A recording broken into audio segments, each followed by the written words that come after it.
Hello and welcome everybody, it's your boy Logic and we're back with another BattleMania. So we're going to be having Season 4 and we're going to be having Week 4 here of Season 4. So what does this mean? This means it's going to be the final week here of the Season 4 BattleMania, which means it's the final chance to get all the points you need to get into the Invitational for Season 4.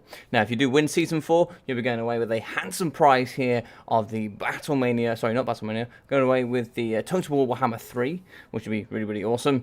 And you'll also get second prize here. You will be getting the Silence and the Fury DLC if you don't have it already. If you do, I'll be giving you another DLC of your choice. Other than that, I hope you guys are doing very, very well today. Hello there, CJ. Looks like Cross said it's Friday night, it's BattleMania, and very soon it will be our boy Logic.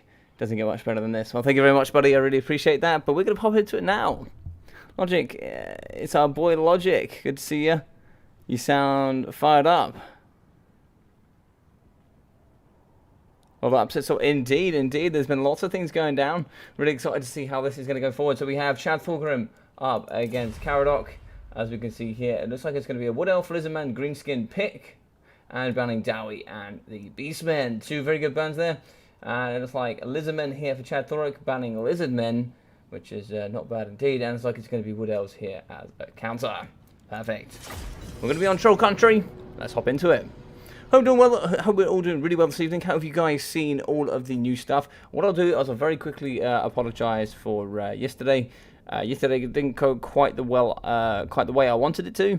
Unfortunately, for mechanics of the game, it went really poorly, and there was, in theory, a very minute thing I could have done to change that might have made a difference, but in reality, there was nothing I could do. I was a little bit disappointed. I was a little bit upset. Maybe that'll get to me, but listen, we move on. We don't do it again, and we're back here with multiplayer, and that's what matters. That is what matters. Yo, what are you saying? The Mihawk, how you doing, buddy? Nice to see you here again. Hope you're doing well. Hope you're doing well. And it's, I have the wrong camera on, but it's okay. We can sit in between. It's just going to be a best of one. It means it's going to be nice and quick, which is what I hate. So, I'm not going to have the battle camera on, but you know, these things happen. These just happen. We move. So let's quickly check this. Double check that we've got nothing going on here. Looks like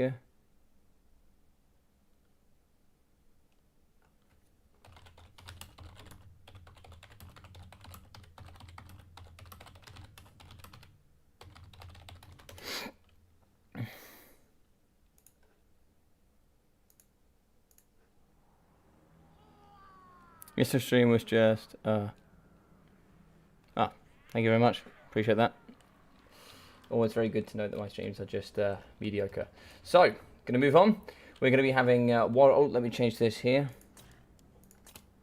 So we're going to be having Wild Riders with shields in the front with some Glaive Rider spears and also some more Wild Riders. Very good there for the 62 charge, 85 speed. These guys certainly pack a punch. We're also going to have so 3 Wild Riders and 1 Glade, and also here we'll be having some Eternal Guard. It's like at least 4 units of Eternal Guard with some Wild Rangers in the front for the very, very good armor piercing damage dealers. Anti-large armor piercing in the back with, of course, lots of range, like Starfire Shafts here for the armor piercing and the fire damage. Very good indeed. So coming in here, we are going to have these skink cohorts. 1, 2, 3, 4, 5 units there. So there's going to be 5 of his 12 units of range. So let's get that skink chief to make that 6, and he's going to be nice and naked there for that 400 with that, negative there for himself. He got a debuff. There's going to be 9 here, making 3 units of the chameleon skinks. And let's see what we got else here today. So we have the Slan Mage Priest of Fire, which should be very interesting. We're going to have the Saurus Spears with shields. The Legion of Chakwa, which is very nice here, the Legion of Chakwa. These bad boys do here come with the Shield of Chakwa for that 40% missile resistance. We'll also be having the Pistolodon Solar Engine, making that 10 units of range. This bad boy did get a bit of a nerf going from 1100 to 1200, but he's certainly going to be very strong in this meta in general. Saurus Spears with shield as well, so 3 elite infantry here. And, made that 11 units of range here with the Solar Engine Pistolodon. Very good indeed. It looks like here, yeah, and a unit of Chameleon Stalkers. I think he has 13 units of range.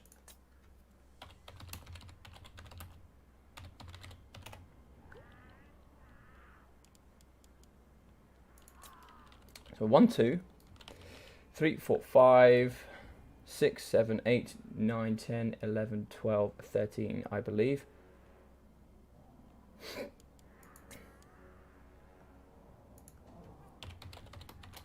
I said 1 second. Wait.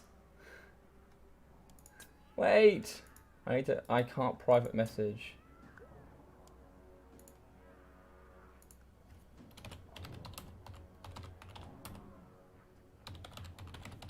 I have to message him in Discord. How we doing, Mr. Blackthorn? How we doing? How we doing, Zypher? How we doing, everybody? So he has 14 units of range. Let me message him in here. I'm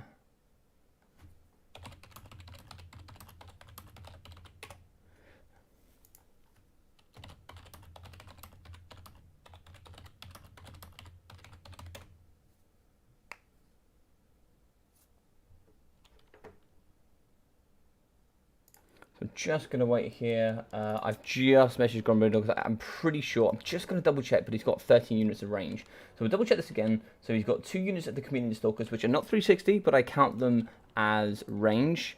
1, 2, 3. It is illegal in theory. So we have 2, 5, 6, 5 units of the Skin Cohort Javelins. So that's 11, 12, 13. Yeah, so I've triple checked. That is 13 units of range.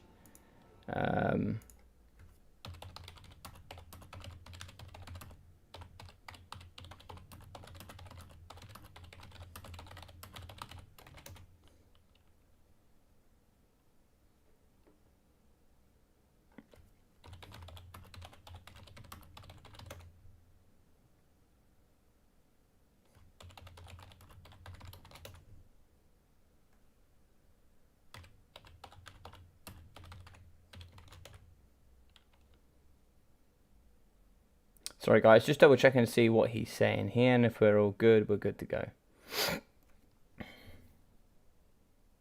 Just need to see which, so it looks like he's not going to use the ammunition on 1 unit. I'm just going to double check which unit he won't be using. Once I know that, then we can go.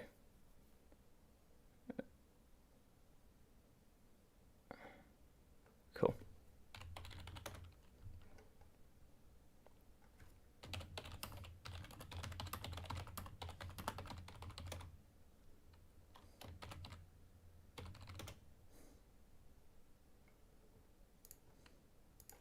Sweet, right, we're ready to start. Apologies for that. Let's get started then.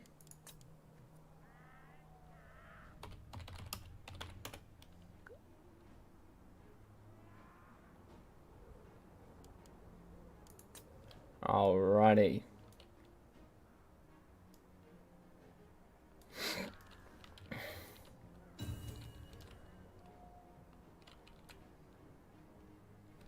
Hi, that's a strong field of competitors in the quarterfinals. There is some very strong players today. Very strong players indeed.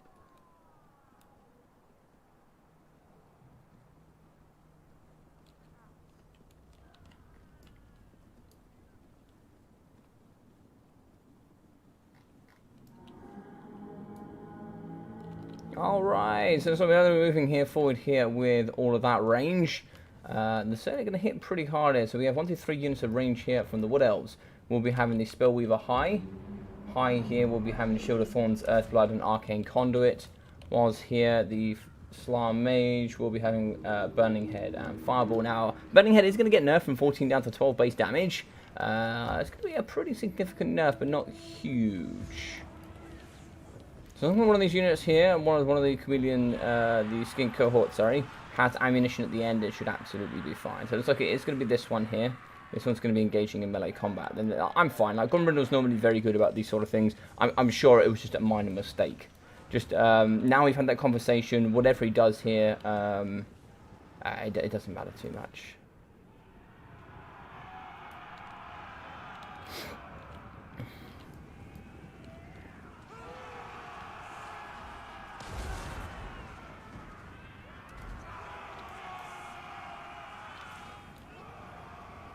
Oh, it looks like it's this one here then. So it looks like it's this one here. You see they've used no ammunition. They've gone in and they got hit pretty hard. But that's okay. Well played to Grombrindle. Still going to get some shots in here for them still on Solar Engine. He needs to hit this cab nice and hard. Wildrunner is getting hit very nicely here. Needs to screen out using the Solar Spears indeed. Now, what do you get? Very good stuff. Going to be splitting them up nicely here. Trying to see if you can kite a little bit with the Community Skinks. get these skinky boys here and shooting for sure. Looks like they're moving in the back with the Glade Rider Spear. Shots going down straight into the pipeline and some beautiful damage going on down there. Burning Head here in the pocket going up against the double spears. That's a lovely Burning Head there from Mr. Grombrindle. Fantastic stuff. We're now going to have the Sword Spears fighting up against Eternal Guard. Sword Spears should win that pretty comfortably. But over here on the right hand side, 2 units of the Wild Riders. One very healthy, the other's not. But healing going down here, Earthblood will be on both 336. They're going to be very handy in keeping them going here towards the later stages. Shots are coming in up against the Slann Mage Priest of Fire. And looks like they're going to be struggling here. What's going down? Looks like the Blood Statuette of Spite is going to be going down for that damage alongside the Bastiladon Solar Engine. But over here on the right hand side, looks like we're just about stabilizing. The very nice Wildwood Rangers should be able to cover through this front line very easily, including the Saurus Spears as well.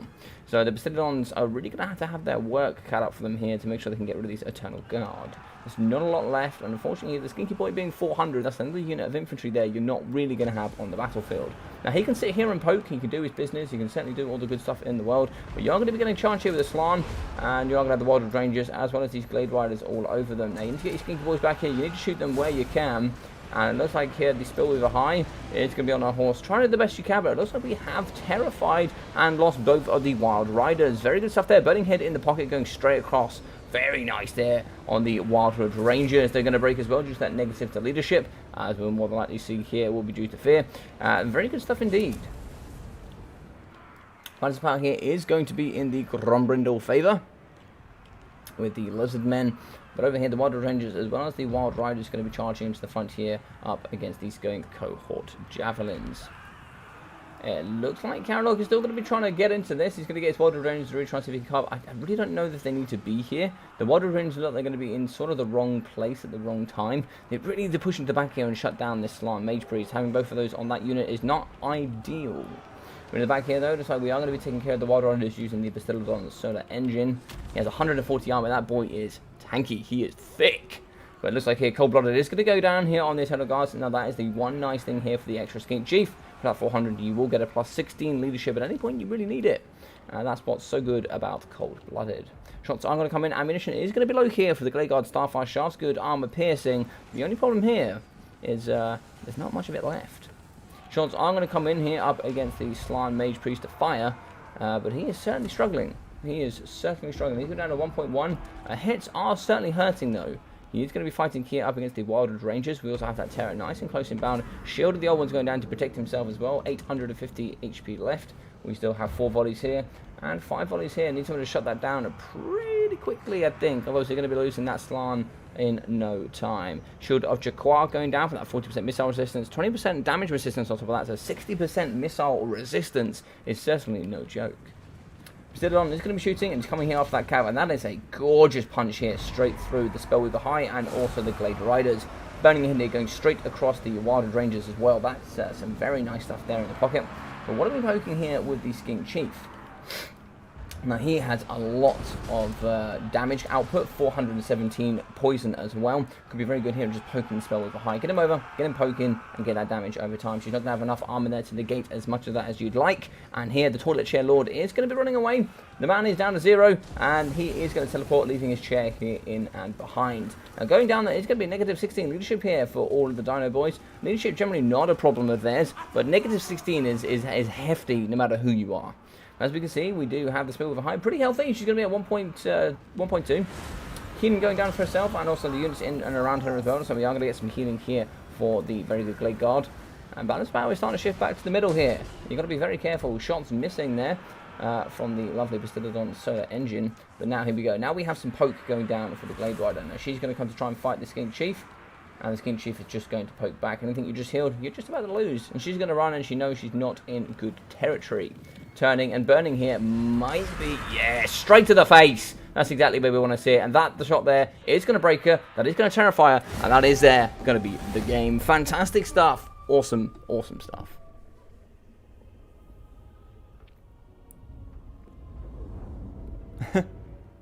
Let's see what, I missed a couple of these. Happy Friday indeed, everybody. Happy Friday. What did you... By the way, Logic, want to hear a proper true fact? Sure.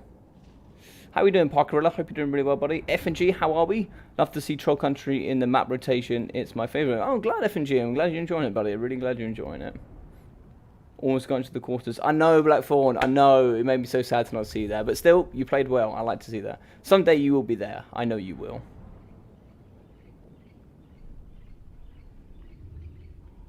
Yeah, it's all wide open now that Ice Power and as I throw her out.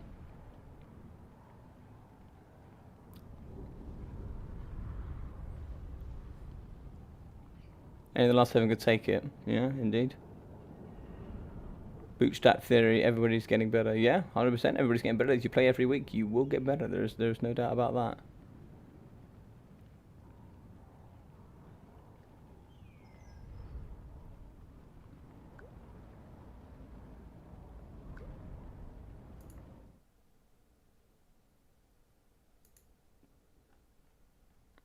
Alright, so awesome stuff. How you doing, Nirob? Hey Logic, big thanks for what you are doing here. Yeah, no problem, buddy. No problem at all. I wanted to ask if you can still join if you can still join the new player tournament with. Yeah, of course you can, buddy. Of course you can. If you are brand new here into the multiplayer experience, then please do join. Hop into the Discord, put your name down, and I will put you in. But 2,000 damage here for the Slam Mage Priest of Fire. 400 here for the Skink Chief, paying for himself pretty comfortably. 510 and 330 here for the Chameleon Stalkers. 377, 614 and 740 here for the Legion of Dracois. Very good there from the Sword Spears. 470, 750, very good. 233, 700 and 107. Now the fact these boys did not get enough, including the poison, so pretty much going to be standing strong. They're going to be strong choices here. 5 units of community skins from those javelins are no joke. But as you can see here, 378, 679, and 1,280 here for the Chameleon Skinks, as well as 820 and 1,600 here from the Bastillodon Solar Engine. We got 0 here for the Spellweaver High, 440 and 550 for the Eternal Guard. The Shielded Variety got 130, 45, as well as 180. And here for the Wildwood Rangers, 470, 460, and 770 as well. 180, 900, and 990 here for the Glade Guard Starfire Shafts. And here for the Glade Rider Spears, look at that picture. That is so much of a better picture. That is so cool. 416, and here for the lovely Wild Rider Shields, 1,200, 500, and 1,450. Those goddamn Wild Riders are so good, so good, very good. Let's see what we're saying here.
Thanks, mate. That's very honourable. Thank you very much, Caradoc. That's very kind of you, buddy.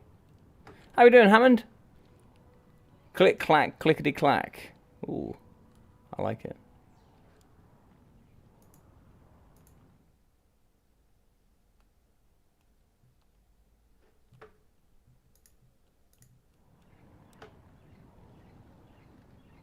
They did say GG's. GG's well played.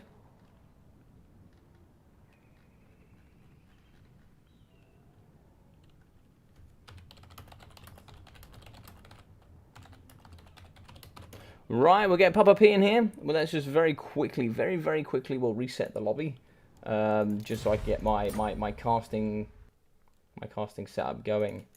I always do this. I always play. I always forget. And I always end up doing this. Because I am a silly boy. Right, there we go. Save as. Script. Save yes. And very nice. Now we load up. And we get good to go. Let's have a look, see what you guys are saying. Didn't get to see the game, but don't doubt it was a good game. Yeah, it was a good game indeed. It was a good game indeed. Lovely burning heads coming in. I think the thing's the one with the burning heads. Burning heads were gorgeous.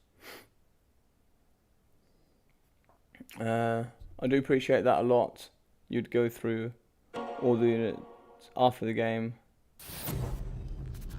Oh yeah, no problem, buddy, no problem. Yeah, I always go through. What you'll see here a little bit more on the channel is I try and keep it as entertaining as possible, and then I also try and get in as much of the knowledge as we can. Right, I try to be thorough as possible and making it fun as well. You know, I try to make it as fun and thorough as possible.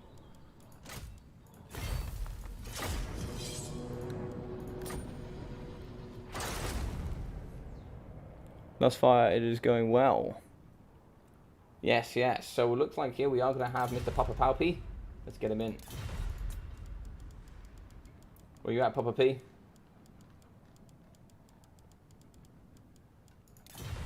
There's Bibby. And where's Papa P? Bimington and Papa P? Yes, it is. Riffle Shuffle has already played his game, as so has a Rubber Duck of War. So what we'll do here is we'll put Grombrindle through.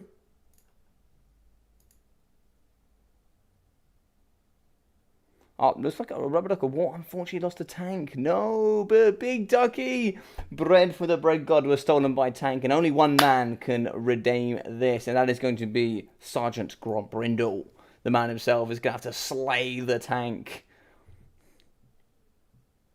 But it does look like here, Riffle Shuffle will be going up against the winner of Biblington or Papa Palpatine, which should be pretty interesting. Very excited there for that, indeed.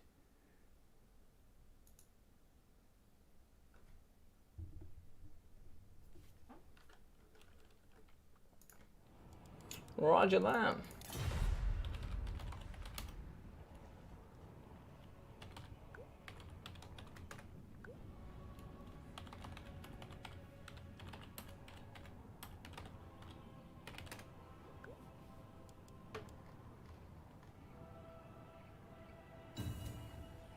Perfect. Looks like they're ready to go. Let's get this all sorted. So Grombrindle and Mr. Caradoc. We now have Papa P. And we also have Mr. Biblington.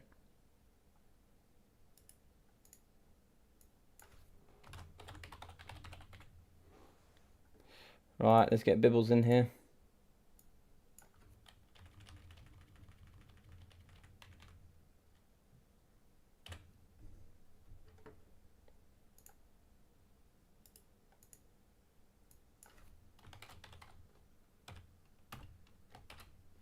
Papa P. Let's go.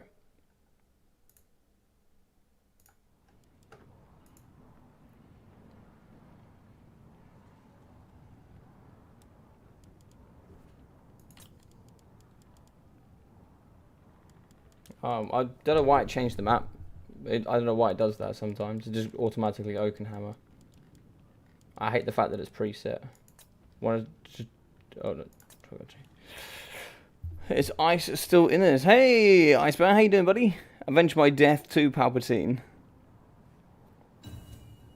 Palpatine is certainly very good here in the Warhammer. The big DVD man himself. The big DVD man. How we doing, Benji? How we doing, Ice? I hope we're both doing well. Go Papa Palpatine. Indeed. Indeed. Let's go Papa P. Also a big fan here of Bimington as well. But I also have to cheer on my clanmate. So this should be a little bit better. Oh, there we go. Now we can get right in the rubble. Fantastic.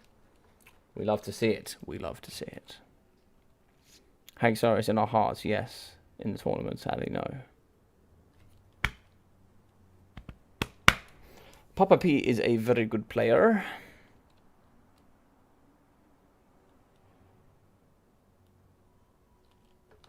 Alright, so we are going to have Biblington with Chaos. And the man, the myth, the absolute Beastman legend, Papa Palpatine. One of the best here in the game. And we are going to be having the ROR, the Jabba side. So the Brood Mother here, which is going to look absolutely exceptional. We'll be having its Armor Sundering, Anti-Infantry Armor Piercing, as well as the Aura of Madness and Searing Bile Bloods. Very good indeed. You're going to have some Razor Gore Herds, lots of Razor Gore Herds. Make that 3 units of those bad boys with some good Chaos Warhounds with Poison. The Grog Hooves of the Wolf's Run as well, which are the ROR with Poison and Regeneration, as well as the double Centaurs here as well for 93 speed rather than the normal 95, but very good indeed otherwise. He's very good here. The ROR throwing axes with that regeneration and poison is certainly dirty as well. Ungor Spears in the front. Lots of Ungor Spears. The Destroyers of Drakwold, which are very nice here with the poison anti-large spears. And also Ungor Spears with shields. Razor Gore Herds and all the other good bits and bobs. Now, struggling with a bit of armor piercing here.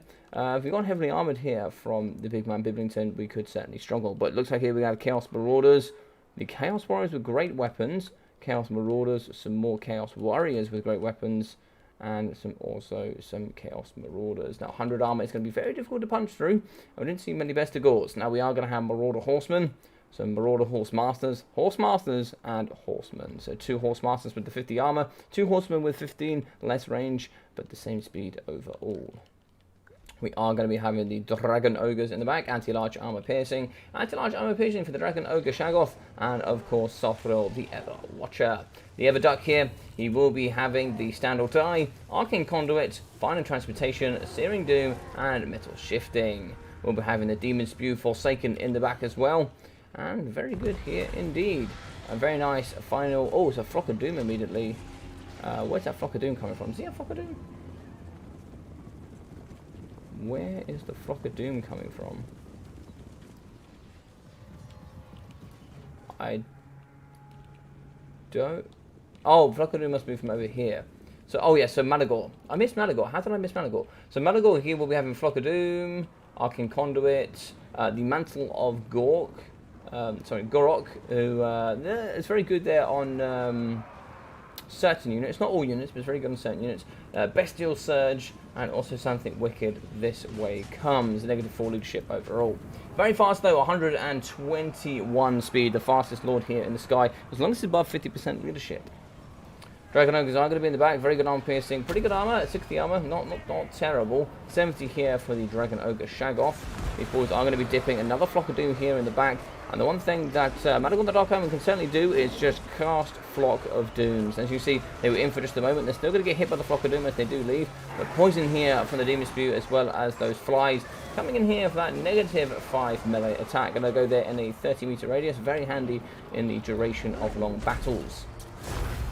Now we are going to be having the Jabba Scythe here fighting up against, or we find up against here, some Chaos Marauders, but we do have the anti-large Dragon Ogre Shaggoth here. He's going to be fighting up against the big boy, and he's going to be running away as we do push in the Ungor Spears. Ungor Spears are going to now push into the Dragon Ogre Shaggoth. Stand or Die going down as well. It looks like here the Brood Mother is going to get away. Very nice stuff. So over here in the back we are going to get some throwing axes in here from the Wolves Run, the ROR.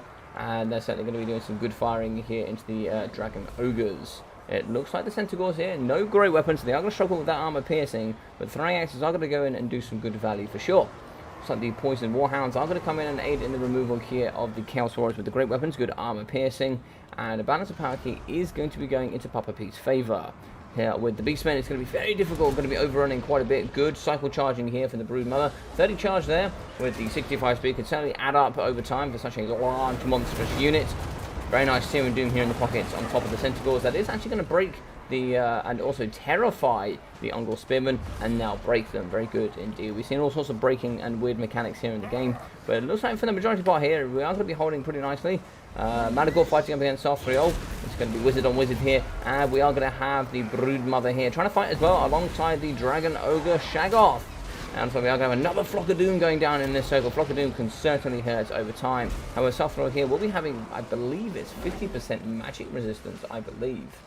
No, 25, 50% missile resistance. But 25% magic resistance is no joke either. That's pretty much a free Dowie right there. The other chicken, who knew he had a beard?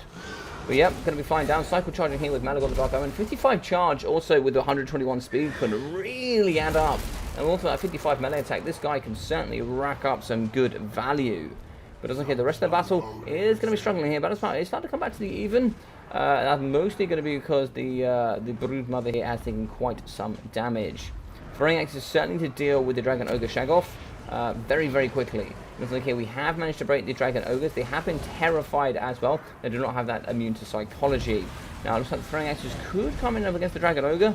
Let's give a look.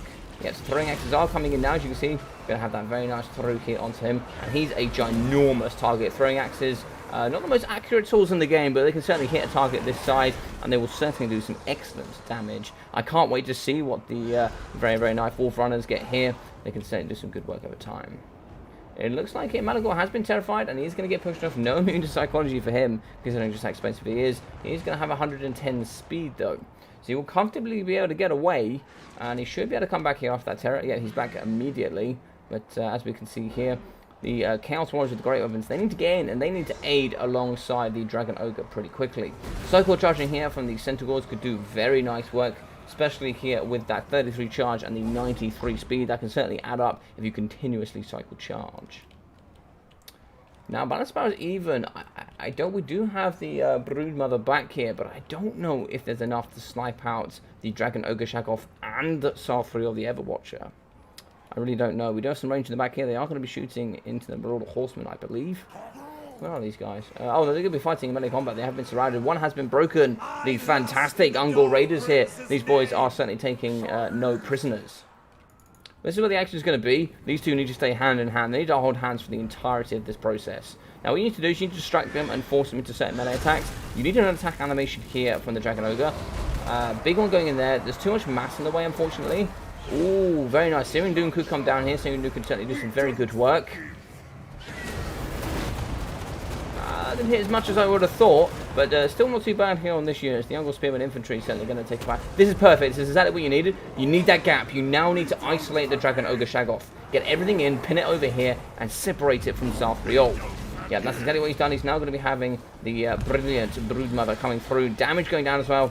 And that should be able to break it. That should be able to break it. It's going to be very... There we go. It has broken. That's a big loss of Biblington, unfortunately. But hopefully here we can see Biblington try and see if we get Sarthriol in with a final transportation. Hopefully saved up that mana here to really get this unit in the end game.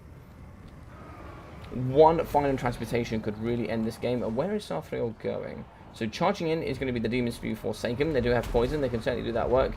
You need to charge in, allow just that tiny wee bit more time to maybe get some more mana, maybe a Searing Doom. But we did just see one. But hopefully there's enough room for fun transportation in here. If you can kill the Broodmother, which I think is possible here, it certainly is possible. 300 HP left for him. Sarthriol is no slack in melee combat. It is going to have a negative, however. But he does have 60 melee attack. It is super close. It might break. And, oh, very good. Very good stuff here for Papa Palpatine. This is just what separates him here from quite a lot of people. His ability to use units that have no interest in battle, but can certainly quick enough here to chase off the Dragon Ogre Shaggoth. Excellent micromanagement there from him. As we can see, the Poison Chaos Warhounds are going to be chasing off and up against the Marauder Horse Masters. We're going to be getting nice in here and doing some good damage up against Sarthriol. Can Sarthriol kill, though? 128. I don't know how this thing hasn't broken yet. That is incredible to see that it hasn't broken yet. It also has damage over time and armor sundering as well, I believe, on its attacks. Yes, it does. That is crazy. That is crazy to think that it hasn't died yet. But we have terrified the Destroyers of Drakwold. We do actually have the Razor Gores in, but charges from down here from the Night Centaurs. They're going to be getting up in Sarthriol's face. They're going to be making him feel very unwelcome here on Troll Country. And big slam here, big belly flop here coming in from the Broodmother. But can Sarthriol kills it. Fantastic. Southrow does kill it. He is going to be unbreakable. 700 HP left for him. Could he terrify everything? No. Everything here can be terror out. It is certainly not in game over. Cycle charging does need to come in here from the Grooves. If they can cycle charge, they can certainly kill. Big cycle charge there from the Lord. Big hit. 590 HP. We are going to be having a shatter here from the Razorgore Herd, though, as well as a final transportation in the pocket. Fantastic. That final transportation is going to come in. Balance of power apparently is unwinnable at this point. Sarthronil does go down, and that will be a game. God damn, I thought that could have gone either way. But very, very well played. Very, very well played. Gorgeous, gorgeous stuff. Awesome, awesome stuff. So here, 2,700 for Southrow here for Biblington. So much goddamn value. Biblington played so well. He should... I take my hat off, sir. That was an impressive performance. 180, 220, and 370 here for the Chaos Marauders. 400 here for the Great Weapons, and an 800 as well. 600 for the Demon Spew Forsaken, as well as 440 here for the Marauder Horseman. 540 here for the Marauder with Horseman as well. 250 and 1,200 here for the Horse Masters. Now we know how good Horse Masters can be. 1.2 there compared to the 245. That could also be the difference there in the game. Can certainly be the difference indeed. Yeah, it is difficult. I really do prefer Horse Masters over Horsemen. And also, I love the Demon Spew, and I can see the idea behind it, having that area of effective negative as well, that terror can really aid there. I can't help but think, because armor piercing can be a problem that the Beastmen do struggle with. Maybe the very, very nice Mirror Guard could have been better. Maybe just a thought. Thought there. Food for thought. Food for thought. I'm not the best Chaos player, but maybe just something there to throw on top of the bonfire. But 2k here for the Dragon Ogre Shaggoth, and 1,000 here for the Dragon Ogres. Excellent stuff from Biblington, though. Love the build. Love the build indeed. So Malagor, 1,455. And Malagor is certainly going to be picked ball here. A Lord that is a little bit like Balthasar Gelt, but better. It's certainly something here that's going to be welcome in the community. We are also going to have 200, 370, and 400 here for the Ungor Spearman Shields.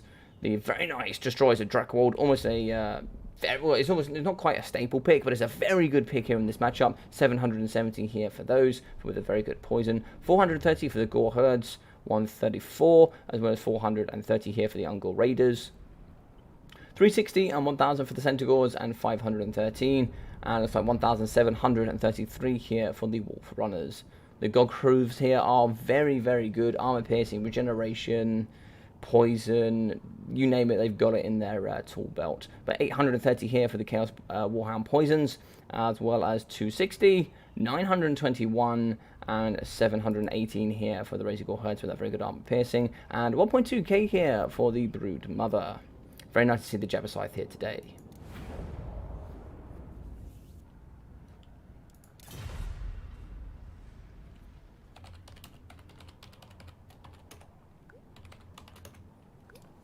Well played indeed. So let's move it on here. We now need to get to Riffle Shuffle in. Let's get him in, ladies and gentlemen. Let's get him in. Riffle Shuffle here, another fantastic player in the community. He is certainly very, very good.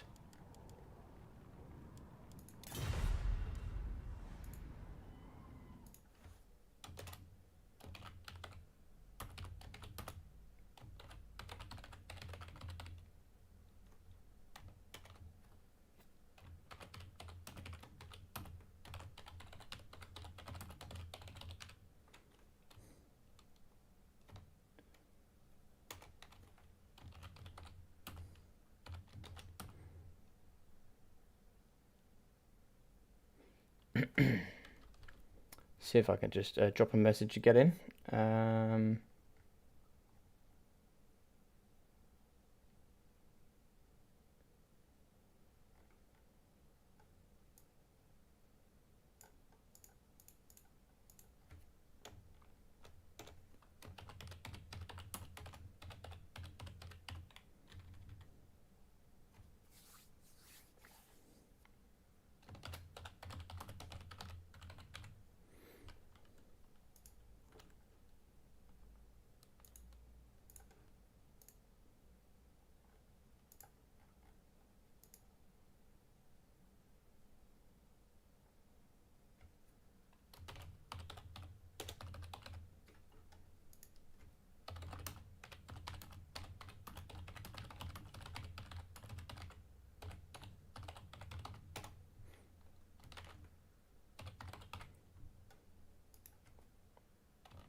Fantastic. Right, looks like those two are set and ready to go. So let's get them in.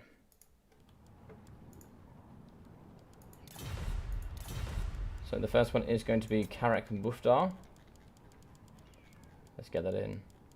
But well played to Bibington. That was an awesome match, and phenomenally well played for him against such a good opponent as well. Oh, there you are. There you are, Bibington. How you doing, buddy? Thank you. Yeah, I think I got distracted and let my baby Shagos get crumped. They got a little bit. They still got value, but I think they got overwhelmed a little bit. They were a little bit isolated. When you've got 3 units like that, it's very difficult to keep them close together. Especially having them surrounded with that terror, with that damage output, can really be helpful there. Is it Gromby versus PP now? No, so it's going to be Gromby versus Tank, and then it's going to be Riffle Shuffle versus... there he is. Welcome, sir.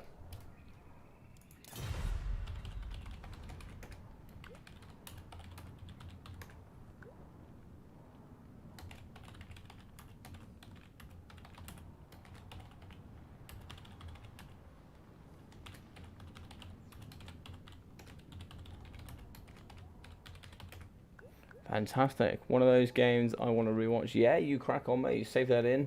And yeah, we'll go through that indeed. That was an awesome one. That was an awesome one. If you want to save it, we'll go through it together. That's also fine as well. Feel free to pass it on to me. We can watch it together. But GG well played a Papa Palpatine. Was a really fun game. Yeah, it was a really fun game to cast and watch. Yeah, it was awesome. Amazing Jabba Scythe play. Yeah, indeed, indeed. GG's.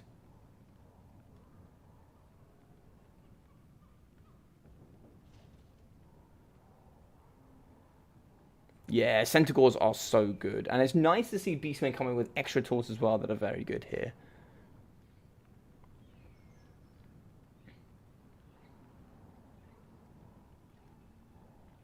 Bimington came with a very nice build. Did Southwold get punted? I didn't see. Oh no. Sorry, FNG, I didn't see that. Broodmother is basically unbreakable. Yeah, the Broodhorror looks unbreakable. I mean, balance of power is hugely in his favour, FNG, but it does look suspicious. It is... I don't think it's a glitch, but it looks suspicious. 128 health against Sarthril, which was certainly more powerful. Maybe balance of power had something to do with it, but I don't know. It did look unbreakable. It did look unbreakable.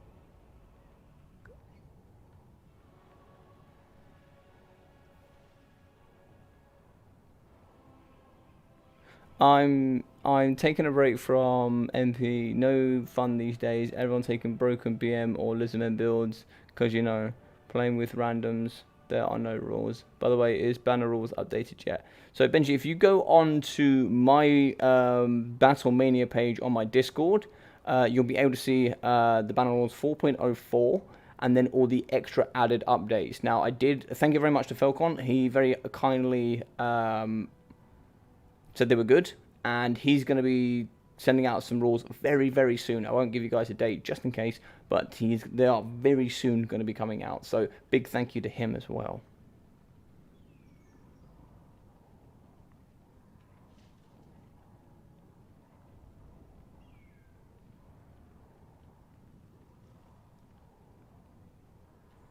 All right, let's jump down to the bottom. Yeah, not saying it was sus or anything, just...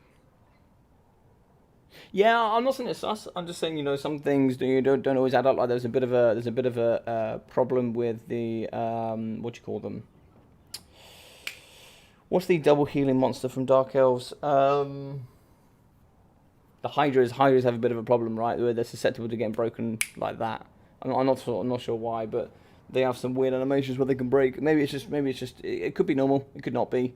Could be balance of power, could be many things, but it did look like, you know, it was enough to question it, but it was certainly interesting, something to watch out for, FNG, for sure. Glad it wasn't just me that noticed. Empire Suit quite good against Beastmen still. Yeah, Empire can do well, I think. Yeah, Empire can do well. But how we doing, Cowboy Bob? How we doing? So I picked TK and Dark Elves.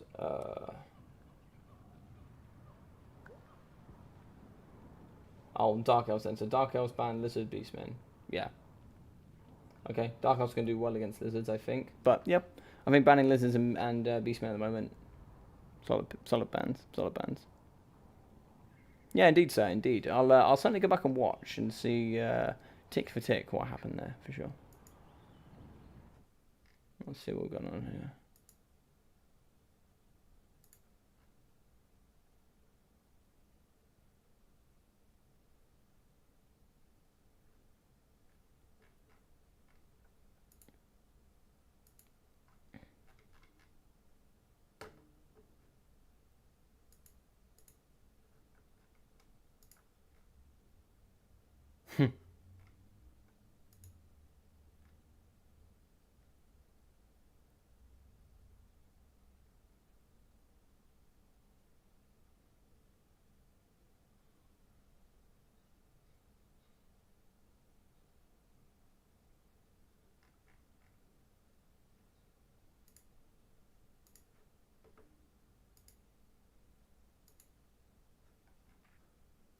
Alright, roger that.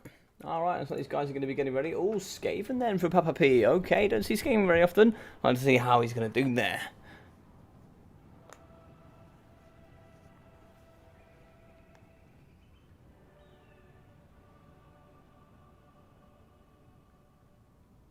Yeah, I didn't see you here today, Cowboy Bob. Did you play? I don't think you made it in time, did you? I can't remember. It would seem that you did not. That's a shame.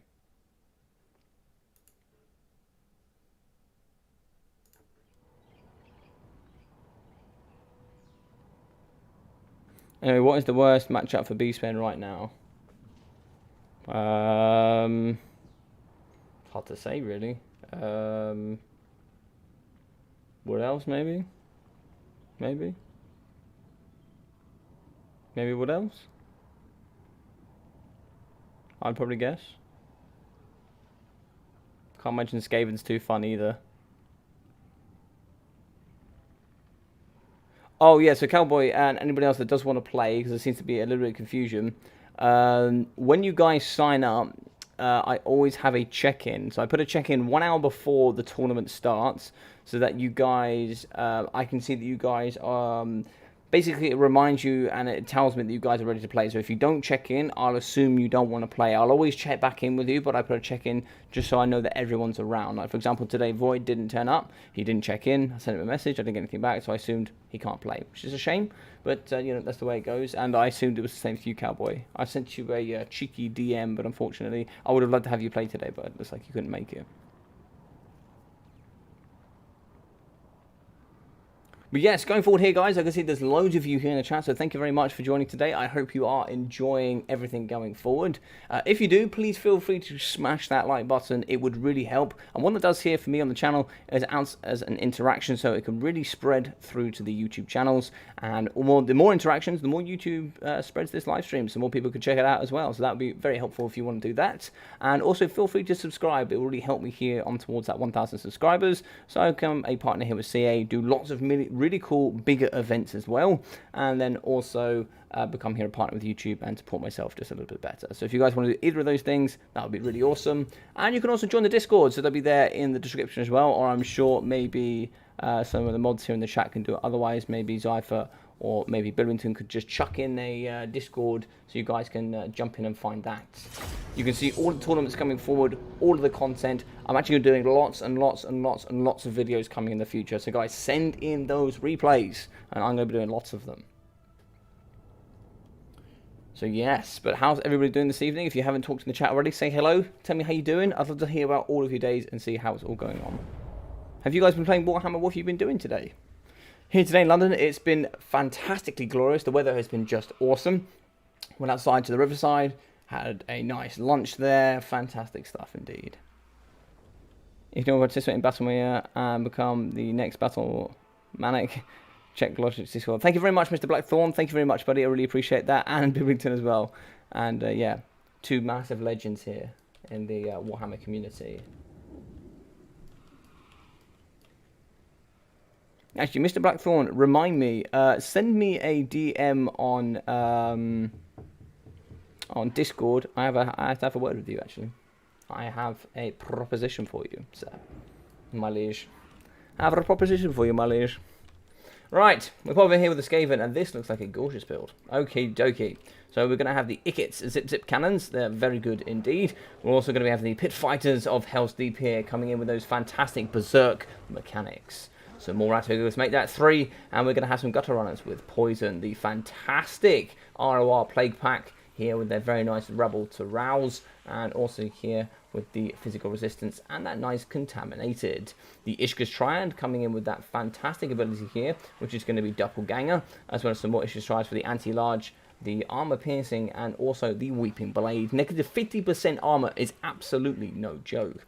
One of my favourite ROR units here, the Clan Vulcan Tail Slashers. Very good here for the 500 price pool, as they do come with that 70% fire resistance, flaming attacks, and very good stats here for a mid-tier unit. We're also going to have some more Clan Rats with shields in the front. I think Clan Rats are the way forward here for the Skaven. I don't think Skaven Slaves really do too much in the meta. If you've got the extra money, of course, just dot them about and get them nice and going. But as you can see here, it looks like it's just going to be the one artillery team. Very good indeed. So not too many weapon teams here today, but we will be having the Dark Riders here. So some lovely Dark Riders with shields. Looks like we're going to have 1, 2, 3, 4 of these bad boys here from Riffle Shuffle. In the sky, we'll be having a unit of the Crows of Cain. So the Crows of Cain are very nice. They do come in here with the very nice Crow Feast, which is the restoration in the melee combat. Fantastic. And over here as well, we are going to be having the Scourge Runner Chariots. Good anti-large armor piercing. Some of the best units you have here for the Dark Elves for sure. Some anti-infantry Black Ark Corsairs. Some anti-large Dreadspeeds here in the front, as well as a second unit of the Scourge Runner Chariots. In the sky, Marathi, probably the most powerful lord here for the Dark Elves, without a shadow of a doubt. She will be coming here with the Soul Stealer, the Power and Darkness, and also the Heartrender and the Dark Sword and Enchanted Beauty. Negative 20 melee attack, negative 10 melee defense, and also negative 10% charge bonus. As well as the Greater Arcane Conduit and Murderous Powers here for the rest of the faction with 3 units, making that 4 units now of the Black Ark Corsairs. In the sky, looking gorgeous as ever. Nice little updates to these bad boys with their really nice pictures as well. We're going to have the double Feral Manticore. So Marathi double Manticore here, making Mr. Ice Power here very, very proud. So there's going to be lots here. Not too sure what they are going to do, but it looks like the Lord choice today will be Throt the Unclean. Throt the Unclean here is a gorgeous human being. He will be coming with the Beast Pack for the Rat's Ogre Summon, as well as the Master Controller, and also Frenzy. Good regeneration, good tools in the pocket indeed. And what else do we have here? Looks like we have the Plague Priest. So the Plague Priest here, he will be having Vermintide, Pestilence Breath, and also the Plague Rash. Good summons here. Shots coming down into the sky. Is that one there going to Kobe? It doesn't quite Kobe. It is going to miss. And that's a bit of a shame there. Looks like there's a little bit of a graze coming through. Rear charge here from the Dark Riders. Not too sure. Is that Weeping Blades? That is going to be Weeping Blades going down here from the Eshin Triads. Ishka's Triads as well, going to push. They don't want to go too far here, but you also have the Rat Ogres, especially the Pit Fighters of Hells. These things are absolutely gorgeous with Frenzy as well, meaning extra armor piercing, and they're just very, very good indeed. In the pocket, though, we do see the Scourge Runner Chariots. They're going to be coming in, trying to get that poke on the front line, and also just trying to run over some of that nice, cheap, cheerful chaff. Shots coming in here, and they're going to be trying to hit. Looks like there's going to be a summon in the front here of the Clan Rats. Get those Clan Rats forward, get those summons in, and fighting up against the Dread Spears. We are going to be kiting with the Gutter Runners with poison.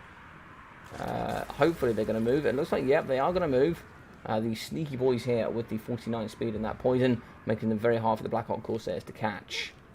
Shots are going to be coming through. They are going to be trying to hit Marathi, I imagine. Maybe trying to hit the Manticore is going to be better. No regeneration there for them, so if you can remove one Manticore at a time, that is one terror that you're not going to have to deal with here in the future. It looks like here we are going to have the play pack. I think that's almost a staple here in the current meta due to the amount of terror on offer.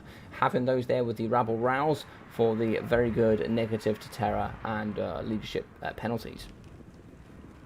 Looks like here we do have the Crows of Cain, the Harpies in the sky. They're going to be scuttering down here on top of the Ikit Zip Zip cannon. And they're going to do very well. Ishka's Triad is going to come in, and they should be able to just tear them a new one. Looks like they haven't seen yet, but they are going to be coming in. The boys in blue here, they're certainly going to be sniping out against these lovely ladies. Now, as we can see, hopefully we can get the Cannon Crews out. The Cannon Crews are certainly taking a punching. The ladies are also going to be taking a punching as well. 7 armor for them. That's not very much indeed. It looks like here we do have the bad boy Throt the Unclean coming through into the middle. Oh, hits there and rampages the Feral Manticore. Excellent stuff here in the front. One Manticore is going to be flying. He's now going to swoop down for the charge onto Throt. What do we have? Can Throt get away? Oh no, Throt's going to whack in with his tail here. That's not good on the melee defense side of things. But it looks like here we're going to be doing some good work against the Feral Manticore as well. He has rampaged here into the Rat's Ogre Summon. Rat's Ogre is going to come through with some good armor piercing here. 75 indeed, making them very, very strong. We are going to come in with the Clan Rats. Clan Rats can certainly aid here. And so the Black Ark Corsairs are going to come through to try and assist as well. Looks like here we have managed to terrify the Rat Ogres. You need to get the play pack in this area. Their radius is now starting to encompass to make sure. Oh my god! Throt is getting deleted here by the Feral Manticores. Good rolls from the Feral Manticores, really wrecking Throt. Throt should heal. Hopefully he'll come back here. Certainly possible. He will have 105 speed wise. He is broken. When he comes back, he should have about 95. Looks like here the Crows are in the back. They're going to be fighting against the Ishka's Triads. They're going to be trying to do their best to take this cannon offline. Over here on the left, looks like we are going to be breaking the units of Skaven Slave Spears with these Scourge Runner Chariots. Pushing in with the Dread Spears as well into the back here. They're going to be fighting up against the Pit Fighters of Hell's Deep. But we are going to try and push some Clan Rats here into the back to aid as well. Good charges, as we do have the Anti-Infantry Black Ark Corsairs fighting up against the nice and tasty Clan of Vulcan Tail Slackers. 37 melee defense, meaning they should hold for a pretty long duration of time. But here, it looks like we are going to have the armor-piercing negative leadership plague pack coming in just to remove the sneaky Ferret Manticore.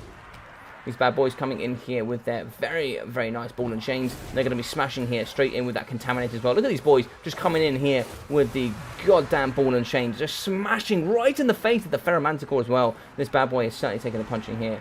A little bit of a glitch on the leadership there. You can see that leadership is really nice and high. That's not going to be true. Negative 29 there. Very close to shattering, actually, if you're not careful. But where here is the Lord? Where is he? Where is Throtty? Is Throtty gone? Lord fled. Lord has fled. So it looks like it was pushed off by Marathi. That's a big loss for the Skaven. Negative 16. Now that should drop to negative 8 because he did flee because he didn't die. But the Plague Priest has got yeeted. Fantastic stuff there. Good charge in from Marathi. She is super dangerous at the moment. 4 melee attack for the Rat Ogres. It's not even really worth them fighting because that negative melee attack is just so dangerous for Marathi. It is so goddamn strong.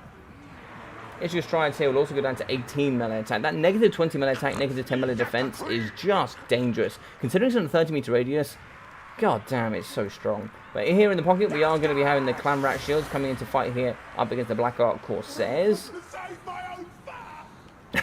Save my own fur. But balance of power is even. I don't know how these Scavy boys are doing well. It's actually going to be in the Skaven favour, which I am thoroughly surprised. Play pack is going to be in. It has Rampage here for the Ferret Manticore. That's not good for him, for sure. He's going to be on 36 leadership. A couple of punches coming through there when he starts losing in combat. Oh, no, they've broken! No, they've broken! That's such a shame here, losing up to the Dread Spears. Ah, that's such a shame to lose those. Immune to Psychology is very good. But Gutter Runner is going to come in and try and aid in this fixture. They have used all their ammunition. Balance of power now back to even.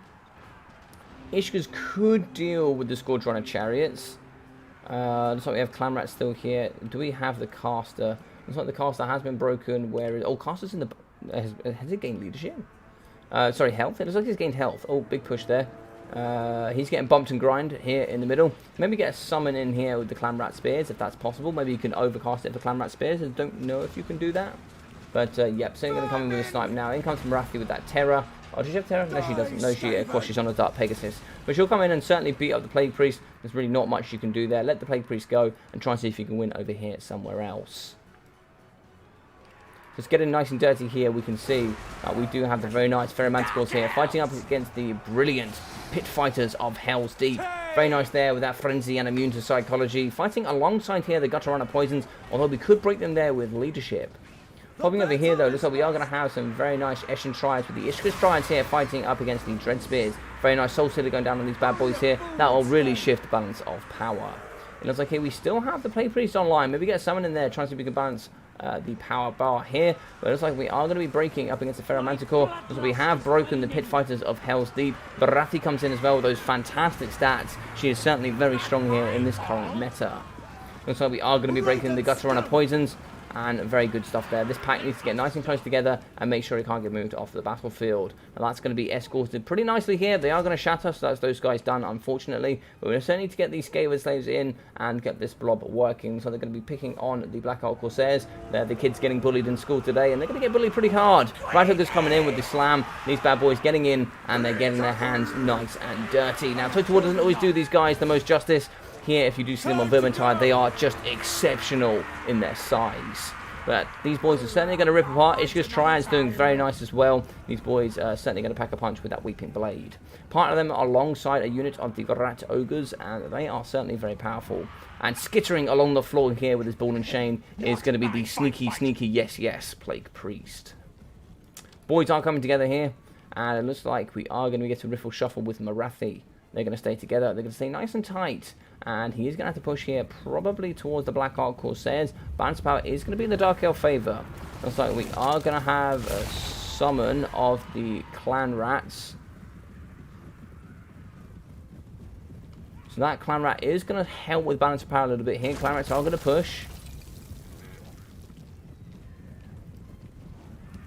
Now, very handy here to have the Dark Riders and Marathi towards the end. Wavering is going to be the Plague Priest, charging in here with the Chariot. Perfect, counter charge now. This is when you can counter charge, if you can get away with it. No, that's a brilliant charge there from Riffle Shuffle, getting away there with the freebie. Can you punch in the battle? So one Chariot has been caught. It is going to be wavering. Is it going to get away? It looks like it is going to get away. We're fighting here. It looks like the Rat Ogres are going to be punching here straight into the Blackheart Corsairs. Weeping Blades going down. 40 armor for them. Armor piercing as well. Yeeted here is going to be the Plague Priest. This guy has been bullied all day. He has not had a chance. Marathi's come down and just kicked his butt literally every second of this map. As we can see, the Rat Ogres have been pushed away. But as we can see, we need to be getting these Ishka's Triads in. They need to be aiding with that Weeping Blades. They need to assist. And unfortunately, it's going to be too late. That is going to be a shatter there from the Rat Ogres. That is going to be a break from everything else. And a fantastic victory here coming in for Papa Palpatine. No, sorry, for Riffle Shuffle and the Dark Elves. And I can see here that I didn't change the stuff here.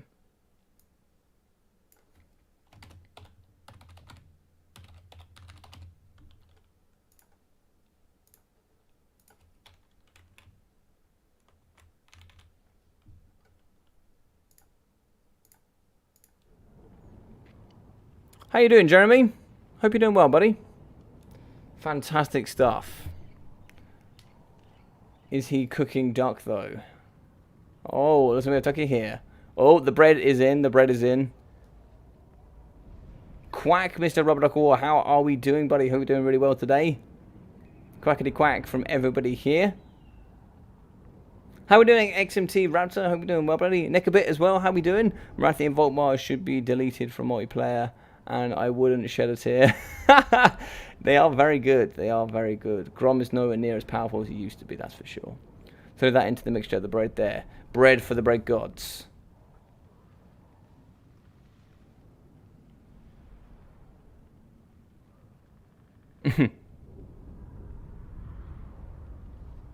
Clan Vulcans are cool, man. I do like the Clan Vulcans. They're actually very good in my opinion here for the Skaven. Lovely build here from Papa P. Unfortunately, losing Throt was didn't quite cost him the game, but it was tough. It was tough. But 600 damage value for him. 100 here for the Plague Priest. Front line, really not too much there, but you're not really expecting too much. But as you can see, damage output is not too much. These guys cost 150. 15, so that's coming in at 10%. 37, so that's coming in at about 20%. 80 and 22. I know their value. I know what they're for, but whether they're worth it or not is a different question. 199 and also 63 here for the Skaven Slave Spears. I do certainly prefer those. 113 here for the Clan Rat Shields. 481 here for the Clan Vulcan Tail Slashers, with 600 here for the Eshin Triads. 950 for the Ishka's Triads, and also 1,240 here for the brilliant Plague Monk Censer Bearers. 88 for 850 here for the Gutter Runners of Poison, 172 for the Rat Ogres, 1,032 with 840 here for the Pit Fighters of Hell's Deep, 1,760 for the Ikit Zip Zip Cannons, as well as Marathi with 1.7, 150, 400, 400 here for the Dread Spears, 260, 340, 625 and 421 for the Blackheart Corsairs. Not quite good on their value, but 115 here for the Dark Riders, 128 kills was 380, 500 and 1,400 here for the Dark Riders. 1.4k, that's excellent work there from the Dark Rider Shields. 850 and also 1,100 here from the Squadron of Chariots. Perfect stuff. 950 and 800 here from the Ferromanticores, with 514 here for the Crows of Cain.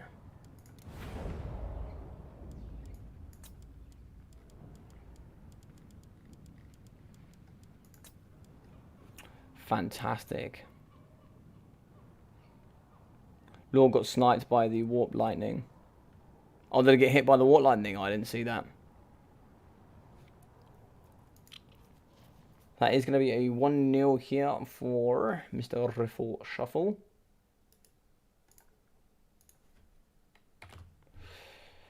Fan Dabby Dozy.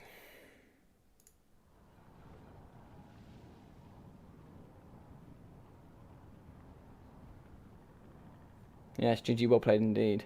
Not a fan of the Corsairs here, but otherwise, build is fire. Yeah, build was good, man. Build was good. Not a Hellebrand double Manticore is cool. I agree. I agree. Hellebrand double Manticore is certainly better. Certainly better. How did the ROR sensor bearers do? 1,241 damage value. Thought you meant the Shishkaduk. Asian ROR, I also amazing unit. Yeah, I really do like them. Doppelganger is very good. I think if you're rolling into battle these days, you want to be rolling in on a chariot. Yeah, it's certainly the way it's looking at the moment in the current meta. That's for sure. So, pretty good counter here. VP into Beastmen for sure. So, Lizardman and Vampire counts. Now, Papa Palpatine is an excellent, and I mean an excellent Beastmen player. I've heard many things about Beastmen going a good counter up against Vampire counts. That might simply just because you can abuse the current mechanics of the Beastmen. However, I think he doesn't want to do that, more than likely. Papa Palpatine does like to do his own thing, and I respect him for that, and that's probably why he has banned them, I think. So Vampire Pirates is also going to be an excellent counter. So indeed. So we're going to be on Bloodpine Woods. Now, this will be interesting also because there is a tree line here, a massive tree line on this right-hand flank. And it should be on the right-hand flank here for Papa, on the left-hand flank here for Riffle Shuffle. So it should be interesting to see how he's going to utilize that. Maybe you might see a right-hand deployment here from Riffle Shuffle and a very hard right-hand deployment here from Papa Palpatine. The Party Knife, how we doing, buddy? Just stopping by to say, have a nice stream, mate. Thank you very much, mate. It's really nice to see you here. So if anybody that doesn't know Party Knife, he is a really cool dude here in the YouTube. He actually does some very, very nice Vermintide 2 stuff. So please go check him out. So type in the Party Knife here in the nice search bar afterwards. Go check him out and check out all of his really funny, awesome content. He is an awesome dude. So please, even if you like the content here, go check that out. And even if you just smash a like on a couple of videos, I'd really appreciate that.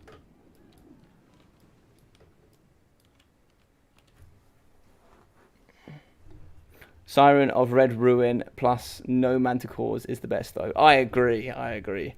Mummy is a law unto herself.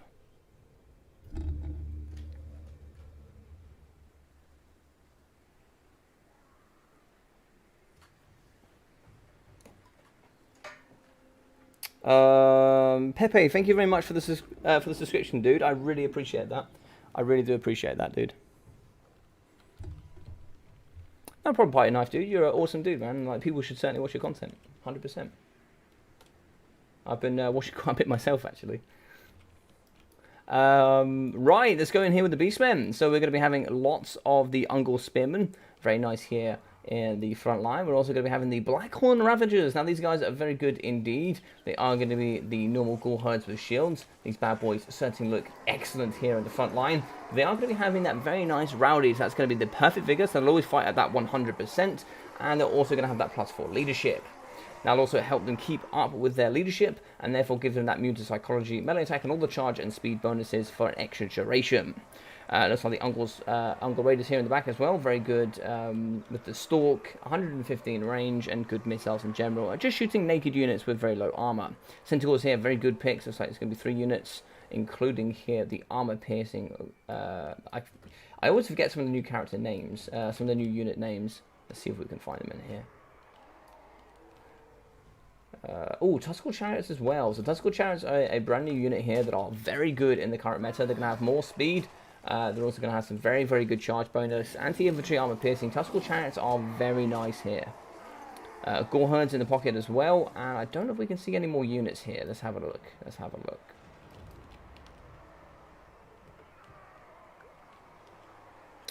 Yeah, I can't find them quite yet. But we are going to have a Ferromanticore in the sky. We're also going to have a second Ferromanticore in the sky. Ungol Spearheads with shields. And who is the Lord?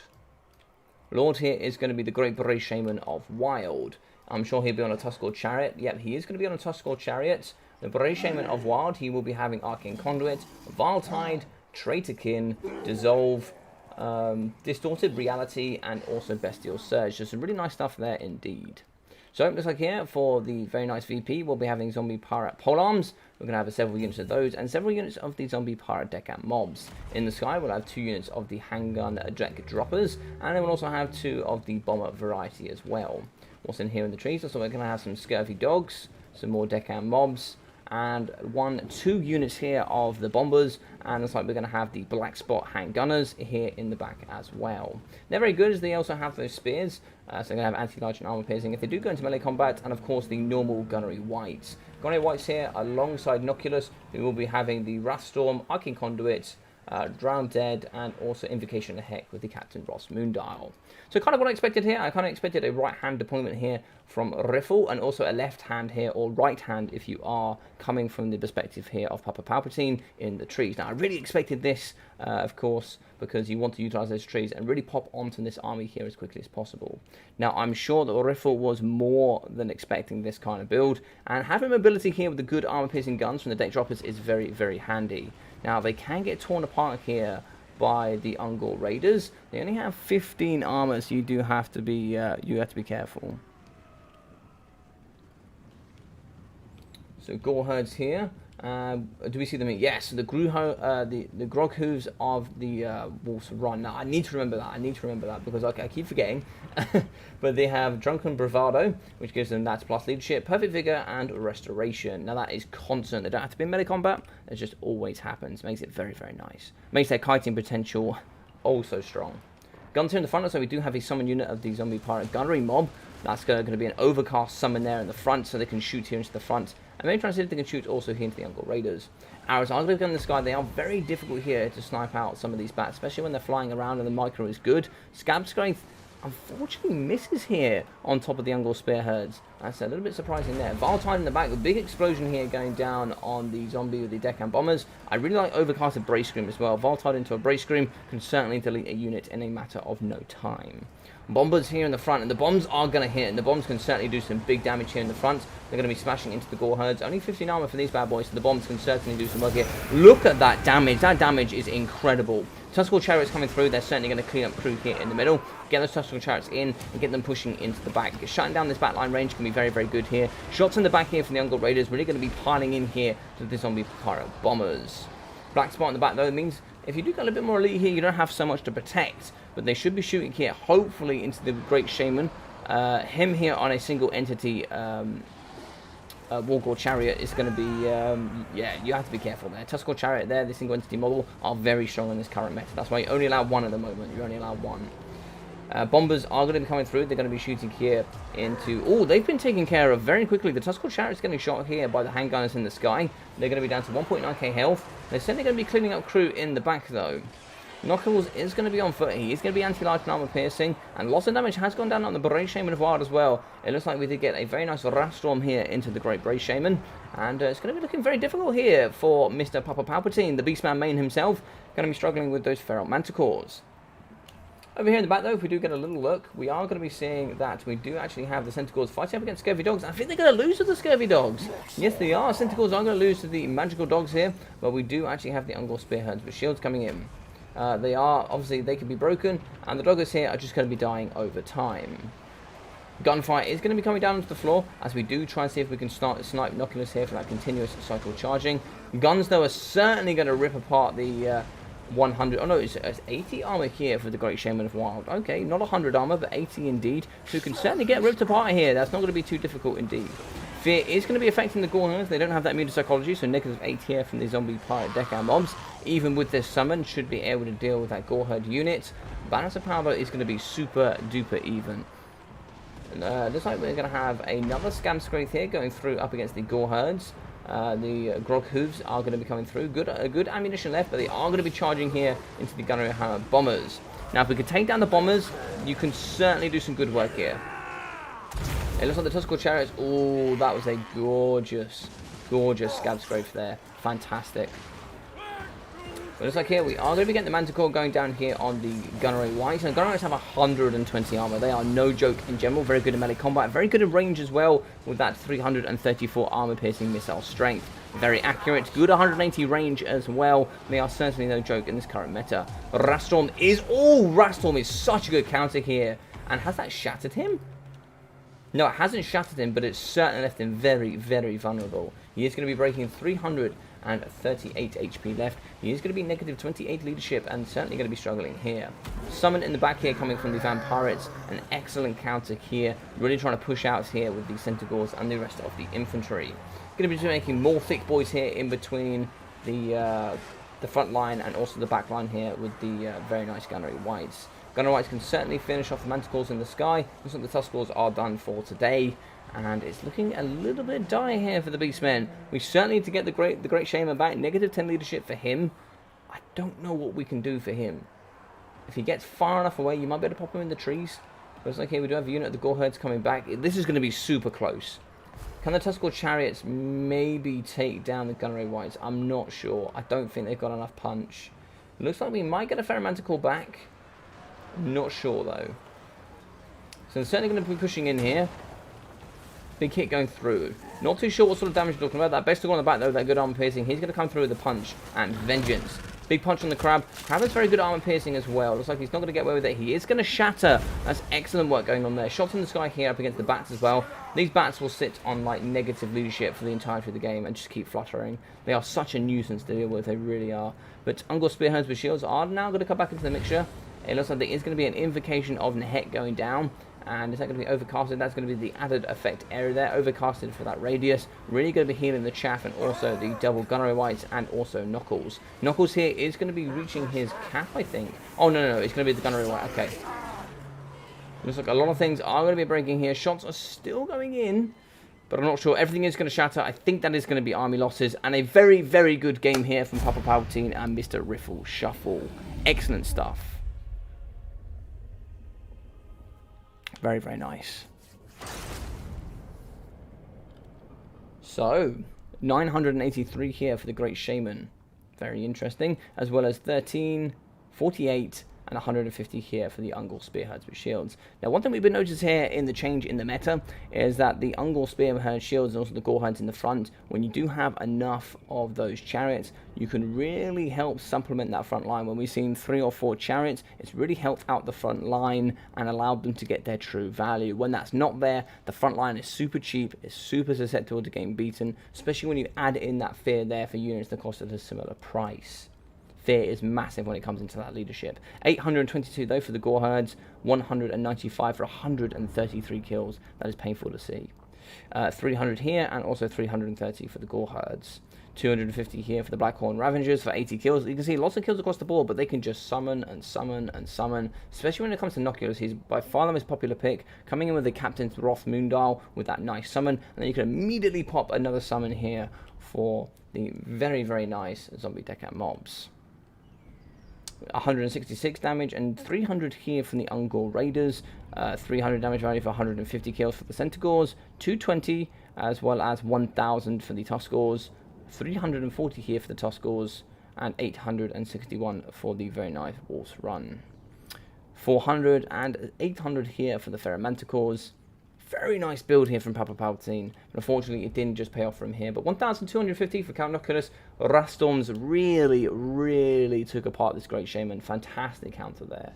1,400 and 1,300 here for the Gunnery Whites. Excellent picks, classic meta. 83, 150, 110 and 85 for the Zombie Pirate Deckhan mobs. 160, 265 here for the Zombie Pirate Polearms. So we got 300 and 360 here from the Bombers, and they were targeted, which is really surprising. They still got good value, and they were targeted. 360 here from the Black Spot as well. 211 and 368 for the Scurvy Dogs.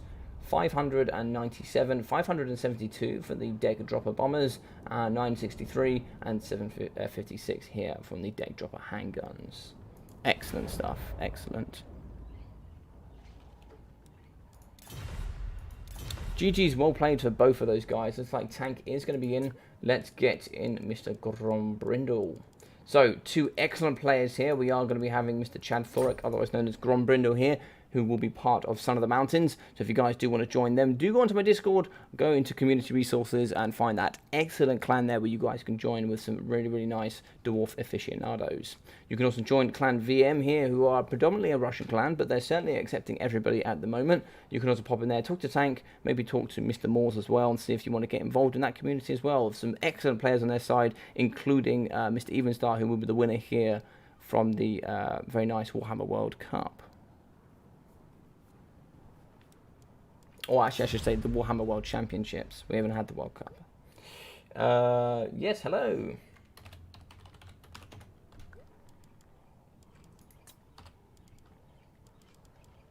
So, Karek Buftar is going to be the first map. Map is set. I have to double check here. It looks like, yes, Riffle Shuffle with another big win here. Riffle Shuffle is certainly playing excellently at the moment. He is just winning everything. Everything. So Grombrinder will be picking and banning first.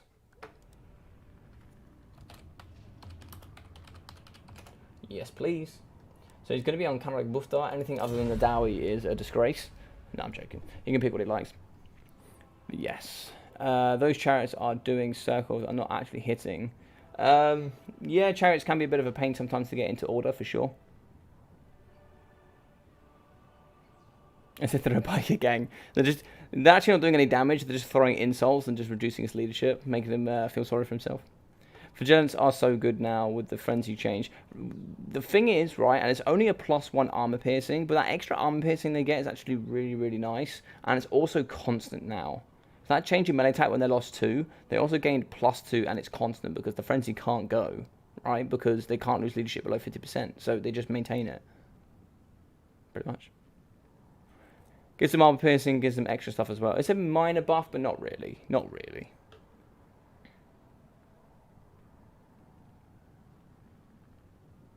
Yeah, the patch does feel better in my opinion as well. It's really nice to see Beastmen doing well. Oh, Mr. Chad Thoric. Dowie banning High Elves and Skaven. Love it. I absolutely love it. And this image here, this is by far, in my opinion, by far the best looking icon for, or the best looking faction banner that has come through here for the new DLC. It's gorgeous to see. So, very quickly, once I have all of your attention, thank you very much, Corel. I will be changing that very, very quickly. On Sunday, I am going to be hosting the very first short beard tournament. Now, what is that? What does that all mean for you guys? The short beard tournament here is going to be the brand new player tournament. So it's brand new, and it's the brand new player tournament, which means if you are a new player here in the competitive community, you guys can join in there and try and play. So for the first week, I'm going to be ascertaining ability levels. I'm going to see where you're all at. It's going to be a bit loose cannon for the first one, but we will be doing it every single week here, so you guys can go ahead and see what's going on. Tomorrow afternoon, when I get back home, I will be doing an hour to 2 hours where you guys can pop into Discord, and I'll be going through some of the stuff that you can do here in the multiplayer scene, some things to think about, going through banner rules, explaining certain things to you guys, gameplay things that you can implement into your game as well that can really aid you. And then what you'll do there, when you get through into semi-final and finals, I'll be putting you guys on live stream as well. So hopefully you guys will want to sign up for that. If you do, drop in to the Discord and sign up for that. If you know anybody as well that might want to play, also throw them in as well. There's always been this has always been true. I don't think there are anything bugged about the chariots. That is how they have always worked. And they are just overstat, some of them, like newbies and the Beastmen hero. Yeah, I agree, Shetland. I agree. That's how they work. And I think they're just overstated at the moment. That's it. Damn, that was close. A lot of co-staff was dropping fast too. Yeah, man. Yeah, indeed. Grom's handles are fantastic. Yeah, man. I'm loving this. I'm loving this. Oh, no. So, High Elves and Skaven were the normal bans in this matchup, right? These were the normal bans. However, Beastmen is a tough matchup. And I mean tough. It is tough. I think Beastmen might even be a top 2 ban, in my opinion. I really think it might.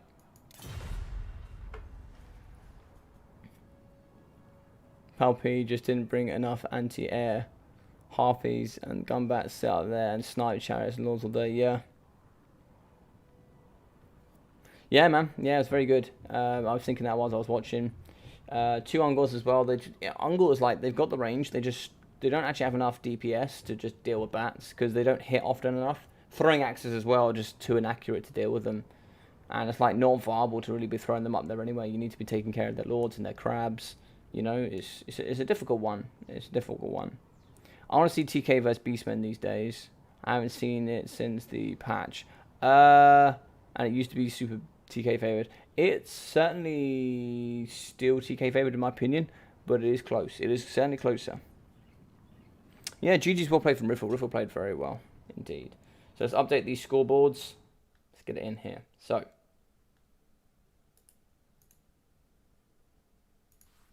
2-0 here to Riffle Shuffle. Excellent stuff from him. Let's move in here. So we're going to change this. This is now going to become VM Tank.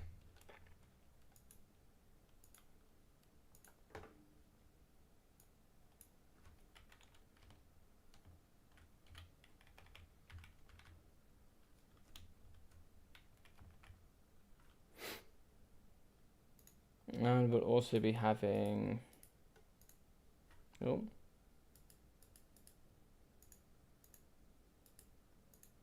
We'll also be having Mr. Brindle.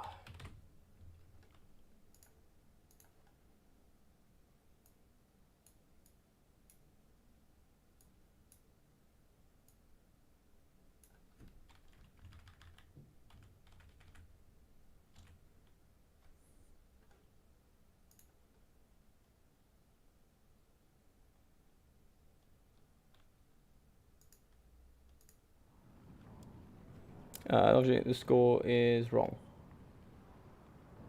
Wait, which one, buddy? On BattleMania on the challenge page? No, that looks fine to me. Did I miss something? Ah, there we go. Get your fixture in there. Blackthorn. Tell me the plan. Yes, I will.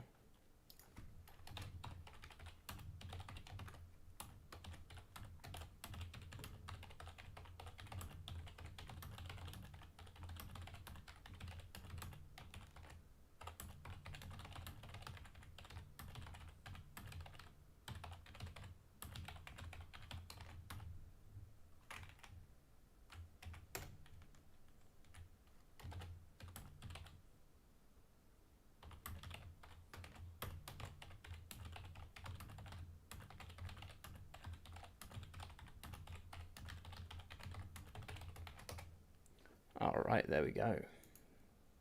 Send you a message there, Mr. Blackthorn. Why would you do that? Heard my name? Yes. You check that Discord, sir. Ah, thank you very much, Bibliton. Appreciate that, buddy. Logic, that was you before... Oh, right, I see. Thanks, Jeremy. Thank you very much, buddy. Appreciate that. Now, see here, Jeremy. Did you come over from Ducky Stream? I'm sure a lot of you came over from Ducky Stream, actually. Alrighty.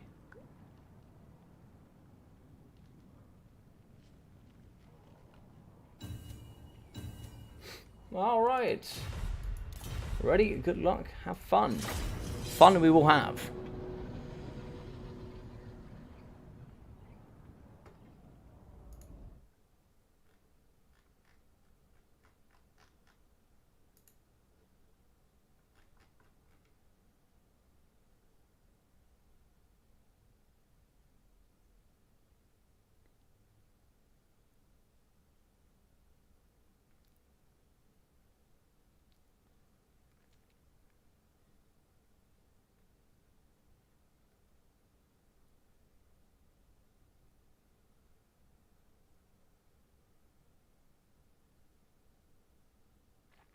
Alright, Mr. Human Boy, I've seen your message. I will be with you ASAP Rocky. Ooh, okay. Some good suggestions there. I like it. Right, so, oh, hello. Alrighty, hello. If you know, you know. Right, so in the front, we are going to have some miners with the blasting charges. 4 units, very good indeed. We're also going to be having some Thunderers here. 1, 2, 3 units of those bad armor-piercing boys. And we are going to have the double Slayers here in the back. We're going to have some Longbeards with the great weapons. Very good armor-piercing with the Grumbling Guard. Grumbling Guard here. The lovely boys in green. Look at these gorgeous boys. And look at the length of those beards. They are long indeed, hence the name. We're also going to be having the old Grumblers, which comes in with that 9%. Very nice vigor. We are going to have, oh my god, so we are going to be having Thoric, as well as Gotrek, who's going to be naked, and Hans. Hans is the brand new Thane here in the scene. He's going to be unbreakable. He's going to have that 75% physical resistance, that fear, and all the other good stuff. 65 melee attack with that magic damage, and all the very, very good armor-piercing stats. We'll be having Thoric here as well, with the double Rune of Speed, and the Rune of Wrath and Ruin. So no Rune of Slowness here. We'll be having the Rune of Doom. We'll also be having Thoric's armor, so they'll be giving armor here to the Ethereal as well. The Master of the Ancient Law, the Rune of Hearth and Home, Forge Fire, and also Locust of Power. Very good build indeed. I like this build. This build's nice. Here from tank, we'll be having 4 units of the Ungor herd in the front. And what else have we got here? We've got Centaur throwing axes. 2 units? Yes, 2 units of throwing axes. Bestigor herds. Ferromanticores here in the sky. And Tuskor chariots. So we're going to have 1 Tuskor chariot. Make that 2 Tuskor chariots. And the third one here, making the max here for the Brave Shaman of Beasts. Just going to be having Flock of Doom. No transformation, which is quite interesting. We're also going to be having the Cygor in the back. Very good here with the throwing, as well as the Ferromanticore. We are going to be having Morga, the Shadow Gave, here in the front. Morga will be having the Stave of Ruinous Corruption, the Spirit Essence of Chaos, and Regeneration. Double Bestigors as well. Good armor piercing in general, and it should be pretty interesting. So we're going to have double Ferromanticores. So that's going to be 1, 2, 3. That's 4 single entity monsters. We will talk about this afterwards. I count this as single entity monster, unfortunately. It's kind of a super weapon at the moment, and we've got 4 single entities. We've got 5 single entities, but 3 single entity monsters. So we'll come back to that. We'll see how the battle goes.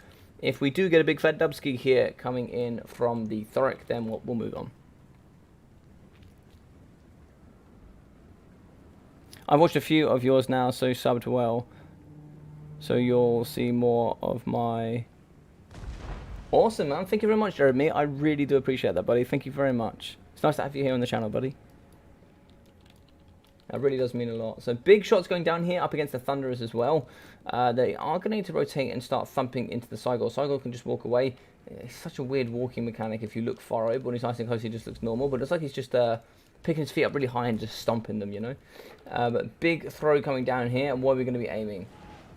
Miss there going down on the Thunderers. It looks like it's going to clip a couple of units. It killed 3 models, surprisingly. So going to be getting a wrap around. So this is sort of the movement phase here. You're allowed to move as much as you want, but once you start to engage and the attacking phase has begun. Now you can maneuver around all you want, but you are kind of attacking with the Cygor. Now I'll allow this for a short time, but very soon he is going to have to engage. He can't just attack with the Cygor. That's not acceptable. Now, we are going to be pushing in here with Morga, so that I'm more than happy with. Morga is going to be engaging in the front line. He is going to push through. He just walks through that line. I don't like that mechanic, the fact that he can just walk through unimpeded. He's going to walk through again and just try and get onto the back of the Thunderers. Now, that's quite interesting. Longbeards are going to be fighting here. Blasting charges did go into the Bestigors. That should be a Flock of Doom coming down. No, Rune of Speed in.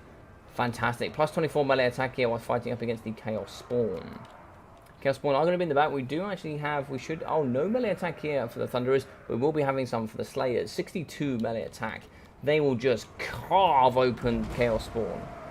Tuskor Chariots in the back, and they're going to clean up crew here pretty damn quickly. We need to get some shots in here up against the Tuskors. Blasting charges into the pocket as well. As it looks like here we are going to be having Morga the Shadow Gave.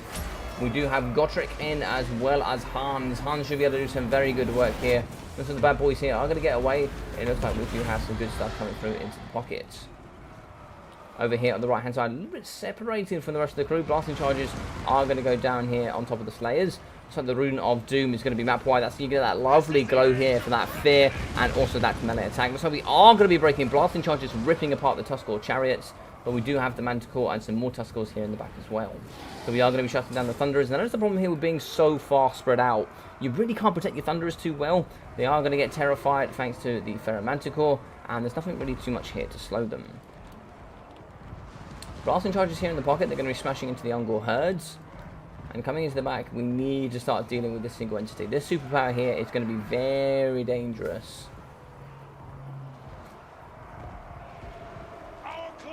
So they're going to come through, and there's a big hit there for the Shaman Beast. But in comes the big boy.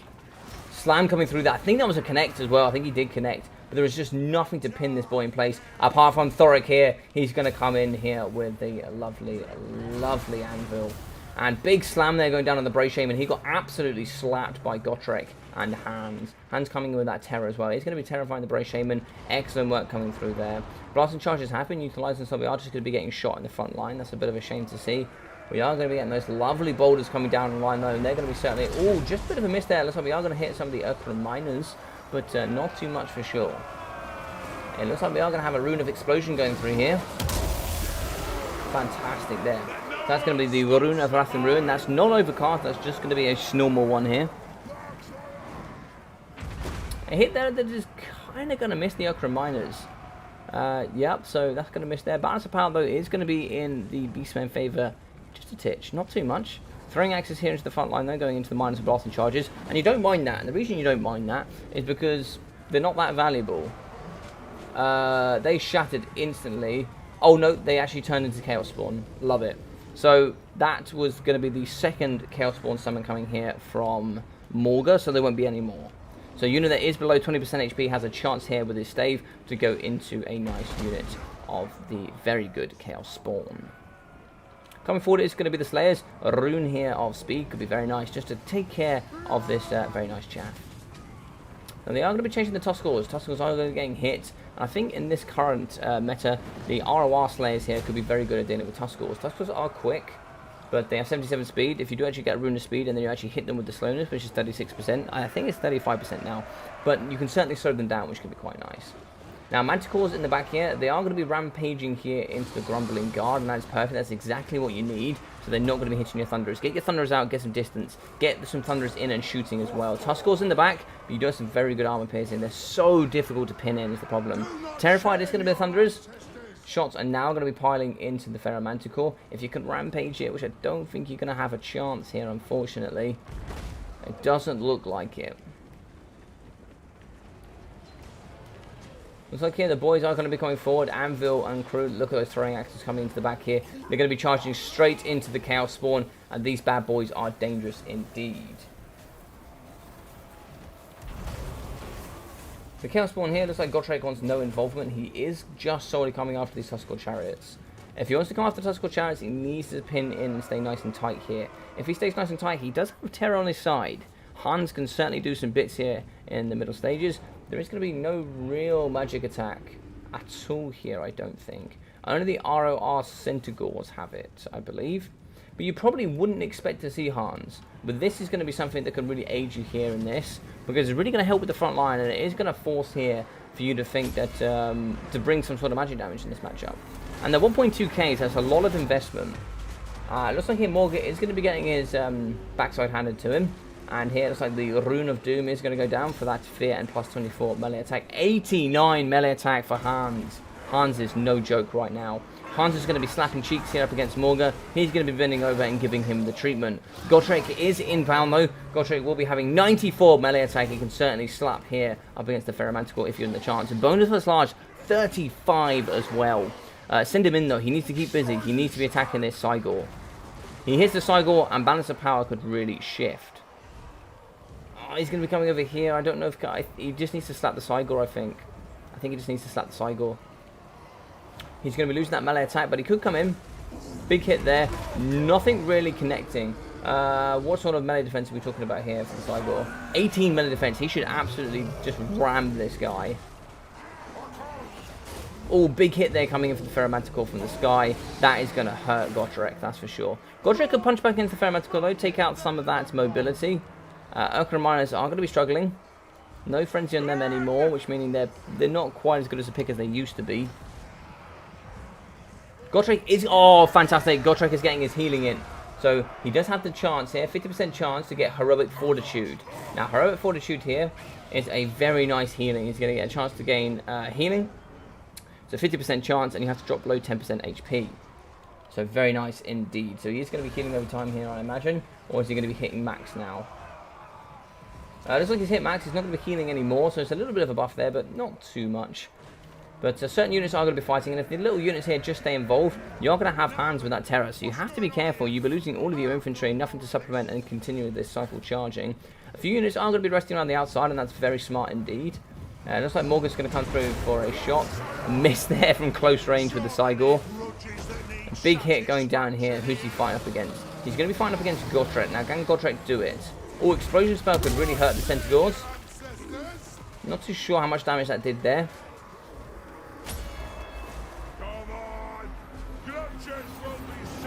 Lovely. This could be the Rune of Doom. Yes, Rune of Doom is going to go down. Rune of Doom lasts for 16 seconds. Another 24 melee attack. This is super close. Terrifying here as well. That is what is so nice here about Hans. Hans can do very, very nice. Now, if we can punch up against Morga and really hit that leadership, or maybe try and see if we can get some nice, tasty value here on the Cygors, that could be very good as well. Has Gotrek has gone down by the looks. Grumbling Guard are still here. These boys do not go for anyone. Armor piercing here can really rip apart the Cygor. 35 armor for him, thanks to the very nice Forge 5 for the negative 15 armor. Just allowing them to really punch quite nicely here up against the Cygor. Now the Tuskals are incoming, charging here from the Centaurs as well. Now hopefully Hans can aid in here. Rune of Speed is going to go down. Very nice. So Rune of Speed is going to aid. Balance of Power is going to be in the Beastmen's favor. Now, do you have anything left here? You could possibly Terrify everything. Losing the Grumbling Guard is going to be painful. That's a plus 9% Vigor that's really helpful. I just don't know. It looks like they have broken. The Grumbling Guard were active. Wow, they're healthy boys. But Thoric Ironbrow, I don't think he can finish this off. I don't think he can. Tuskal Challenge could get terrified. This is looking super close here. Malagor's certainly been hit here. He's been allowed to get full regeneration here in this pocket. Ferromanticore is certainly been doing some work, but unfortunately Thoric Ironbrow isn't unbreakable. He's going to be down to 1,626 HP. I don't know if we need to deal with the Cygor or the Ferromanticore. We need to deal with one of them. But unfortunately, both of them are hitting here. Thoric is going to be struggling. Oh, an Explosion Spell coming down. Very nice Explosion Spell. He is going to be holding. Leadership is going to aid here. 21 leadership for him, but he is getting smashed by this Cygor. Yep, he has broken, and I think that will be the game. We're just going to be having the fantastic Hans left. Let's get in on this bad boy here. No, he's gone down. No, Thoric. He is going to be in. He is going to still be fighting. Now, it's always go, go, go whilst you have terror on the board. You're going to be terrifying quite a few units and breaking them as well. If you could kill Morga, it is possible. But cycle charging like that is going to kill him, and that is going to be game. Fantastic stuff here from the brand new DLC and FLC units. Awesome pick there from Grombrindle. Well played to tank though with a fantastic victory. Looks like 1,400 here for Thoric Ironbrow. 2,000 damage value for Hans. That's exceptional. Now, something you would not expect to see here in this matchup. 1,200 from Gotrek. 270, 340, 480, and 540 here for the Blasting Charges. 450 here from the Urkran Miners. 350 for the Longbeard Great Weapons. 760 here and 780 from the Slayers. 820 from the Grumbling Guard with 240, 400, and also 288 from the Thunderers. Now, I can't help but think if you're just a little bit tighter packed there in that middle stage of the game where he couldn't use his Manticores, his Tuskal Chariots to really rip apart those Thunderers, how much closer could that game have been? How much closer could it have been? How you doing, Mr. Andy Blakely? How you doing, buddy? Now, this was a game for you, my friend. This was a game for you.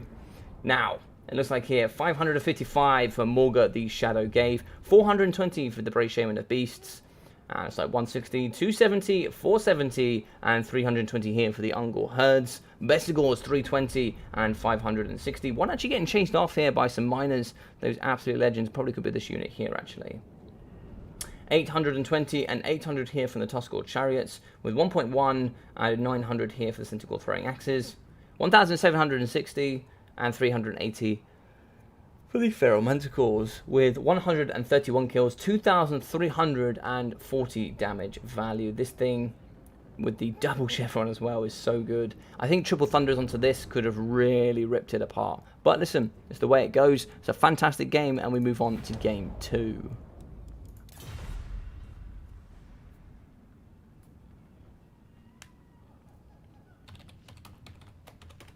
That was an awesome game. Fantastic game. I really enjoyed that. That was actually really good. And I actually don't even mind that the Dowie lost, because it's so nice to see the Beastmen here with so many good tools, man. And it's such a good game as well, because that is heavily Beastmen favoured. And that was an excellent matchup. That was an excellent matchup. How are we doing, Benzo? Is this the best of 1? No, so we've already done 2 best of 1s already. So this is going to be going into the second best of 3. So Chad Thoric here is in the semi-final up against Tank. Tank is now going to be 1-0 in the current series in the best of 3. And the winner here will be taking Riffle Shuffle on in the final for the best of 5. So really excited for that here. Score 1 here. Let's promote that to Uno against Neil Poix. But I know Chad Thoric has certainly got some stuff up at the sleeves.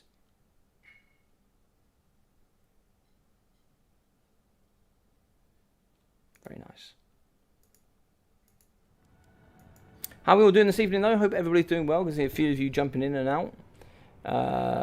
So I got MVP. Yeah, exactly. Shetland. Exactly. Very good stuff there. Now replay it. What do you mean replay it? Jeremy, do you mean see if we can get it in a replay in a video, maybe? Yeah, I don't think there is anything that is going to touch that Cygor at all at this point. Yeah, unfortunately not.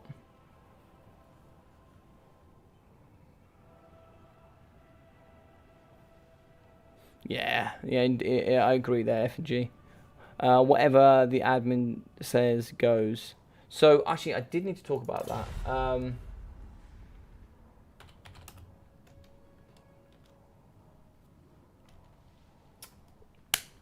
I actually forgot he brought 4 single entity monsters.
Alright. So I've messaged Grombrindle. We'll see what he says.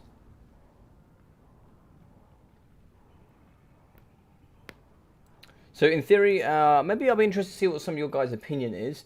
I believe that the any Lord or Hero on a Chariot is a single entity monster. That's my opinion. I'll be very happy to hear what you think. If Shaman on Chariot is an SEM, then that's for SEM. So that's what I believe. That's what I believe, and I believe it should be, because I don't think you should be able to differentiate between, say, a Noble on a Chariot being an SEM and, for example, a Brave Shaman on a Chariot being an SEM. And at the moment, the reason you can only have one is because they're a super weapon. That's the reason, but that could change in the future, and maybe there's something I need to talk to Falcon about, but perhaps we can have some sort of understanding here. Not too sure. Mr. Shetland Apache, I see you coming online, you sneaky guy. Certainly can't come under the radar from me. So yeah, be interesting to see.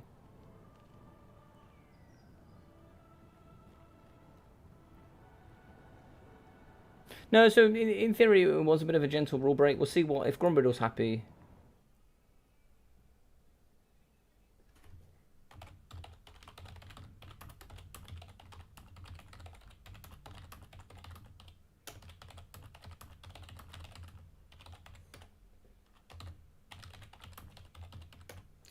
All right, Grombrunner was an excellent sport, so he's happy to give Tank the win, and that's very, very nice.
Oh. Is that going to send? Send it. You can do it. Believe in you. Come on now. God damn it. I will message Tank.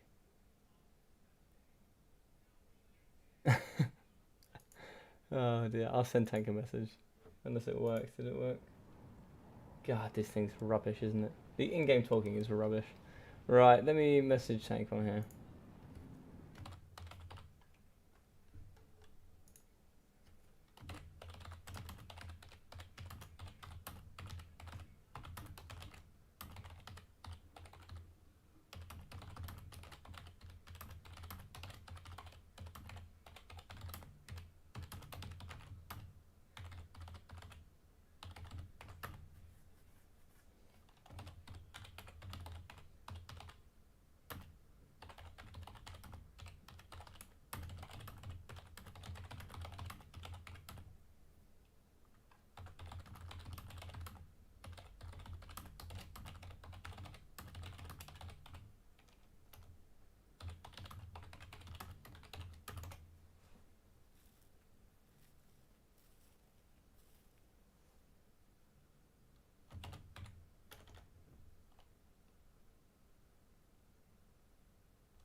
Cool. Hopefully he got that message. But I'm more than happy for Tank to have the win. Tank's an awesome dude, so just as long as he knows.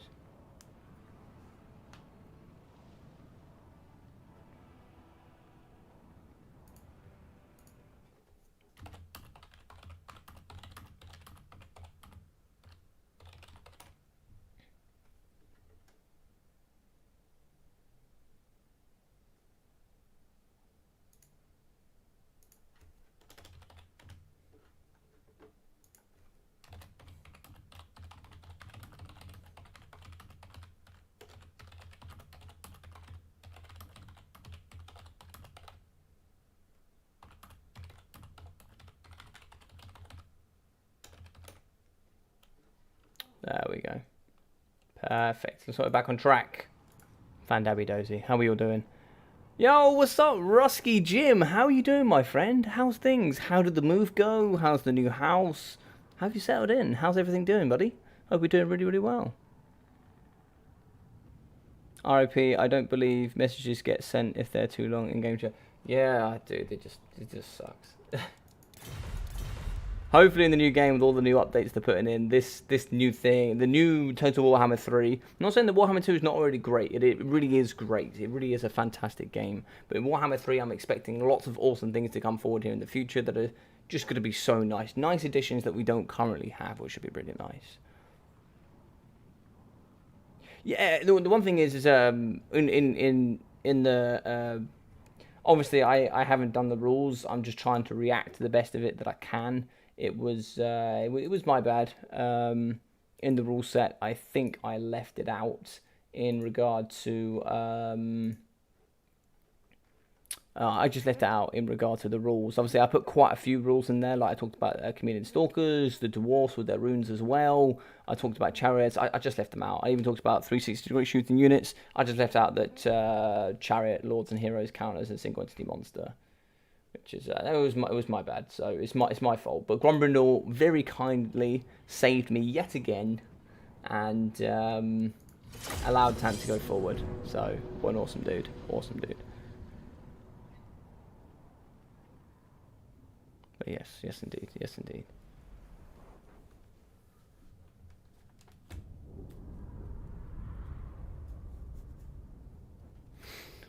Alrighty, so it should be exciting here. Game 2, 1-0 for Tank. And what are we going to see here? So the Bloodpine Woods. I really like this map, especially in the later stages of the game. This woods can be used to all sorts of excellent gameplay, for sure.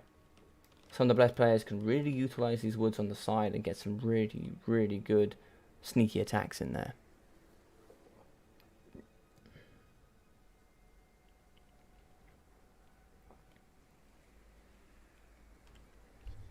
So what's your predictions, ladies and gentlemen? Are we expecting a tank here? So it looks like we're going to be having Lizardmen up against Skaven. Now, Skaven's a pretty good counter to Lizardmen, or at least it was in the previous patch.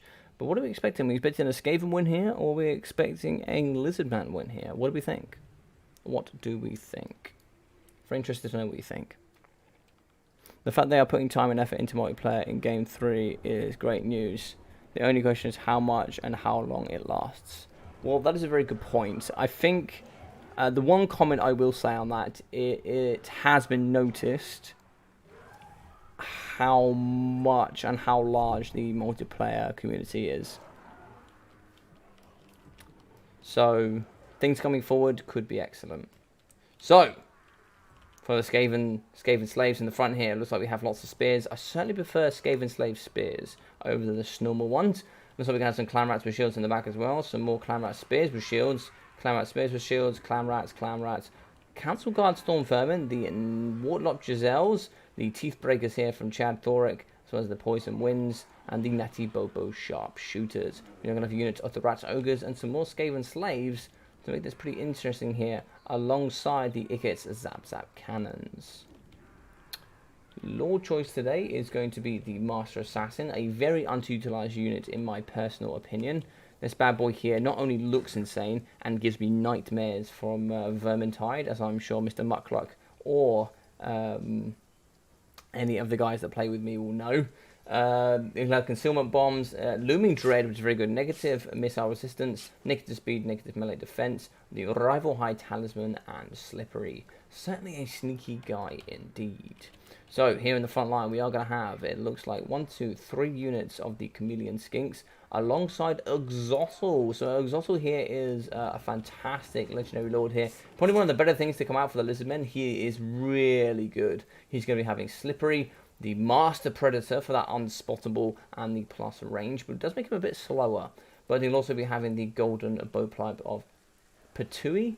I don't even know. I don't even know why I'm trying to guess that, because you guys are just going to take the mick out of me. But yes, we are going to have the Feral Stegodon here, so 2 Feral Shielders on the side. And we are going to have the Saurus Warriors, some nice Javos, Saurus Warriors, Javos, Saurus Warriors, and the Skink Priest of Beasts. The transformation of Gadon, and also the Flock of Doom. We're going to be having the nice, cheaper, and more improved Umbral Tide. They are going to be cheaper, and they are going to have lesser stats, but they're certainly going to be more improved from my point of view. Having them cheaper, making them a little bit more viable here in this current meta. Now, where is the mana going to come from here? I can't see any sort of caster. Ah, there we go, the Plague Priest in the back. Plague Priest probably the best one here. He is going to have the Pestilence Birth for the very nice Plague Vital Summon, and Vermintide here for the Clan Rat Summon with that Plague Rash. Yeah, so it should be a very interesting game here. Yeah, Manticores / Griffins and Skink Skirmish Cav are the answer to the Chariots. Yeah, can agree with that. Skaven says the Mihawk. Big Skaven fan here. Skaven have always been good against lizards, indeed, indeed. Those Skinks can do some big work against Skaven. They certainly can. They certainly can. Alright, looks like we're going to be getting involved here. Going to be shooting in the front line here up against those Warlock Giselles are going to be just absolutely causing some amazing damage here against the Community Skinks, including that 40% missile resistance. Zap cannons coming forward. What are they aiming for? So they're going to whap straight through the Saurus Warriors. Now, I don't mind them punching the front line. You probably don't care too much about these dinos. If you can hit the front line and they can't beat your Skaven slaves in the front, they're certainly going to struggle. That's for sure. Keep the Skinky boys here at bay as well. And you can do pretty well here. Lovely line of shot there. But Party Knife and also Muckluck, these guys have really helped me here in the Vermintide. And they've really changed my perspective about what some of these units look like in real life. Like, for example, Rat Ogres. They look tiny here compared to what they are in Vermintide, but in real life in the Warhammer scene, God, they are ginormous. Especially this sneaky little guy here in the front. Now, we don't have the Master Assassin here fighting up against the Oxotl. He does have 144 range up against the 125 here of the Master Assassin. But we have 534 armor-piercing poison strength here up against the 335 anti-infantry poison from the Master Assassin. Now, if we can put Looming Dread down, we can certainly aid in that, but he can certainly go very close with Unspottable. You pretty much have to be on top of him to see him. He's such a ginormous pain. Now, Natty Bobos here are going to be trying to snipe out the Skink Priest of Beasts. You certainly do not want that summon coming in, so that's not a bad snipe here coming from Thoric. Now, going to be missing that, I think you continuously do need to shoot. Yeah, so there it is. It is going to be inbound. If you can snipe it quickly, get everything on it, snipe it very quickly, and then you can come straight back to the front line. Now, this is excellent stuff here coming from Grombrindle, knowing exactly what needs to be done. Shots are going to be coming into the Feral Manticore, but there's not going to be enough damage to stop it from hitting the front line, I don't think. Hit going through there, but it is going to destruct it in the front line. We do have the double Feral Steggies, and these sisters need to get in and round, and maybe try and see if they can get into that back line. We are going to get some poke in the back here from the Chameleon Skinks. They're going to be shooting into those Clan Rat Spears. Pretty damage here is going to be the Master Assassin, though. Right on the edge of the periphery here. He is going to be shooting in, I believe. Where are we aiming for now? Are we aiming... Oh, we could be aiming for the Teeth Breakers, maybe. Teeth Breakers is going to do some excellent damage here against the Feral Manticore. Perfect counter there. He is certainly going to die very quickly if you're not careful. 412 armor piercing with the suppressed 35% slow speed there is certainly nothing to joke about.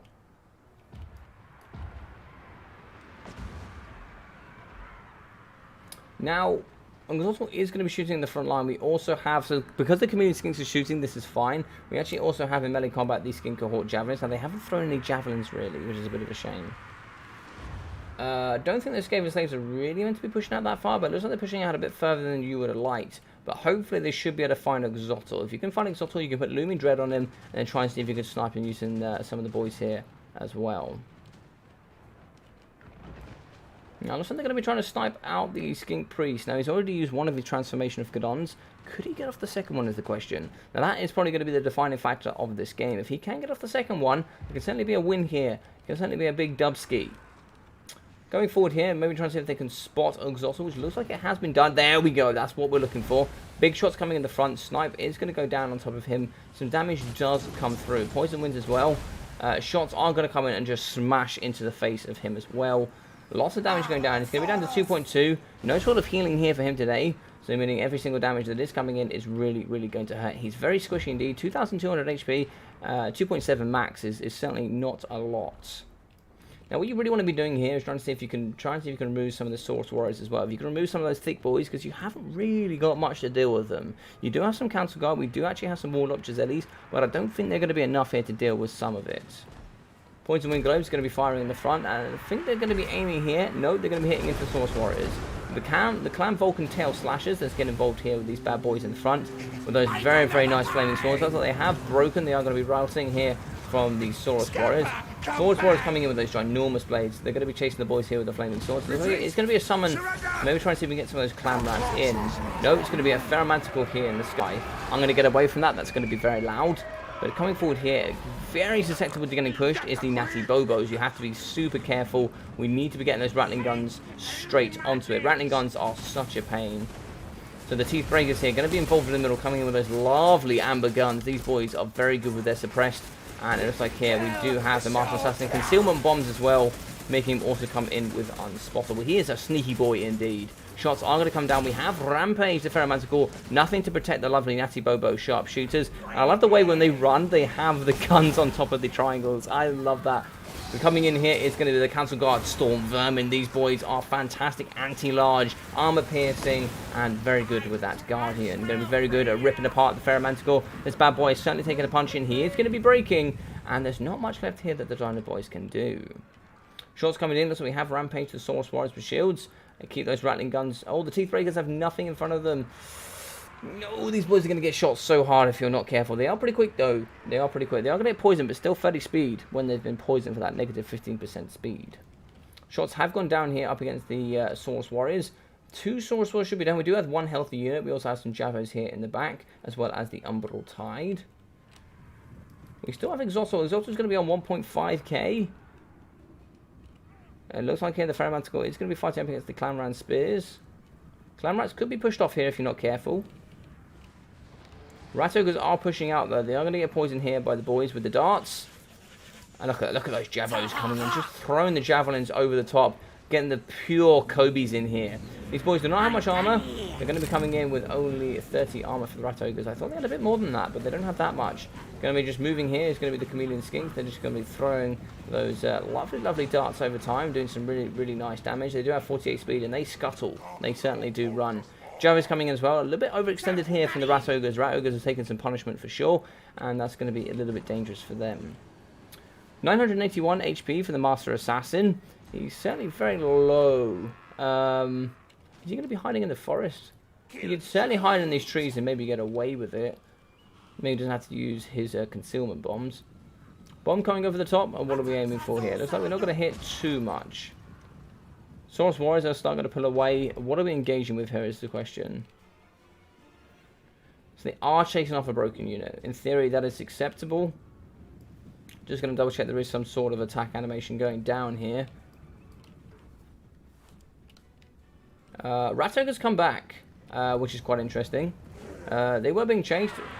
Big punch coming through there. These bad boys coming with a slam. They're going to be really ripping apart these Chameleon Skinks now. In comes the lovely Cheryl. She's going to be coming down here, downhill. She deals damage. Those Rat Ogres just going to be slamming apart these Skinks.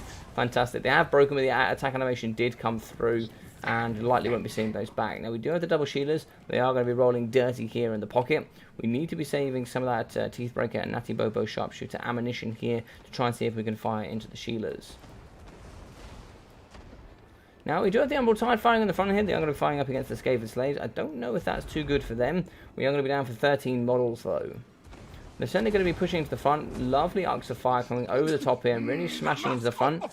They're also going to be facing the wrong way, but that really doesn't matter at this point. They don't have any shields or any armor, so they're certainly going to be getting hit pretty hard here. The Skaven boys are not really happy about that for sure. Let's have a look here, see what's going on. So they are going to be shooting here up against the Clanrat Spears with shields. They're now going to be shooting into the Umbral Tide. 11 models left for them.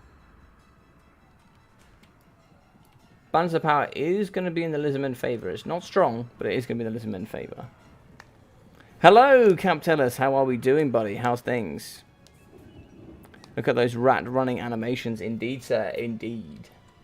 So we are still going to be having 2 Water Lightning Cannons on the line. I don't know what happened to the other one. Maybe P2 here did shoot over and do some good damage. He's used a lot of his ammunition, that's for sure. So the Plague Priest is going to come forward. We are going to have a summon here. Clan Rats are going to come straight out of the floor, and these boys are going to scuttle. They're going to come straight after. I love these designs. I mean, look at this design. It just looks so goddamn awesome. Looks like over here we are going to have some of the boys coming in with some of the shots as well. Looks like we are going to have a Flock of Doom going down here on the Council Guard and also the Clan Rat Spears.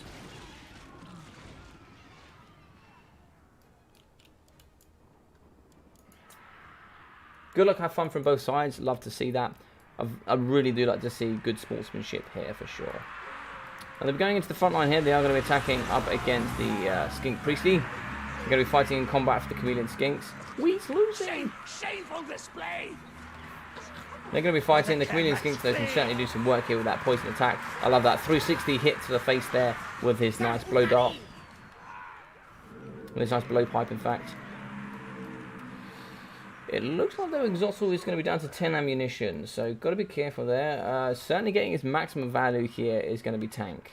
Can't deny that. He's going to be pushing it to the edge here for sure. Javos are coming over the top into the Skaven slaves. Slaves will take that like champions that they are. We are wavering. We is wavering. So maybe try and see if we can get the clan rat spears over here. Maybe get a summon. They're very nice. He's going to scuttle over here. He's going to scuttle on what we're going to see here. This is what he's going to see. He's going to see these Source Warriors jumping in. He's going to come over with his nice big ball and chain. Fantastic. He's going to be punching in, giving that negative leadership as well to these bad boys. Now, summon in the back here to maybe deal with the Skin Cohort Javelins. Clan Rats coming in to aid as well. Don't want to put too much over here. So a few units are going to be darting in the back here. We are going to have some Skaven Slave Spears as well as some Clan Rat Spears. They're going to be breaking, but I'm not too sure why. They're under no pressure. Where are the Poison Wind Globes? That's the question. Master Assassin is going to be chilling out in the back. I don't know what happened. So the Natty Bobos and the Teeth Breakers. Teeth Breakers now going to fire into the Chameleon Skinks. Here we go. They are going to be fighting in combat. So the Poison Wind Mortars in front of me with that massive 16 melee attack. Going to be fighting up against Source Warriors. The brave boys here with their good weapons. I love them in behind with their nice, the big cannons. It looks so cool, man. Skaven is certainly a fun faction, man. They are certainly a fun faction, but so are Lizardmen. This is why this is such an awesome matchup. Plague Monks that have been summoned are coming through to the front. They're probably going to be chasing up against the Skink Cohorts. 38 speed, though, up against 46. Umbral Tide are going to be shooting, so they're going to be wasting ammunition here from the Umbral Tide. Shots are going to be going in the top. They have rampaged the Feral Stegodon. That's going to give not as much control here. Big shots coming down. Big shot into the face here of the Feral Stegodon. That is going to shift the balance of power for sure. Skaven Slave Spears are going to be pushing forward here. It looks like we have run out of ammunition here from the Lizardmen. Now, I don't think there's any advantage here for Tank not to attack. He's going to be taking lots of damage here on the Feral Stegodon. Stuff he can't heal back as well.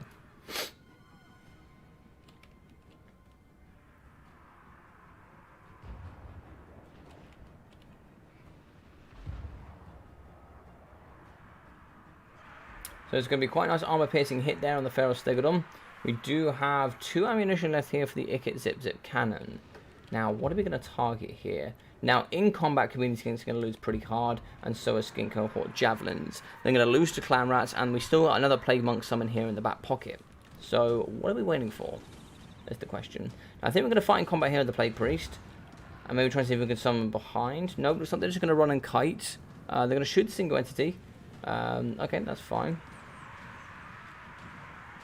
He should be able to push back now. There's no sort of flanking going on here. We do have a very healthy unit of the Source Warriors. Now, we certainly need to push them out using this, using the Council Guard. Now, we are going to have a summon. Now, is this going to be Plague Monks or is this going... It is going to be Plague Monks. Excellent. Plague Monks are going to be scurrying through. They're going to get in, and Plague Monks are so goddamn exceptional. If you haven't played Vermintide, these things are just ferocious. They are just terrifying. They come at you, and they just have a mad frenzy. These things will just rip you to shreds if they give you a chance.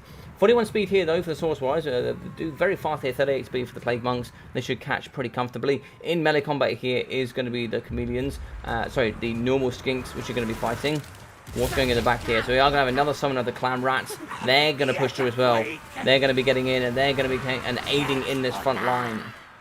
The chaff will live, and balance of power is going to be going into the favour here for the bad boy Skaven. Fighting the front line, the Natty Bobo Sharpshooter, something you don't say very often here. They're going to be coming in, and they're going to be doing their damage value. I'm not sure what sort of attack animations they've got, but I love the fact that they have to stay like this. That's incredible. So they can push forward, maybe try and see if they can fight up against Skink Cohort Javelins. The Plague Priest certainly could get terrified here. You need something that can deal with the Feral Stegodon. Now, we do have Clan Rats. We also have Council Guard as well that can deal some good damage. P2 is going to be down to still 10 ammunition. He hasn't shot yet. Natty Bobos are going to be shooting into the Feral Stegodon as well. Sorry, no, just the normal Warlock Giselle's. I do beg my pardon. Now, where is the Lord? Where's he going to be? So he's going to be in the back here somewhere. Oh, there he is. So he's now going to be shooting here into the Feral Stegodon. A nice Cold Blooded going down there. And it's like everything's going to be in melee combat now. We're going to get some lovely shots coming in for the Master Assassin. Slippery going down, concealment bombs for that hidden as well. Get that speed movement here as we can try and shoot into the Feral Stegodon. If you get all your ammunition there from him, he has some very good poison, but he is anti-infantry. But if you get that good shots going in there, we could certainly break the Feral Stegodon. Looks like he is going to break. Now, can we escort him off? Now, how fast is he? 43 speed with the poison. So you could certainly chase him off using some clan rats, but they have been summoned. They're only 32. 54 speed for the Master Assassin. He can certainly chase off, but it's like cold-blooded. No, he's just going to be standing strong anyway. Interesting stuff. It looks like here we do actually have the Plague Priest. He is going to be fighting up against the Exotl. Coming in here are going to be the ROR Teeth Breakers. They're going to be coming into melee combat as well. I think Winter Magic have been used. The Ball and Chain can certainly come in with some slap. Jumping in is going to be Exotl. He does have 50 melee attack and that poison. We also have poison. No, sorry. We're going to have magic attack from armor piercing here for the Plague Priest. Negative 10 leadership as well due to contaminated. Coming in at the poison wind mortars. Mortars are going to get involved in this melee combat as well. Teeth Breakers are fighting here. They're really trying to hold strong, allowing the Plague Priest to get away as there was a counter charge from Exotl. I think Exotl now could probably drop the Master Predator. I don't think you need that anymore. Get those stats back up, but he still could shoot here. So he could shoot. Looks like there was a miss there. Very nice. Now this is excellent here. We are going to be having the Master Assassin chasing off. He has that very good Weeping Blades as well. Anti-infantry armor piercing. Negative 50% armor is absolutely no joke here. What makes him so good, he's such a good multi-functional character. And I don't think we see him enough. I'll be truthfully honest, I don't think we see him enough. Exotl has done very well here in the pocket. It looks like there's going to be lots fighting here. Once the Saurus Warriors are gone, that is GG's. I don't think there's anything that can fight here. I think you need to kite with Exotl and get the maximum value you can with him. And he's going to have 8 ammunition left. There's nothing here that can kill the Council Guard anymore, I don't think. GG's and well played. The second one is going to be getting pushed off here. The second Feral Stegodon from the Earkit Zip Zip Cannon crew. They're certainly going to be the hero of the Skaven today. They're going to get upgraded from Clan Rats here. So from Skaven Slaves to Clan Rats for sure. Where is Exotl though is the question. Did Exotl die?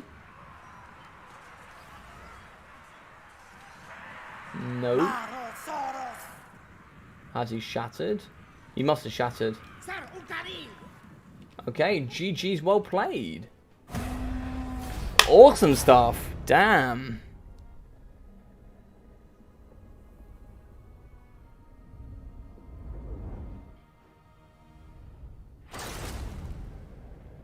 Very, very good stuff. Very, very good. So 143 kills for 2,725 damage value for Exotl, and he still had ammunition in the pocket. You have to be very interested to see what this guy can really bring to the multiplayer scene. 276 here for the Skink Priest of Beasts, as well as 118, 49, and 1,247 for the Saurus Warriors. That's why shooting them is so damn important. They're such a good melee unit, and that is what they can truly do in this matchup. 980, 230, and 220 here for the Skink Cohort Javelins. 420, 590, as well as 500, 130, and also 326 here for the Chameleon Skinks. 380, 360 here for the Feral Stegodons, and also 70 here. Only 70 damage value for the Umbral Tide. Master Assassin, 760 damage value for him, 111 for the Plague Priest, 260. I mean, this is the difference, right? These two cost the same, the Master Assassin and also Exotl. They both have the same abilities, pretty much. They both work in the same way, except less weapon strength. But this one has poison and anti-infantry. But look at the damage difference. 2,725, 760 now. Exotl was fighting a little bit more, but the Master Assassin certainly struggled. 260 here for the Skaven Slave Spears. 190 here for the Clan Rat. Vulcan Tail Slashers 232, 300, 188, and 20 here for the Clan Rat Spears. Looks like here we got 620 from the Council Guard, 1,046 for the Warlock Giselles, 1.4 here for the Teeth Breakers, 1,440 for the Poison Wind Mortars, 1,300 for the Natty Bobos, with 730 for the Rats Ogres, 1,900 for the Ickets Zap Zap Cannons, and also 18 here for the Skaven Slaves. Very good game indeed, well played. So, River and Maxon. So I didn't get to say, how are we doing, Mr. Captilus? Nice to see you here today. Hope you're doing well, buddy.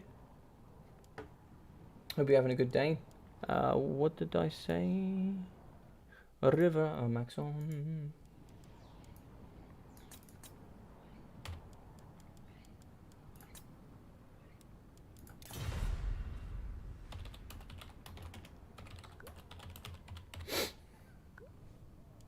So, Grombrindle coming back here. So, Grombrindle now has to pick a band. Pick 3, band 2. And we'll be going through here to game 3.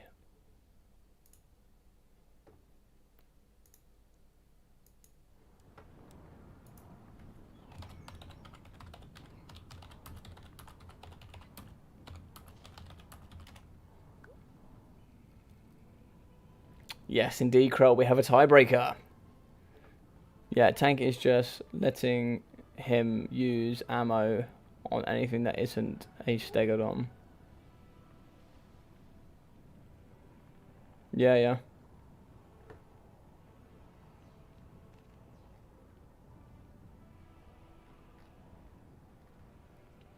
We said all of this, let's have a look.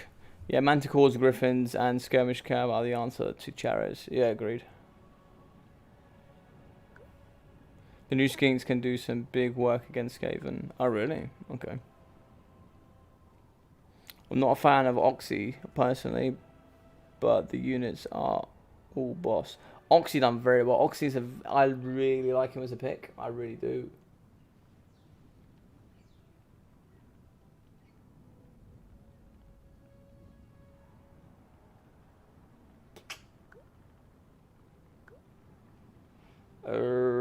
What does it say on my page? I beg your pardon. It might be band 1.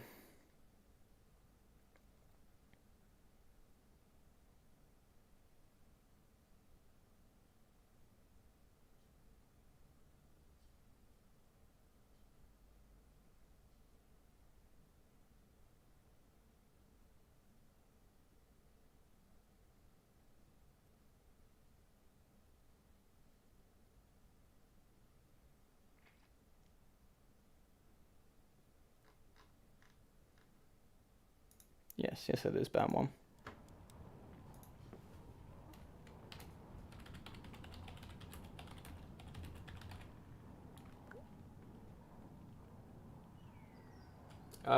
It should really be band 2, shouldn't it, really? I don't know why that says band 1. It does say band 1 on the website.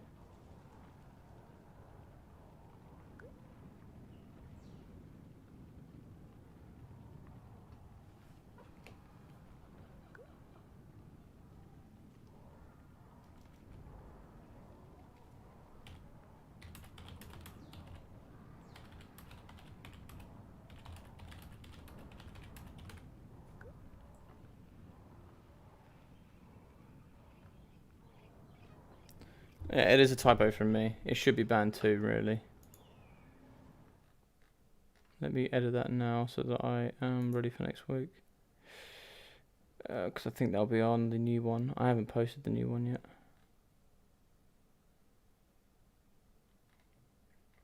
Another typo here.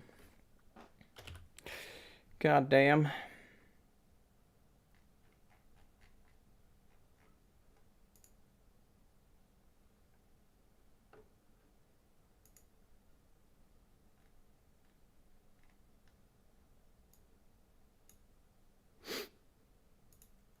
Apologies, everybody. That's a mistake from me. Alright. So, Beastmen, Dark Elves, Chaos Ban, Dowie, Empire. Honestly, ban Beastmen, go Wood Elves.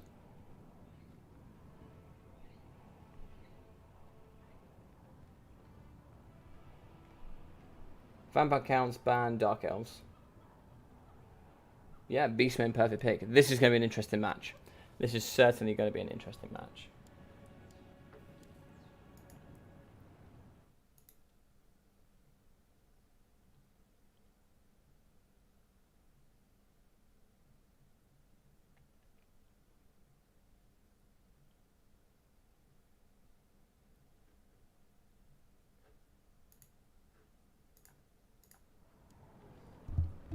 Just saw your message, Rusky.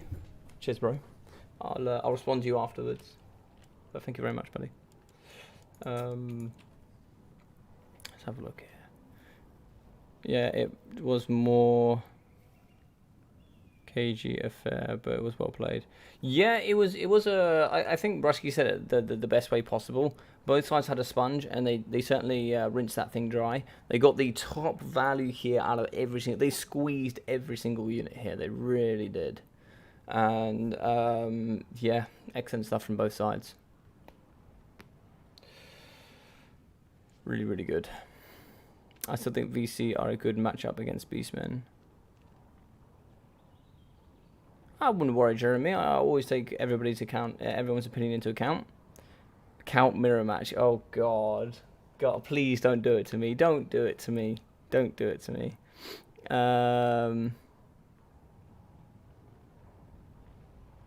What I would like to see here, I've heard from people that it is potentially Beastmen favoured. There are certain entities that just the vampire counts really struggle to deal with. But then again, I would more than happily be proven wrong. Now, Tank and Chad Thoric here, or others known as Grombrindle, are excellent players. You know, some of the top in the game. They really are. And yeah, you know, if you're going to be seeing it from either side, either way going here, you're going to be seeing two excellent players play it. I think it's time to find out now on live stream who's going to be better. I think as well, people certainly save some of their best builds for live stream. You know, they'll have certain builds that they have in the pocket that go for just occasions just like this.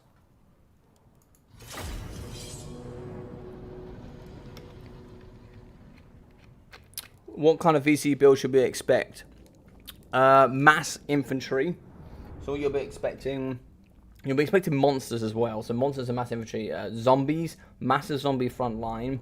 Maybe some Graveguard for the anti-infantry as well. That will do some really nice work there. Or if you really want, you could go Skeleton Warriors. That could do some quite nice stuff as well. You just got to bring enough to deal with all the chaff. And then you're going to need monsters. You're going to need a big bad dragon, for sure, for those breath attacks to deal with some of the large monsters. And you might need another anti-large monster as well. You're going to need some big monsters. The biggest problem you've got here for the vampire counts is the ROR Gorgon. That thing has regeneration in melee combat. It is anti-large, armor piercing, and it only has 50 armor. Its main weakness is range, and of course here, the only thing that VC don't have is range. Now the one thing you could use is Gaze of Nagash. Now Gaze of Nagash could go very, very nicely, but obviously you can't take more than one. So you do have to be very careful here. Anything that could reduce its stats, maybe see a massive Dragon Lord here with the, I mean, we clearly haven't got one, but if you had the Dragon Lord that had Helmet Discord, would have been very nice. That is for sure. Now, here we go. Vampire counts. Blood Knights could also be very good. Blood Knights could be very good. Anti-large cav. Now, we're going to be having Helmund Gorst. Okay, so Helmund Gorst with the Liber Noctis. We'll also be having Dance Macabre, Invocation of Nehek, Awaken from the Grave for the Graveguard summons with Master of the Death. Also the Reliquary of Corruption, the Unholy Lordstone, and the Vigorous Mortis. We'll be having two White Kings that look insane right now. I really like White Kings. They do look quite cool. They'll be having the Scab's Grace, dealing with that infantry. And over here in the trees, let's see if we can get in here. So, we are going to be having a unit of the gorgeous Blood Knights. These things just look awesome. Look at these guys. They are just so goddamn good looking, man. They're really well designed. I really like Blood Knights. Really cool. Very nice there. So we're going to have two units of the bad boy Blood Knights, as well as the Crypt Horrors. Now, Crypt Horrors have got a very nice buff here in the most recent patch, getting some more melee attack stats and all the good things, as well as some extra buffs to their melee attacks. So very nice to see them here today. Very good at pinning in units. We have some Skeleton Spearmen, zombies in the front line, as well as the Dire Pack Walls. The Dire Pack Walls, I believe, got a nerf. They got a plus 50 cost. Could be wrong. Could be wrong. Apologies. So we will be having in the back here the Sternsman Graveguard, good regeneration. We'll also be having the Kongenstein Stalkers, very good for that poison as well. I think they've got a little bit cheaper. And the 60 armor there for Skeleton Warriors. Skeleton Spears, lots of zombies, double White King, very interesting. 3 Blood Knights as well, so max amount of Blood Knights you're going to see today. Tuskal Chariots can actually beat Blood Knights in combat currently. So we are going to have the Destroyers of Direct Ward. These bad boys here looking very purple indeed. We're also going to be having the Ungor Spearheads with the silver chevrons. Very interesting to see them with just so many chevrons. Now we are going to having the terrifying Gorgon. You want to know how big this thing is? You can compare it up to Taurox, the Brass Bull. But we are going to be having the Behemoth here coming in with the strength from Flesh. Very good there. Also going to be having Taurox the Brass Bull, one of the newest legendary lords here. He will be having the Brass Body. He'll also be having the Blood Beast, as well as Rune Tortured Axes, and also Slaughter's Call, and the Blood Greed. A couple of units of the Ungor Raiders. We're also going to have some very good Gore Herds with shields, and in the forest here, we're going to have a Brave Shaman of Wild. Now, he is going to be a super weapon here, but he is going to be on his chariot. He is going to be coming in with the Jagged Dagger, Savage Dominion, the Brave Scream, and also Bestial Surge. Savage Dominion, it will be costing, I believe it's 20 minutes of magic there for a Cygor. You get a Cygor and you can certainly slam some rocks there into the face of those Blood Knights. Now, what you're going to need to supplement also the Blood Knights, you are going to need some of the anti-large infantry to deal with them for sure. Going to the forest is going to be the Dire Pack Wolves, and they're going to come straight for that Brave Shaman. There is no doubt that they're going to come for the Brave Shaman. Now, the Brave Shaman apparently wants to take this engagement. We can see here the Dire Pack Wolves here from Tank going to be coming straight after the Brave Shaman here from Mr. Tank. In the back though, we are going to have the Grog Hooves of the Wolf's Run. I need to learn how to say that. But the Grog Hooves here are going to be getting chased by the 95 speed Dire Pack Wolves. They will be getting poisoned, however. So I'm not sure what speed we can be expecting here. They are going to go down to 81 speed. We have 93 here from the Grog Hooves. Let's get nice and low here. So they are going to be getting away. There is going to be a tiny bit of gap between them. Good throwing axes here, down by 6 models though. So that engagement there is going to be really key for the later game. So also coming down the front here, looks like we have the Ungor Spearmen. They are going to be fighting here in this middle pocket. Front line here is going to be going against all of these Skeleton Spears. And Skeleton Spears are going to be dropping. We're going to be moving in here. Lovely Scab Scrape coming down up against them as well. Doing some really nice damage. Very nice damage coming through there. With the big boy is in. We are going to have the Behemoth. And he's going to be here fighting his anti-large armor piercing up against Helmut Gorst. Going to be pinning in using the Crypt Horrors. These bad boys here with their very good weapon strength, armor piercing, and poison. Going to be very good at slowing down the Brute. Very, very good stuff. And in he comes, the man, the myth. Oh my god, look at that. Explosions, everything, everywhere here. Coming in for Torx, the Brass Ball. The Brass Body is going to be going down. Fighting here up against the brilliant White Kings as well. Dance Macabre here for the White Kings. And here we go. He is going to be fighting up against the zombies. Brass Ball is really going to aid here in this matchup as well. The Behemoth is in the pocket. Behemoth is going to be fighting up against all kinds of entities. Spears as well as also Blood Knights. Skeleton Warriors. Overcasted here. Dance Macabre plus 24 melee attack and speed. Pretty much the speed, the rune of speed. Behemoth is going to get out though. He doesn't really want to fight against Blood Knights all day. Now, I'm pretty sure Torx the Brass Ball can do that, but everything else needs to be careful.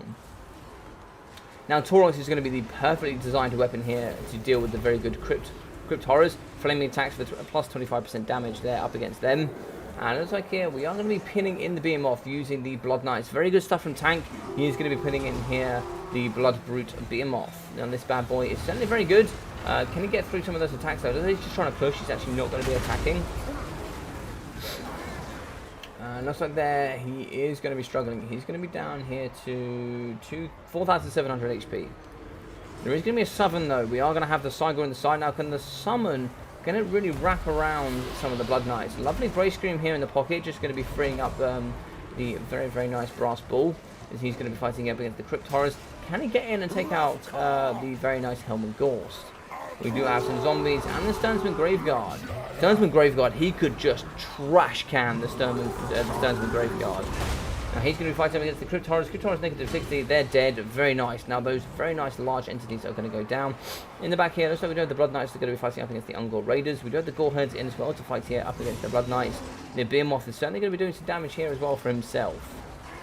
It looks like here the Brave Shaman is going to be fighting up against the Blood Knights. Very nice Brave Scream here as well.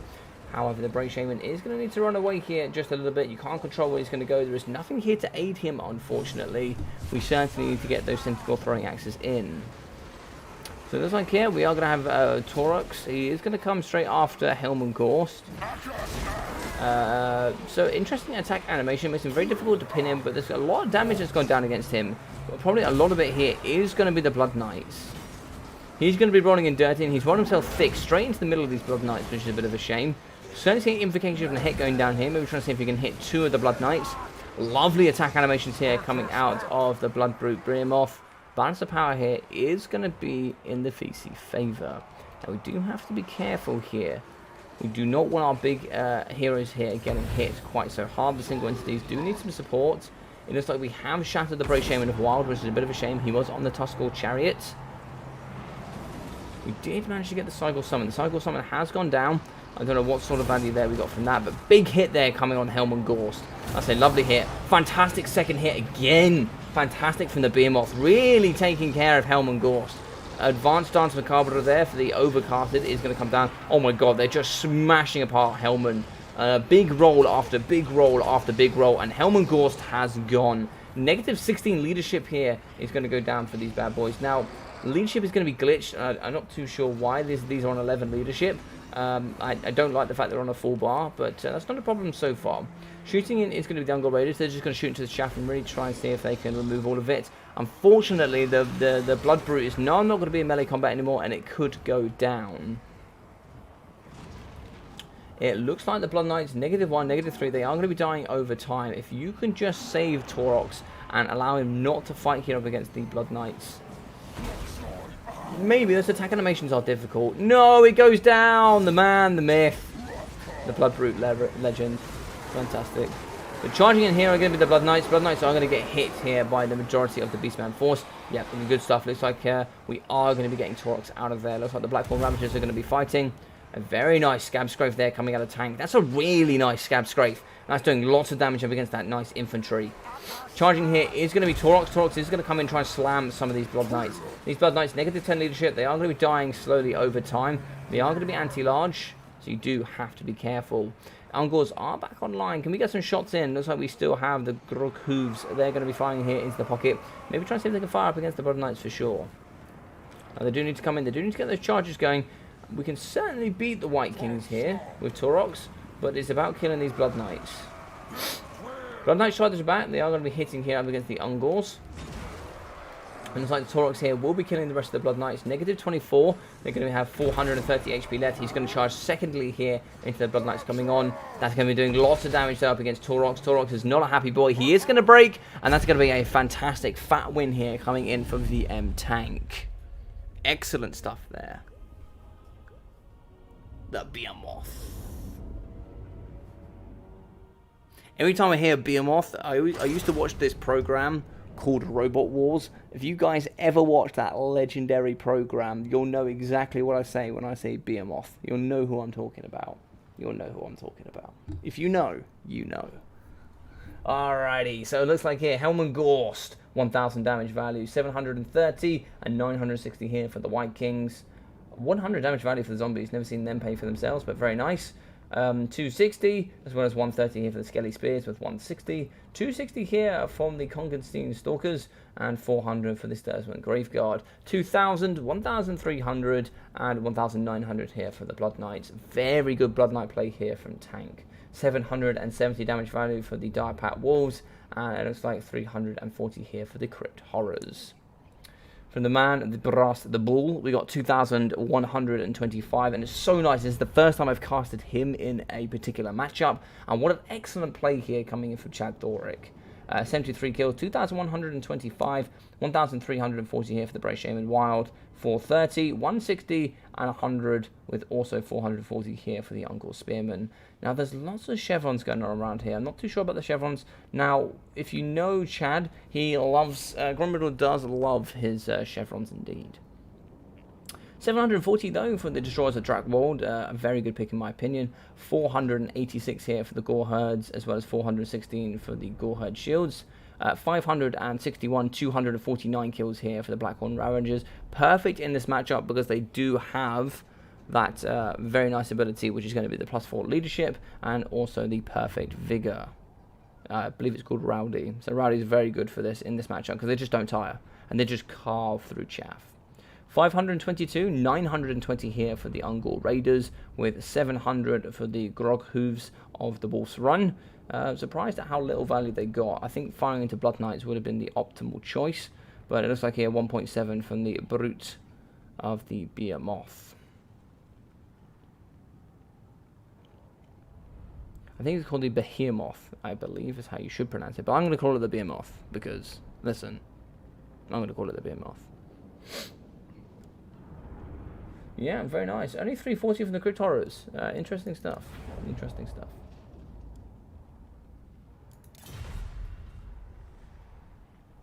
Oh, Gorse made it. Gorse almost made it to the end. Indeed, indeed. GG's well played, man. Right, let's say we get a Riffle Shuffle in here. Where are you, sir? Show your face. Really well played to Grombrindle. A nice best of 3 there. Excellent stuff. Some really top qualities players playing today, which is very nice. But thank you, Grombrindle. It was really nice to have you on the stream today. But sadly, you are going to have to make way for the Riffle Shuffle. Now, this man has certainly come through the scene, and he is just carving his way through opponents at the moment. This bad boy is someone you need to keep your eye on. He is certainly a strong competitor. So I'm going to go down to 0 here. And we're going to go down to 0 here. And let's get ready here for the best of 5.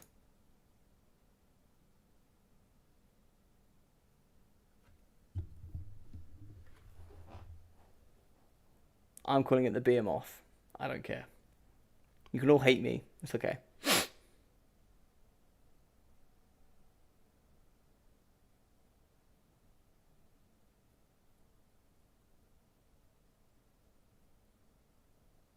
Yes, Crow, you can take as many ROR units as you like. It's only on Unicaps that it has 3.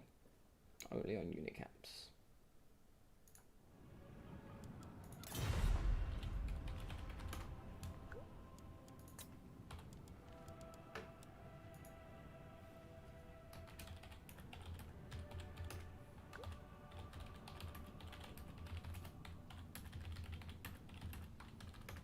All right.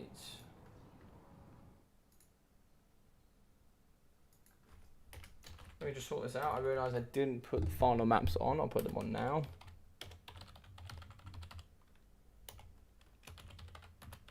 Got them here right in front of me.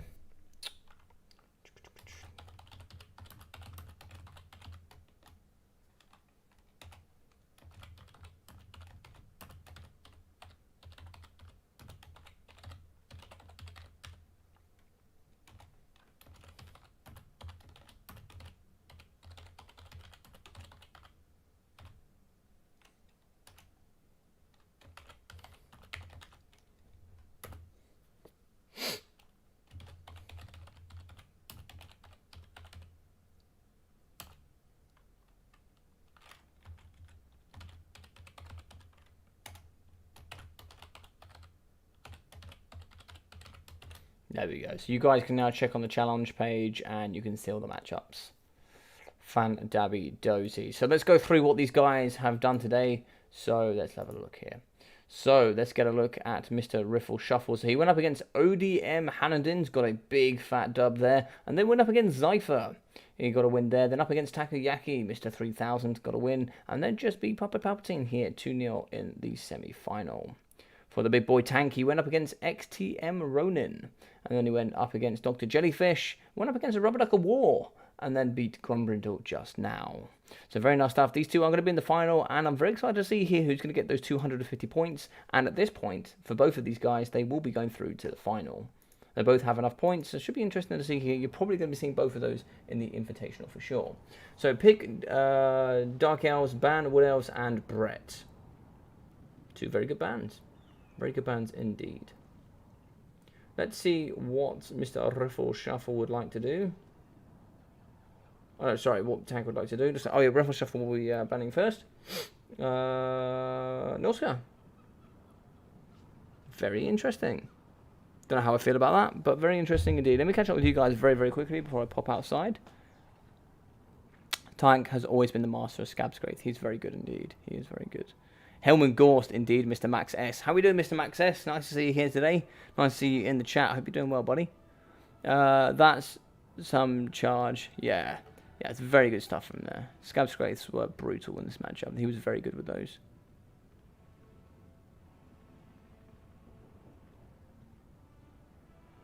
Yeah, me just trying to wrap my head around these names. Passive healing from Gorst heals the same as Flock of Doom if you want to blob. Oh really? Okay. The true blob is real.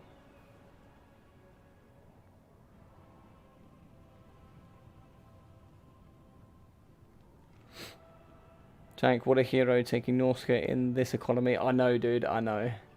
If you do not kill Gorst, it is a downhill due to his regen and mortis. Yeah, it is so strong, dude. Gorst is very strong. Yeah, very good semi-finals from both sides, actually. From both sides, very good semi-finals. Right, ladies and gentlemen, we are going to be going into the final. I'm going to quickly pop outside for a second, but if you guys are enjoying this content, please feel free to smash that like button. It counts as an interaction. It allows YouTube to know that it's going to share it out with the wider community with the more interactions it gets. At the same time, if you don't like it, please feel free to dislike it. That is a very good way for you guys to show whether you do or don't like a piece of content that I do. It's very helpful for me to know what is popular, what isn't popular, and how I can go forward with my channel. Secondly, if you feel free to subscribe as well, if you guys do subscribe, not only will it alert you here for all the live streams and videos that I put online, which there's going to be tons of videos coming, by the way, and some good live streams as well. There's going to be some very, very good live streams here. You can also, subscribe for those big things, and also it really helped me here getting towards those 1,000 subscribers, so I can become a partner here with CA, and also become a partner with YouTube, so I can really try and build this platform that I'm trying to build. So that would be very kind if you can do a couple of those things for me, if you feel like you want to. If you're not sure, if you want to subscribe, maybe try and see if you can check out some of my other content if you don't know yet, and maybe see if you like that, and maybe that might help you decide if you want to do that as well. That'd be great. Let's have a look here. Thank you very much, Jason Thompson. I really appreciate that, buddy. I really appreciate the subscription, so thank you. So yeah, it really does help, guys. I know I don't like bashing on about it, but it really, really does help. So I appreciate all the love and support that you guys are giving me, so thank you. I'm just going to let these ties set up very quickly. I'll be back in literally 2 seconds.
Alrighty, let's smash on with it then. Let's get it going.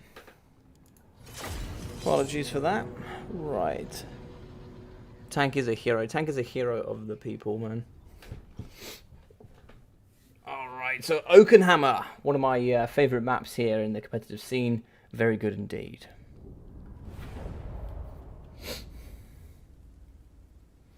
All right, let's get involved. Let's get it going.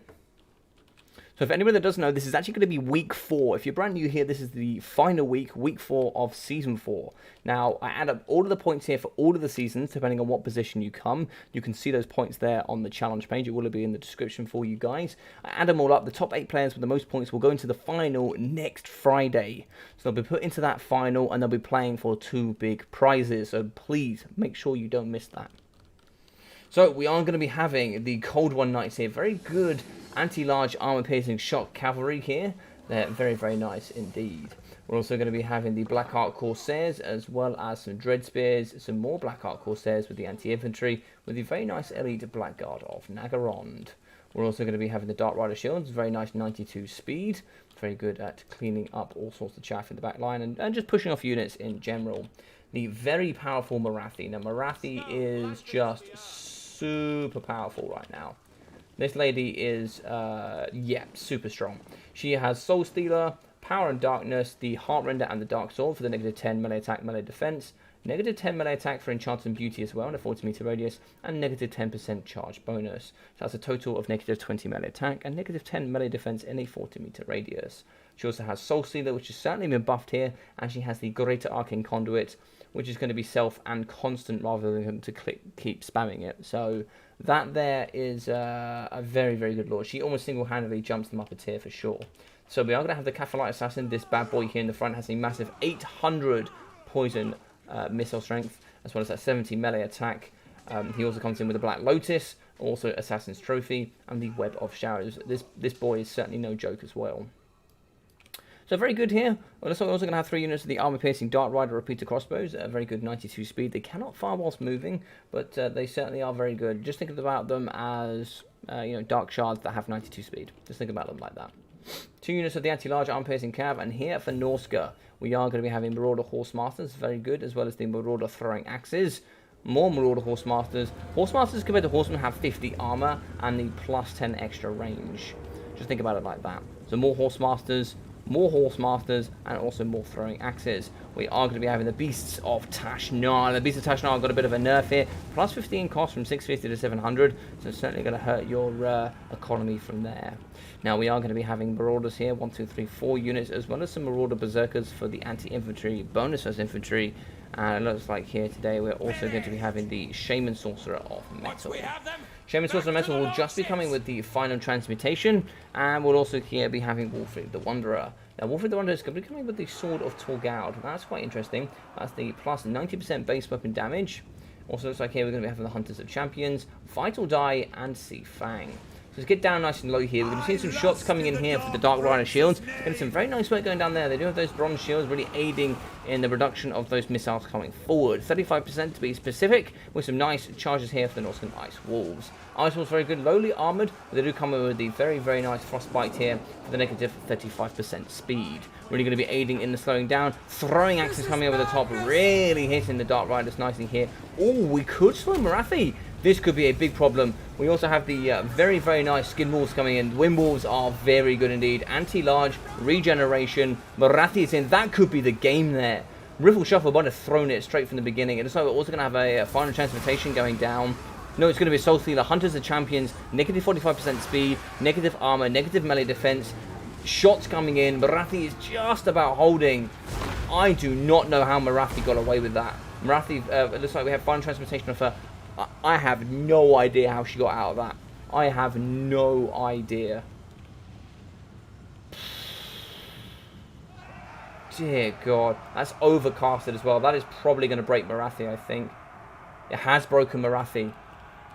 God damn, that was really unfortunate. That's going to be a lot of damage there, and that just shows very, very nicely here from Tank. He saw the moment that he could hop on there to Morathi, and he sniped her so quickly. And at the top end of this game, that is what can happen to you. It really can happen so fast. Some more Wind Wolves here. It looks like I didn't see how many Wind Wolves we had. We certainly had 1. Are we going to get? It's just 2 here. So they are going to regenerate. As you can see, they're going to come back. They're going to have that nice 2 per second coming in the back there. I think it's 4, so you're going to get 2 every half a second. But the Beast of Tashnar, you need to protect them. They're going to be very good at dealing with the Dark Rider repeater crossbows. A lovely Sea Fang here coming into the Black Ark Corsairs. Black Hawk Corsairs are really going to struggle in the front. We do have some Marauders fighting in here very nicely. Countercharge could come in here from the Spear Riders. Spear Riders going to do some nice scouting here up against the Marauders. Marauders have been broken. Looks like it's going to be another Soul Stealer here to heal up Marathi, but Marathi has certainly taken a punching to the face. She felt that. Oh, this is very interesting. This is probably negative here for the Dark Elves. They're going to be pushing all of their lightly armored skirmish cav here into the Marauder Horsemasters into melee combat. One of them has been caught. One of them is going to get broken. And so here we are going to have the Skin Wolves here fighting up against the nice Cold One Knights. Who wins here? I'm really not too sure. I imagine it is going to be the Wind Wolves, but it's very, very close. It looks like here we are going to be having Mr. Wolfric the Wanderer here in the pocket. He's going to be fighting as well up against the anti-large Cold One Knights. Anti-large arm piercing, 90 armor as well. These boys are certainly no joke in this matchup. We are going to be having the Skin Wolves in here. They're going to be fighting nice and strong. These bad boys can certainly do some good work. Looks like we are going to get some javelins over, some throwing axes in as well. Very nice stuff indeed. Looks like we have managed to shatter a unit of the Dark Rider repeater crossbows. Very nice there. We do have some Dark Riders in the background coming in, and we still haven't utilised the Blackguard of Nagarond. These beautiful boys here with their halberds, they can certainly get in with their eliteness, with their nice gold halberds. They can certainly do some very, very good work. Looks like here we have lost one unit of the two of the very nice Cold One Knights. The second one has rampaged. And it looks like here it's going to be having 500 HP, 9 leadership, negative 18. That will break and more than likely shatter here, I can imagine. Negative 24. Do I hear Winds of Magic? I don't hear any Winds of Magic, but Marathi has been hopped onto here. Marathi, Hunter of Champions, negative 45% speed. She is going to get pinned in. She is going to break. If she dies here, it is game over. 90 health, and Riffle Shuffle has pulled out. Fantastic stuff coming out of tank. This guy literally came in straight out the gates. No joking, no messing around. This guy is here for business. Lovely stuff. 1,500 here for Wolfric the Wanderer. 2,000 damage value for the Shaman Sorcerer of Metal. These AoE effect damage coming down here is just some exceptional stuff. And it really prevents those bot builds and stops people from really blobbing now. And you're certainly going to see some big values coming from casters. If you make the mistake now of not bringing in a caster, it's going to be even more painful here coming forward. But 350, 100, 100, and 170 for the Marauders. 880 for the Marauder Berserkers as well. 300, 400 here for the Marauder Horsemen throwing axes, with 670, 500, 300, and 370 from the Marauder Horse Masters. All of them still lots of ammunition here left in the pocket. 250 here for the Norscan Ice Wolves. The Beasts of Tashnar, 480, very good anti-large wolves, as well as 616 and 480 here for the very good Skin Wolves. And a win, ladies and gentlemen. We got a win here for the boys. We got one for the Norscans. We got it in there. The new Beastmen. We got them, and we got them a win. But here we go. Marathi coming in with 1,200 damage value from her. Considering how hard she got pumped on, she really got some good value in there with those Soul Stealers. 550 here for the Cathalite Assassin. 170, 180. How are we doing, Mr. Cowboy Bob? As well as 135 here for the very nice Dread Spears. 460, 570 here for the Black Hawk Corsairs, and nothing for the Blackguard of Nagarond. Now, I really like these boys. They normally save units to the end game, where Blackguard of Nagarond, Terror, and all these gorgeous things can come in and really have a big effect. But unfortunately here, not getting any value on these boys is really, really painful. But 87 here for the Dark Rider Shields, 480 as well as 500 here for the Cold One Knights, 360, 360, and 650 here for the Dark Rider Repeater Crossbows. Very, very nice indeed.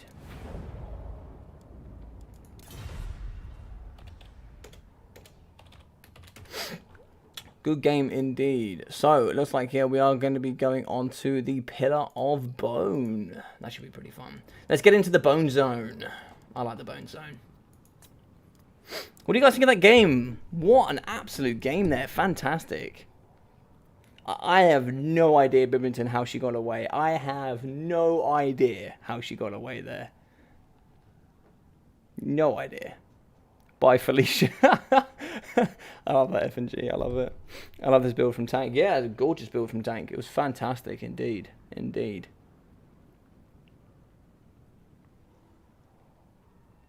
Yeah, I love it.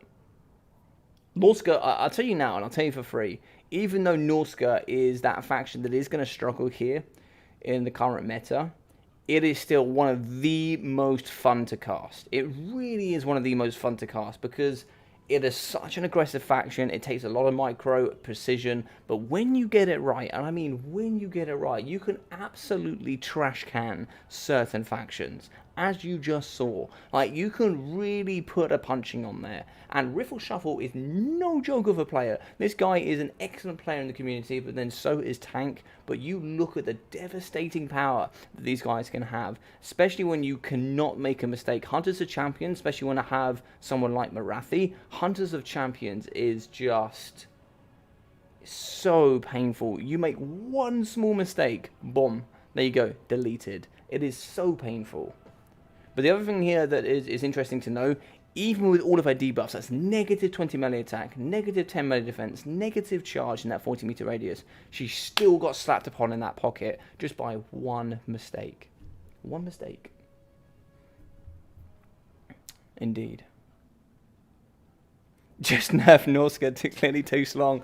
Yeah, when I was doing my, for those that haven't seen, when I did my breakdown for the, it is 3 hours, I know it's quite lengthy, I'm probably going to put some time stops in there, but when I did do my breakdown of the patch notes, and I went through when I slotted through each list, High Elves and Norska just got nerfed, just flat across the board, just nerfed. It was just such a shame, but, you know, there you go. Norska aren't quite in the same area as Beastmen. They're not an F tier on their own. I still think High Elves need some love. I think, well, they've got lots of stuff. The only way you could really justify High Elves being a tier above Norska is the fact that they just have so much. They have every winter magic in the game, pretty much, apart from vampires, of course, and Lord of the Deep. But they've got every other wind of magic in the game that they could possibly need. They've got excellent lords and heroes. They just really struggle for variety in their infantry, especially, and they're just a very elite faction, which is something that is quite painful for them. It is quite painful. So it's very easy to guess. You can build some really excellent builds, but they're going to be elite for sure, and you can guarantee it. Alright, so Wood Elves. We're going to be banning Empire and Lizardmen, and something here that I've seen as a lot more of a counter is going to be Tomb Kings. Now, many people don't like this, but with some of the stuff that I've seen, Tomb Kings can be very nice in this matchup for sure. Now, a lot of people bring a certain unit into this game, especially as the Wood Elves from Tank's perspective. A lot of people bring the Lost Silver Knights. Now, they are amazing. They look amazing. They are just amazing. Just in this matchup, I don't think they're the one. I don't think they're the things you need to bring in. They are good. But I think just going wide here against the Tomb Kings pretty much guarantees you a win. Go wide infantry, because they can't deal with it. And also just go wide range, because they can't deal with it. And then it's pretty much a dubski from there, really. You know, you just go, say, a caster on an Eagle. Maybe go high magic, bring Soul Quench, bring Apotheosis. You know, heal up some of that front line, bring in the fear as well, so those skeletons can't do too much. Just smash apart that front line, and it's pretty much a dubski here for the Wood Elves, really. Otherwise, you can bring in Drycha. Drycha's also a nice one. She punches in the front line, summon in the back, get onto that range. Orion getting nerfed pretty hard is pretty hard to take. You could go Durfu. I think it's a bit of a risk, as much as the risk as the Lost Silver Knights. Reason being is the fact that he could just get sniped by your Shakti. But if you go nice and wide, your Shakti Great Bows are pointless, pretty much. Now, that is a good point, Cactus, and I do like that. Tomb Guard are very good in this matchup. They are very good. A good counter is obviously just lots and lots of the Treekin. Treekin can do quite well there, just smashing apart that infantry. Treemen as well, you know, very good. Very good indeed. They also have physical resistance. And that's why you kind of see the Kepler Guard in this matchup. Kepler Guard, I think, is a really good matchup for them. Because they're not really going to have any magic resistances, but they will be having physical resistances. So having the Kepler Guard is good. Yeah, Tomb Guard are good, though. I can't lie. Especially the Halberdier versions. The Halberdiers are very nice in this matchup. Now, you could go full cheese. You could go full Air Force. That is also a potential. I don't think we're going to see that here. I think that would be a ginormous risk. I think, you know, you go 3 units to Shopti and that's your Skyforce dead, I'm pretty sure. because you can only bring 4 units, and then you could bring the sisters, but then that's 5 out of your 6 360-degree shooting. And in my tournaments here, you're only allowed 6 units. Now, that includes heroes, and that also includes lords. So it means you can't take the sisters, you can't take then double heroes, and then 6 units of skirmish cav. I mean, you can't do that anyway, but for example, you can't do that. It's just to stop people 360 kiting. Yes, it's a massive nerf here to the Wood Elves, because a lot of the units that are decent are 360-degree shooting, but, you know, it just stops kiting, just full-on kiting, you know. So, you know, there are things to take into consideration, and they have lots of units that don't do 360-degree shooting. They do have lots of units that don't do that, so, you know. But Starfire Shafts, they're the answer. Starfire Shafts.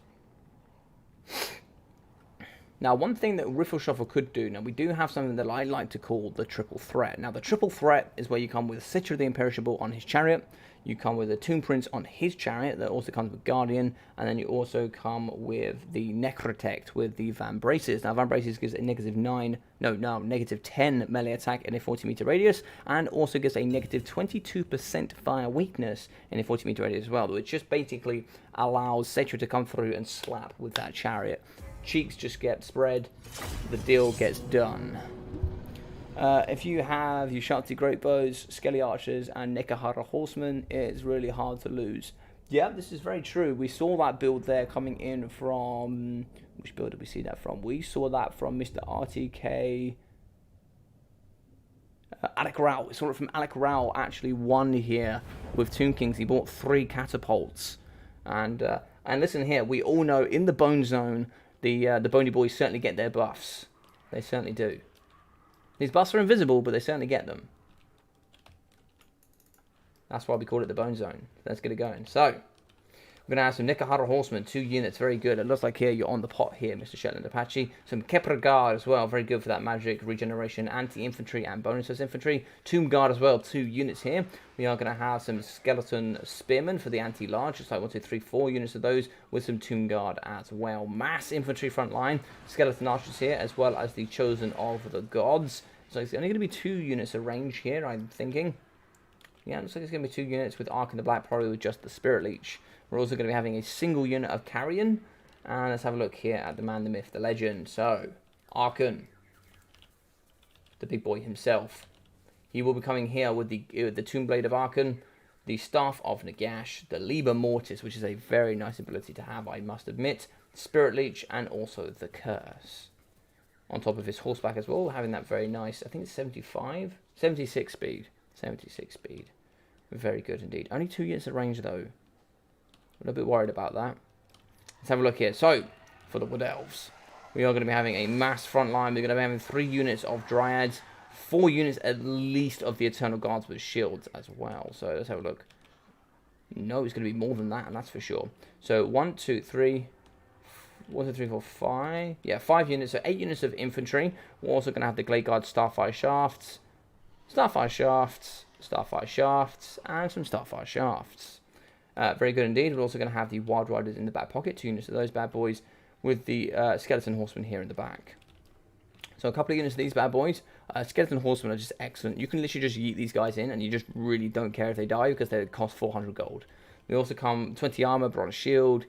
They're probably the same equivalent as to what Spider Arrows used to be without poison. That's probably what they're going to be now. You just yeet them in.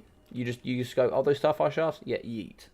And then that's, you know, very good. Oh, it's actually going to be 5 units of Dryads. Do we have the ROR?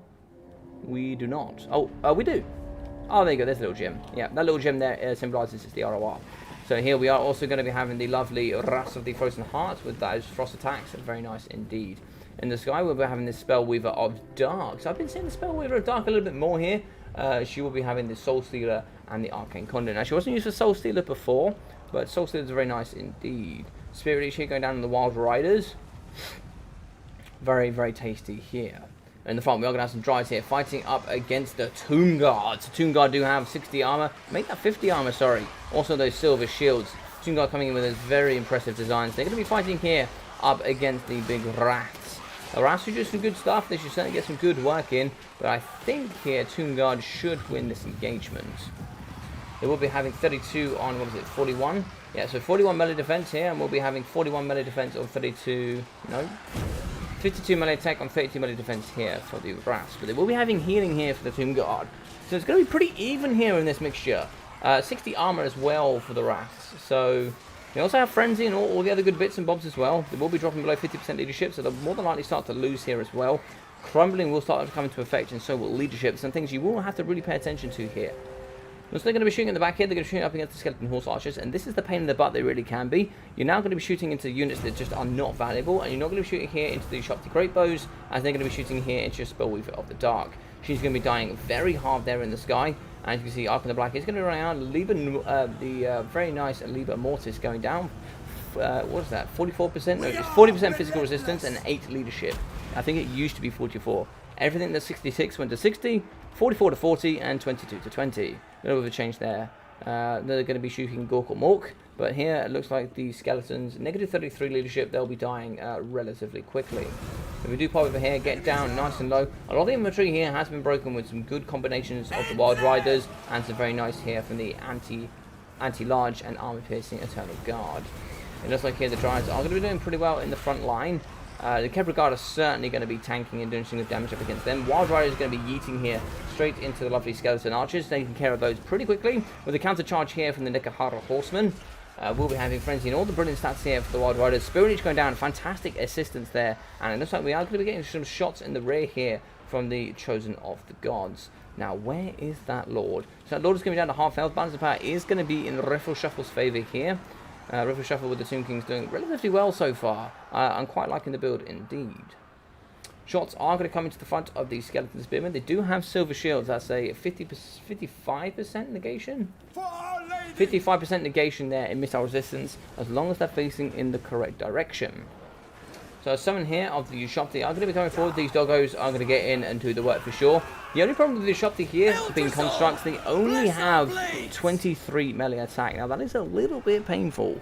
Means anything with any sort of melee defense, they will struggle to hit. Like 27 melee defense for the Glade Guard. They have more defense than the Ushopti have melee attack. That's for a range unit, that's scary. So here in the middle pocket, it looks like we are going to be having the Ark in the Black. Ark in the Black here is going to be fighting here up against the Eternal Guards. Really doesn't want to stick around for too long. This bad boy can certainly get a few pokes, and he can go down pretty quickly if you're not careful. Now they're going to be poking up against him, and to right. Looks like he's going to be having 3,800 HP. He's going to be pretty much at max. But he's certainly taken some damage back now, but he is going to be breaking these guys, so they have gone down now. Ammunition is going to be coming over the top. It is going to be getting expended here. Balance of power hugely in the Tomb King favour now. But shots are now starting to come in from the Glade Guard. They're now starting to focus on the areas they need to focus on. But here we go. The really annoying cavalry. Nekahara Horsemen here. They are going to be fighting up against the Glade Guard Starfire Shafts. They should clean up crew relatively quickly. Shots are going to come over the top though. We do have 50 armor for these bad boys. But lots of armor piercing here from the Starfire Shafts. And it looks like the Nekahara Horsemen are going to go down. 4 units of range still online. So we still have the Spellweaver of Dark here in the background with some Skeleton Spears as well. Looking over the map here, looks like we are going to have some more Starfire Shafts coming back into the fixture. 5 units are very strong in this matchup. Wraths of the Frozen Heart fighting up against Tomb Guard. And what have you got left here? Starfire Shafts will just destroy Kepler Guard. If they are given the choice, Kepler Guard have a 25% weakness to fire thanks to their regeneration. No, it's now 20% weakness. Well, ignore me then. But yeah, it looks like they're going to be getting shot pretty hard here. 20% is still no joke. But look at that, they are getting absolutely decimated by this range. And it looks like here the Spellweaver has popped a very nice Soul Stealer as it's going to be trying to fight up against Ark in the Black. Looks like we do have some anti-large spears coming in as well. She's going to pull out through the spears. And it looks like it's going to be a Spirit Leech to counter that as well. It looks like Arcane Conduit is going to be in assistance. We have a Summon of the Skeleton Warriors. Shots coming in from the Ushopti, I think. The Ushopti are going to be absolutely tanking the Spellweaver. The Spellweaver just got absolutely decimated. She is going to break, and if she goes off, that's GG's. There's nothing coming back here. There's no fighting here. But it's not the Kepler Guard are really going to be struggling. Negative 32 leadership. They're going to be getting hit pretty hard. The rest is going to break, and that is going to be the game. Fantastic here. I didn't actually change the scoreboard, but it is going to be 1 apiece. Let me change that now to not confuse anybody. 1 apiece here. These are some excellent games coming out of these guys. Fantastic stuff. Really, really good.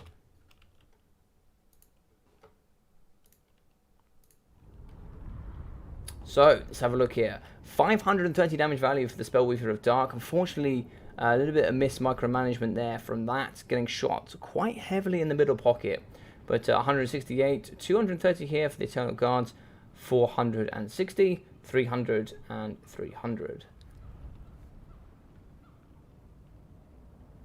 Costing 475 and 550.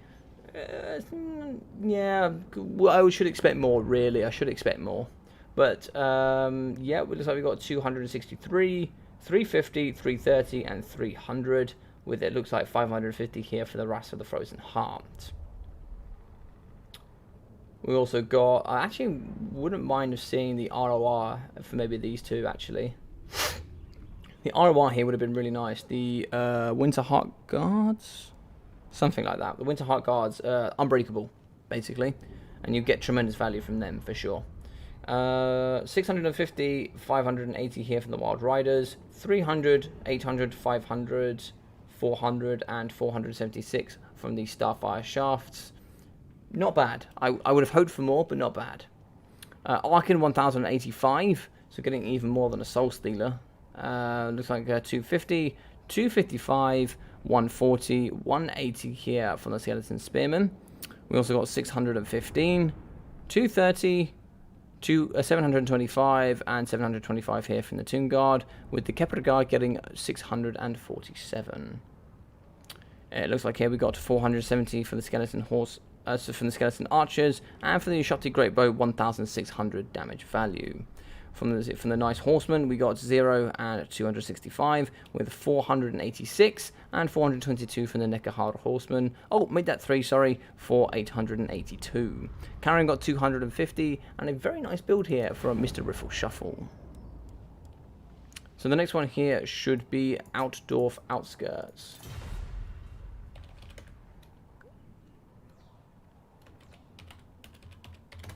Map set indeed. So what do you think of the game, guys? Awesome. How are we doing, Mana Fox? How are we doing, buddy? That's why you never see melee version of Ushopti. Indeed, Mana Fox. That's why you never do. It is a bit of a shame. It is a bit of a shame. I'd like to see their cost increase go up maybe a little bit and give them some melee attack, man. Give them some utilization, bro. They need that love. No, they could do it doing a bit better, bro. They could do it being a bit better. Let's have a look here. Just Tank showing us that Norska is hidden OP. Yeah, maybe he was a bit tough, eh? Maybe. I feel like Norska's a little bit like Dowie, right? Norska is a very rarely played faction. Those that play it and know how to play it are those hidden gems that will just smash you through it, right? That is like Papa Palpatine with the old Beastmen. With the old Beastmen, Papa Palpatine would just slap you about and show you how to play them. You go, oh, but they're F tier, bro. And he'd go, here's why they're not. And he would just deal you a card that you can't deal with. So good.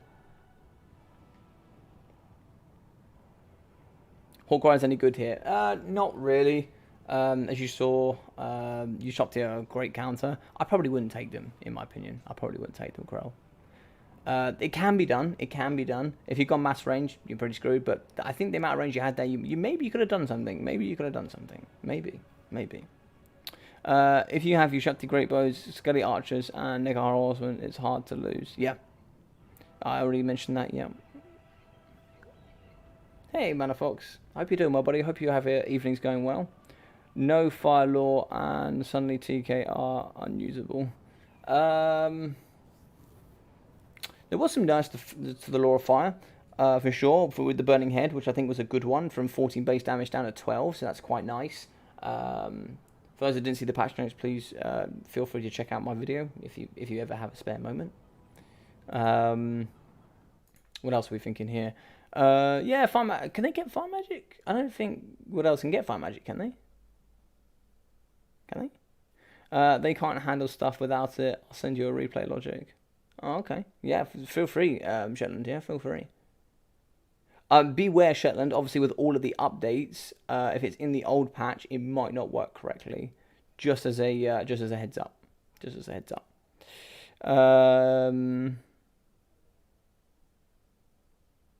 Levels it up at 1 apiece. Jolly good stuff. Jolly good stuff indeed, sir. Jolly good stuff.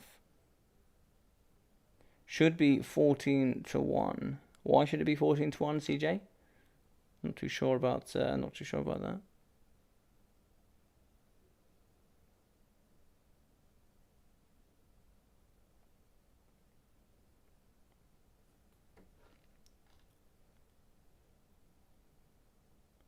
No, it says 23 melee attack, CJ. They've only got 23 melee attack. I played the game yesterday. Oh, cool. Wicked. Hello, Wickedy. How you doing, buddy? Nice to see you here. Big hello in the chat. How are you? Hope you're well, buddy. We certainly need to schedule in some practice, because I have not played you yet. You have not wiped my ass with the floor.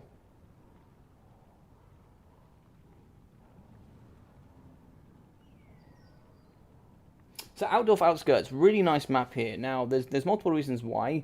We'll go through it in the map, but there's multiple different levels of terrain. You've got trees on one flank, you've got a pretty open side on the left as well. It's a little bit like Bloodpine Woods, but you're going to be having more terrain differences. Trees dotted here and there and everywhere. You can certainly utilize all sorts of things to your benefit.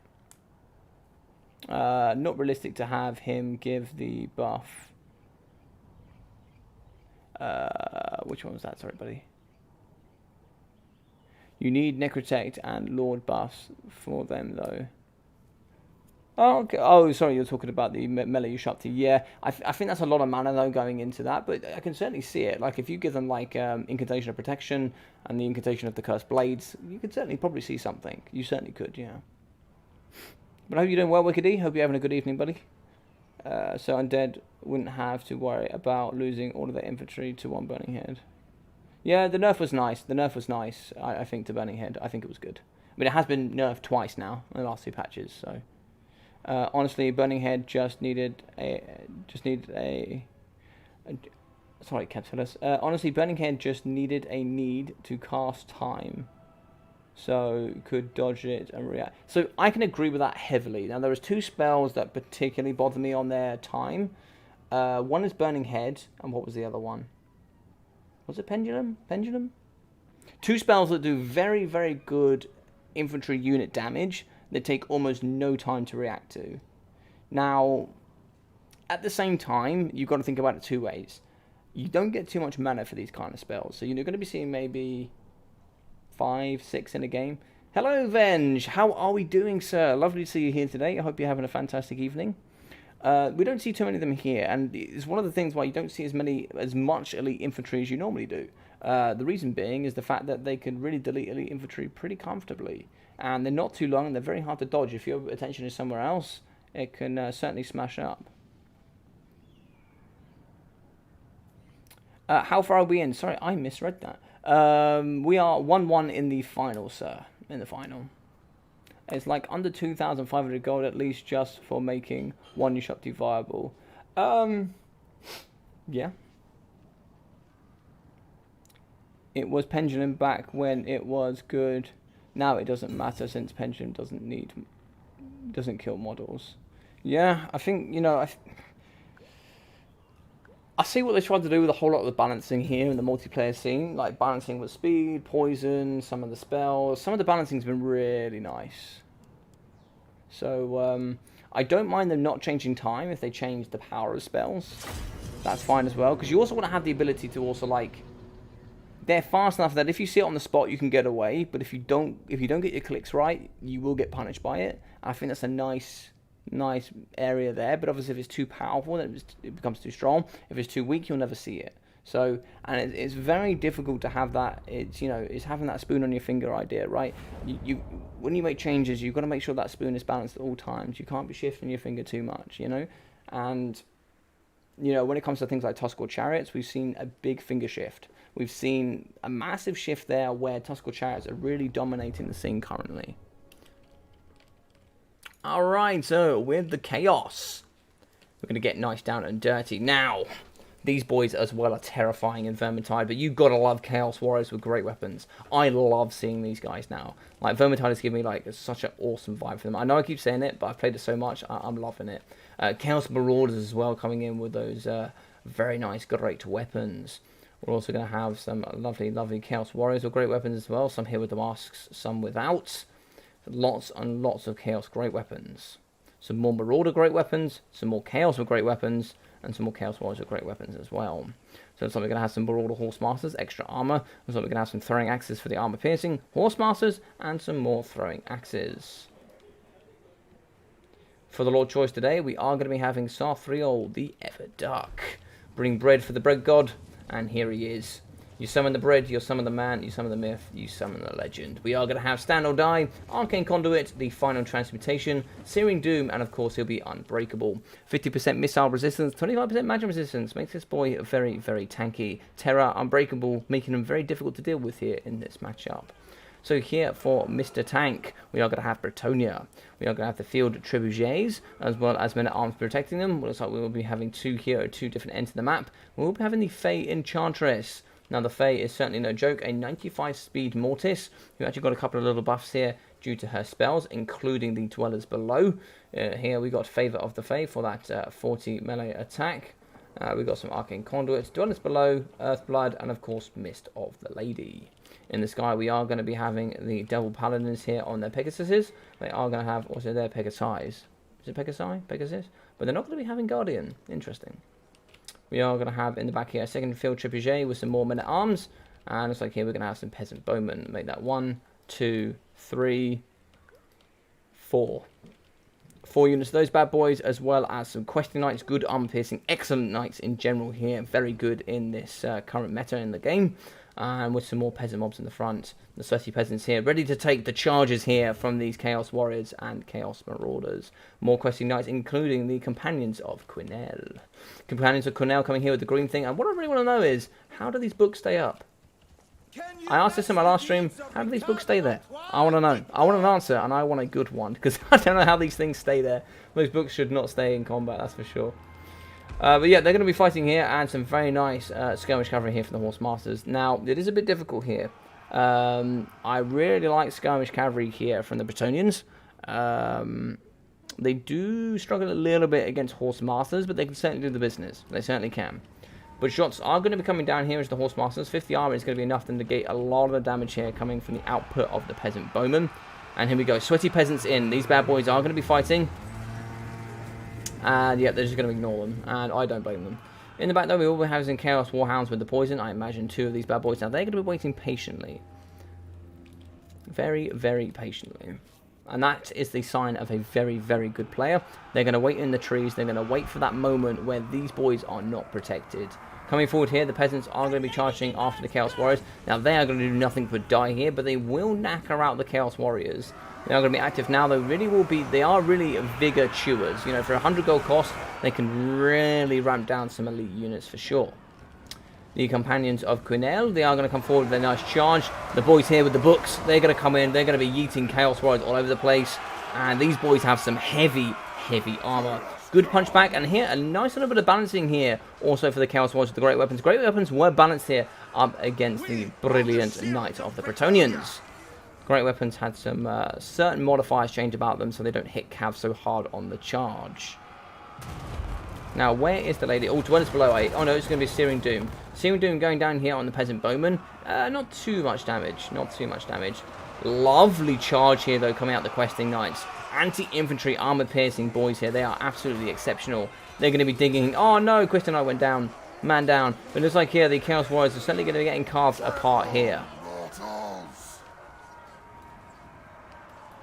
Shots are going to be coming down here into the Chaos Warriors. I'd rather see these shots actually not going to the Chaos Warriors, but going to the Chaos Marauders, if there are any available. Let's go to the Chaos Marauders over here. You're certainly going to get more poke through there and remove units pretty quickly. Now, in the middle pocket here, we are going to see the Archers. They are going to have to run away. Maybe try to see if you can get them in the trees here, where you get a little bit of a negation to being, when they're large, they get negation to, I think it's weapon strength, and a negation to melee attack. Now, Companions of Quinel, they can certainly pop on here to the Mortal Horse Masters and do some very good anti-large armor-piercing work. It looks like here we are going to have the double Paladin coming after Sarthriel. They're both going to be anti-large. Now, where is the Fae? The Fae's certainly not dead, right?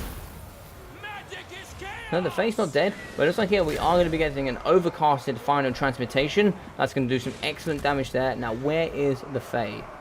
The Fae is going to be over here, I believe. Yeah, the Fae is going to be here, really not doing too much. So we have some Questing Knights, some healing over here in the pocket. Okay, so she's going to be healing some of those units, but we've lost both of the Paladins here for that cost. Not doing too much here up against Sarthriel. Sarthriel is going to be just dumpstering this very nice Paladin. He's going to be going down pretty quickly here. We need to be getting some men-at-arms forward to the front line. He is going to be terror routing them. That is the problem here.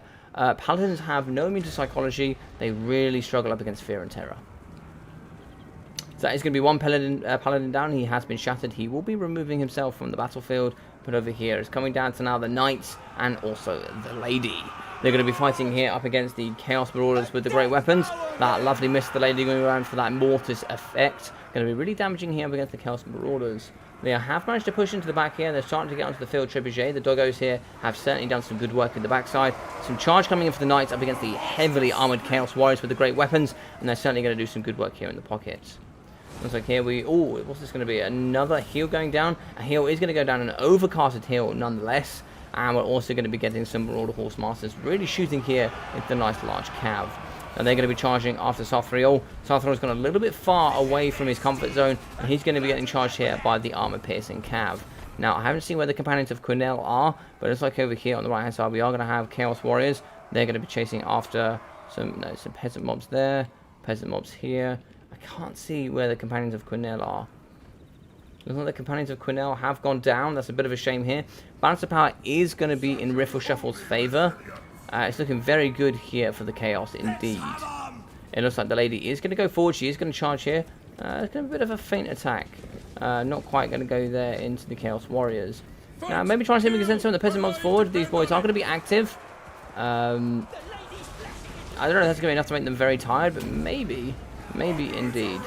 So it looks like here we are going to be having a... Oh, Dwellers Below going down. Fantastic. Another lovely Dwellers Below that's really going to trash can these Chaos Warriors and do some good damage here up against the Marauder Horse Masters. Very good damage up against Horse Masters. It looks like the anti-large paladin is going to be fighting here alongside Sathriel, the Everwatcher. Arcane Conduit going down for him. Lovely lightning coming down there from him. He's going to be terrifying there. But the Fae, she is not going to be terrified here today. She's going to be fighting. She doesn't actually have immune to psychology. She does cause fear. But she's going to be fighting up against Sathriel. We do have the great armor-piercing Chaos Warriors coming in. Now, he does have magic attacks. We do have 60% magic resistance for the Fae, thanks to being on top of a unicorn. Coming in yet again for the rear charge is going to be the Paladin. Favour of the Fae as well. Plus 40 melee attack, 85 melee attack with the very nice final transportation coming down. Not too much damage for Fae, but lots of damage to the Paladin. Rear charges here from the Chaos Marauder throwing axes as well. We are going to be breaking the Paladin. Paladin has done some good work up against Sathriel, however. The lady is still going to be damaging. GG's coming in from Tank. Tank thinks that it's over. I think Tank still stands a strong chance. It looks like a lot of the units are going to be breaking. Men at Arms are going to come through. It looks like it's just going to be the Fae left. So yeah, the Fae is entirely holding balance of power. Okay, I thought there might be more. Balance of power was close to even, but the Fae has broken. She has been terrified, and that is the end of the game. Yes, Mr. Hank Saurus, we are still going. Indeed we are.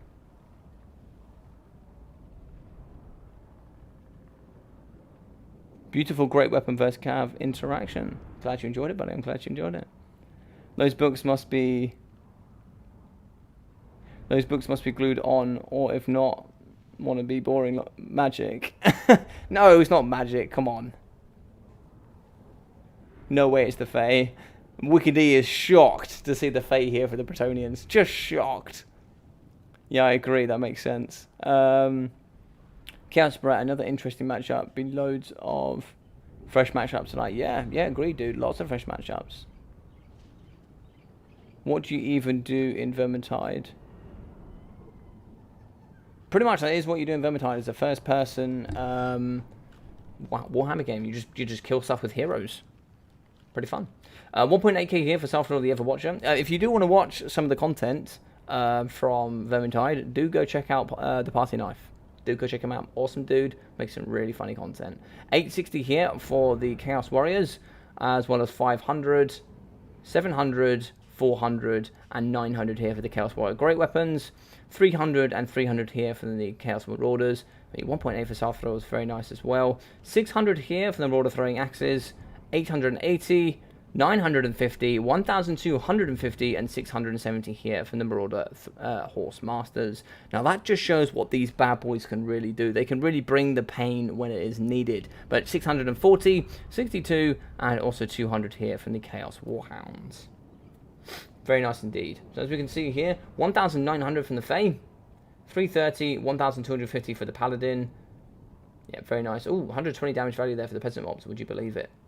and the others are going to struggle. 270, 240 here for the men-at-arms. Bowman 230, 270, 82, and 250.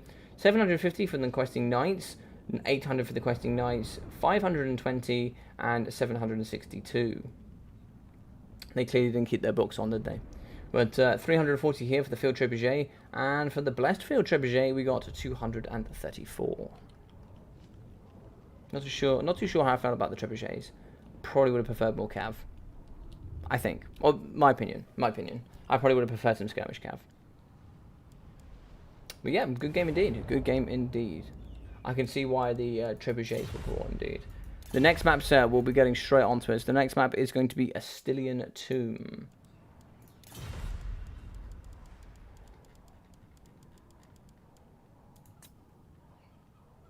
Lovely, lovely Astilian Tomb.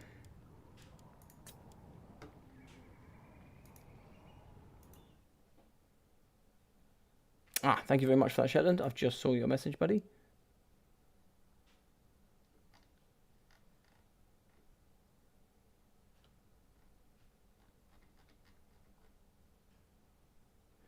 Fantabby-dozy. Welcome, Bill. Welcome, Bill, to the Discord, buddy. Nice to see you here. Let's just double check and update that score. So, Mr. Riffle Shuffle will be a 2-1 in the lead here. Fantastic stuff. So, see you guys later. I've got work. Oh, no problem, buddy. Listen, thank you very much for hanging out, Mr. Captilus. Awesome dude. Thank you very much, and I will see you very soon, mate. Take care. The promise of your return will sustain.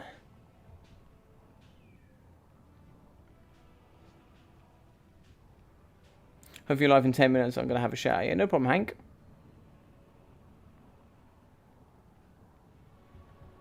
GG's well played indeed. Yeah.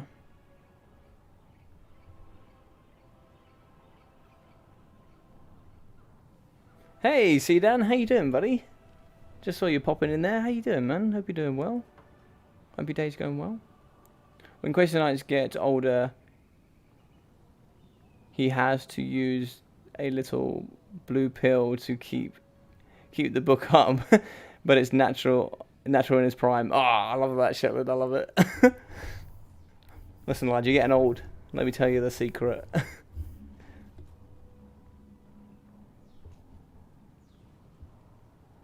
Yeah.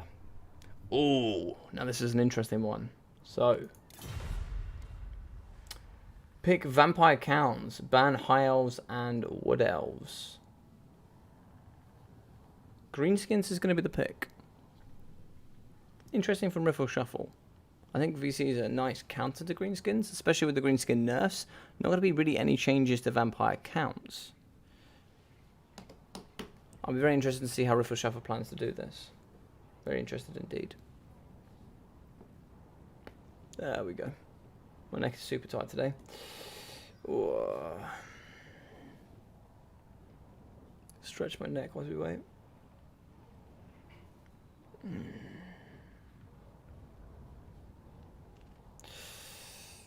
Oh. So Astilian Tomb as well is going to be quite a bit of a push. It's not going to be so much area for skirmish here from Riffle Shuffle. So I think it really depends what sort of build he wants to bring. I think quite a few units of the quite a few ethereal units could do quite well here. I think for sure. Cane Race could do very nicely.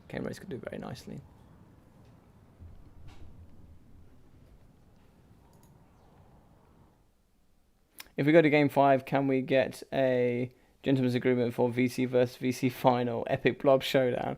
I don't know, Jeremy. I don't know. I don't know if I can handle that right now. I don't know if I can handle that. I don't remember. Is it blind picks? I think actually it might be blind picks, you know.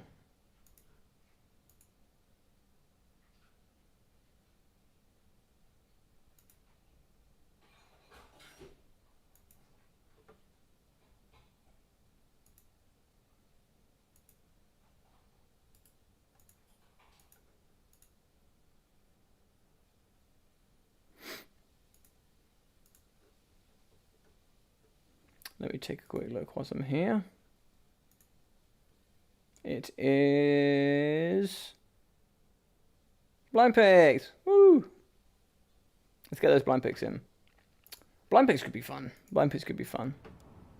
Comment, it'll only take 30 minutes. Yes, that'll be 30 minutes of my life I can never get back, Jeremy. And believe you and me, nobody wins there. Nobody wins there. At all.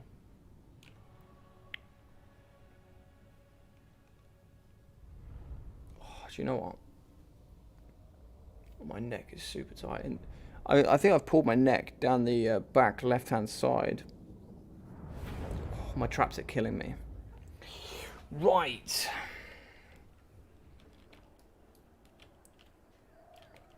Let's have a look.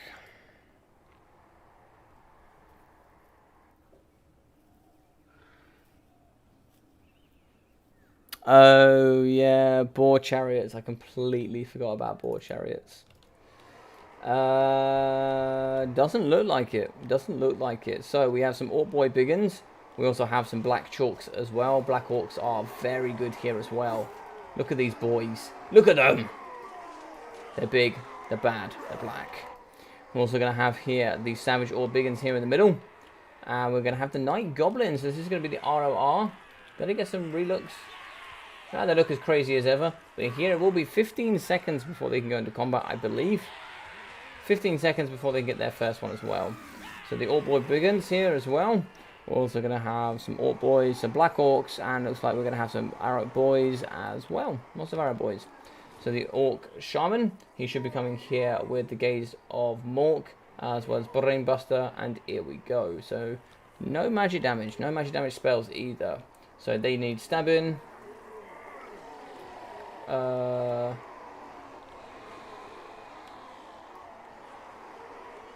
no! So, do you know what? I thought I just saw two Orc Shamans.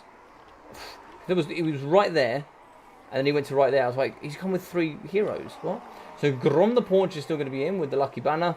The Greaton is here, and also Language of the Boys, which I believe got nerfed. Language of the Boys. A lot of it got nerfed. Morgus Mangy Marauders as well. Very good armor piercing. Yeah, interesting build indeed. So, here we go. So we're going to have some Black Knights. Good anti-infantry. The double Vargolf. Very good indeed. We're also going to be having some zombies, mixing in with some Skelly Boys. The very nice Sternsman as well. The Sternsman Graveguard looking very good here with their regeneration. More zombies, looks like 5 units of these bad boys. Some more Graveguard. We are going to have the White King here with Scab Scraith, as well as a Necromancer. He is going to be having quite a few items here, including Master of the Death, Forbidden Rod, and also Vigorous Mortis. Lots of Graveguard, and in the sky, where did he go? Here, flying down low, is going to be the Stroggy Vampire Lord.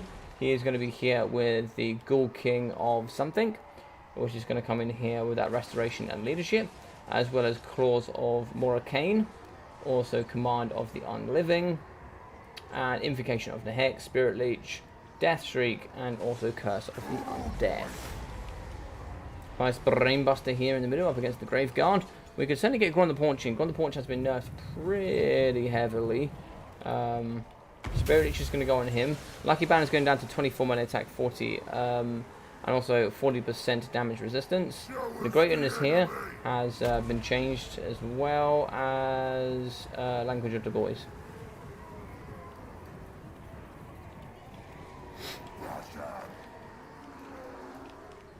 I believe duration for the majority have also been downturned as well. So Black Knights, they certainly want to fight Orc Boy Biggins. 85 armor, anti-large cav as well. They're very good. Summon here of the summon the Crypt Ghouls. Did not know they could summon Crypt Ghouls, but Crypt Ghouls here are going to be in the pocket. Crypt Ghouls are going to fight. Good poison as well. Lovely charges coming in from Grom. Shots are going to go downtown here from the Arrow Boys. A lovely Brain Blaster there. As you can see here, Tank's unit is going to be really all on top of each other. That's 3 units that got damaged there pretty heavily. Graveguard here are going to be fighting up against the Savage Orc Biggins. No real changes for them, which is quite surprising. You know, what I was kind of expecting is for them to go like superiorly up in cost, but just changes to Frenzy, really. The shot's going to come in the sky up against the Stroggy Vampire Lord. Balance of power is pretty even at the moment. Black Hawks are starting to come through to the front line. They'll be pretty good here up against the Graveguard. Scab's Cloth as well, which did a lot of damage here up against the Savage Orcs. Here we go for that plus 40 melee attack, as we do get the brilliant Black Orcs in as well. Black Orcs should be able to carve apart the Vargulfs as well, like really be able to chomp them down. Here in the back, we are going to get the Morgub's Mangy Marauders. They're going to be shooting into the pocket for the nice armor piercing. And looks like here we're going to be fighting over in this pocket here, up against the very good Orc Biggins. The Orc Boy Biggins have been pinned in place. They are going to be fighting here up against Black Knights. We're also going to be fighting up against the Vargulf, the Stroggy Vampire Lord, and the double Vargulfs. Looks like one here has been terrified. The second could possibly go in that way as well. Looks like we've also terrified the Savage Orc Biggins. Wow, is going to go down, which will give that immune to psychology here for that duration of time. Black Orcs are going to be fighting as well with that plus 24 melee attack. They're going to be fighting here up against zombies, Graveguard, the Sternsman, and some more Graveguard. Graveguard are also going to be fighting uphill. That's something to take into consideration. And looks like here we are going to be breaking the All Boys as well. The Cavs should be able to push them off pretty easily, and you're going to have some expensive units of Cavs going off the field. Now, something that could screen here, you could get the All Boys in to try and save the other All Boys. Charge in, see if you can kill them. The Black Knights should go down here, I would have thought. Black Knights aren't looking too strong. We should be able to get the boys here on the nice All Boy chariots. Sorry, chariots. All Boy riders should be able to get them nice in here. Too used to saying All Boy chariots. Very nice Fanatics there. Fanatics are going down up against the Graveguard, doing some pretty nice work there in the pocket. Certainly, if you can get at least two off of the Night Goblins, they should be able to double their cost pretty effectively. And here, looks like we are going to be having a single unit of All Boys fighting up against zombies. As well as a summon unit of Criticals fighting alongside the Stroggy. So Stroggy's going to be healing himself with that plus 8 leadership as well. And where's the big man himself? The big man himself is coming inbound, as well as the Goblin as well. The Goblin Big Boss is going to be fighting here up against the Vargulf. Vargulf is going to be down to 9 leadership. He is going to stabilize just about. Is that Invocation? Invocation of Nehek is going to go down here from the Stroggy. I don't know how he's doing. Is it 200 meters or is it 250? I'm not sure. But it looks like it is going to be healing there. Healing Cap is going to come in. But it does look like here, Language of the Boys is going to go down for the plus melee attack, base weapon damage, and leadership. As they are going to fight up against the double Vargulfs. Vargulfs have some amazing attack animations. But you need to have all 3 here fighting. That's another one going. Of course, it's 45 seconds now, but yeah, they're going to be fighting here against the Sternsman, doing some pretty nice work. Very good damage here in the pocket. Balance of power here is going to be in Riffle Shuffle's favour. If he does win this, he will be winning today's game. So some fantastic shots here coming out. Very nice here with Ailey stabbing for the Goblin Big Boss as well. It looks like the Morgub's Mangy Marauders, they do have immune to psychology, so they can certainly fight here for the rest of the day, do some pretty good work here in the pocket. These bad boys are going to get hit pretty hard. Yeah, they're going to get slapped here by the very ugly Vargulfs. Vargulfs certainly ground and pound here for sure. Healing Cap coming out for both. -6 leadership, -22 as well. So they're going to be dying pretty fast. If you keep the Morgubs nice and close, these boys are certainly going to be taking damage constantly. It looks like here Grom has been broken. I don't know what broke Grom, but there's not going to be much to save him. We might be able to get the All Boy Biggins in, but he is going to be faster than these bad boys. We should be able to get the Goblin Big Boss. He does have the charge animation. He is 92 speed. We do have 90 here. Grom's getting just pushed here, though, is the only problem. How far are we looking here? Okay, we got some distance, so Grom might be able to be saved here. I really don't know. War is going to go down, but if we lose Grom, it is looking pretty unfortunate. -16 leadership is going to be tasty. So he goes in the air. Now, if he just stays over him, he should do enough. I don't know if he is going to come back. It's going to be very interesting to see, because he's not attacking him, but he is going to be above him. Now, in comes the Goblin Big Boss. It comes down to this moment. -16 leadership on top of fear and terror is going to be really bad. Now, he's going to be nice and close, given that encourage as well. And there we go. He's back. Fantastic. So he's going to be back in the fixture. He doesn't have immune to psychology himself. Now, they are going to be running away from the Stroggy Vampire Lord. And here we go. It's like the rest of the infantry has died here. It is going to be the Stroggy versus the world, I believe. Yes, it is. It is going to be the Stroggy versus the world. The Stroggy holds almost the entirety of the balance of power. No, actually is the entirety of the balance of power. It looks like they need stabbing with the Ghoul King going for the plus leadership and healing on himself. And it looks like here they need stabbing with the reduction in melee defense and also the reduction in armor. He should go down pretty quickly here. He's terrified both of them. God damn, he's terrified both of them. Where is Grom?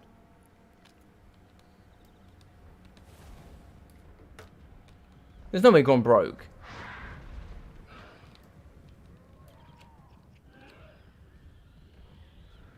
Oh my god, the Lord did flee. That's negative 16. Oh, looks like he did come back. Goblin Big Boss did come back. He should be able to run here. If he can run and get back to his forces, that encourage can be very nice. You just got to hope he doesn't get terrified. 11 leadership. He is going to be just about stabilizing. Oh, the All Boy Biggins do come back. That's huge that they come back. Anti-large Cav could certainly charge into the Stroggy. Good luck, have fun from both. Awesome to see. They are going to come back in. Oh, the Vargolfs are over there. I don't know what the Vargolfs are over there.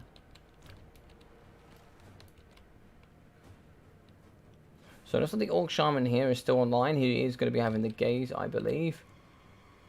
Gaze could be very nice here. Just hit the Stroggy. He has no healing cap left. Healing is going to be the single entity Vargolfs. We have anti-large, lots of armor piercing as well. Black Orcs that do have immune to psychology, which is very nice. And here we go. Oh, looks like not too many of them hit there, unfortunately, from the Gaze. Shots are going to be going down from the Orc Arrow Boys. And where are we going here? Leadership buffs are going to come in from the Goblin Big Boss, as well as the Orc Shaman.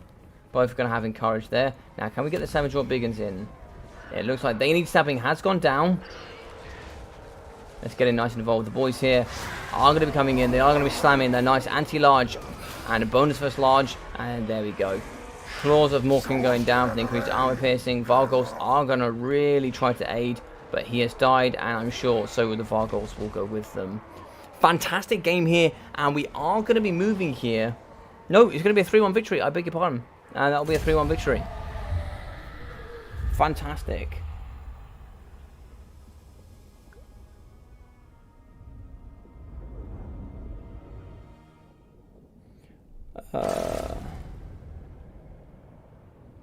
In a game of 5, so in any, whether it's best of 3, best of 5, or best of 7, you can never repeat a faction, which is why they're kind of nice, because then you know, you start seeing people use factions that they've you see people use factions that they've probably never used before.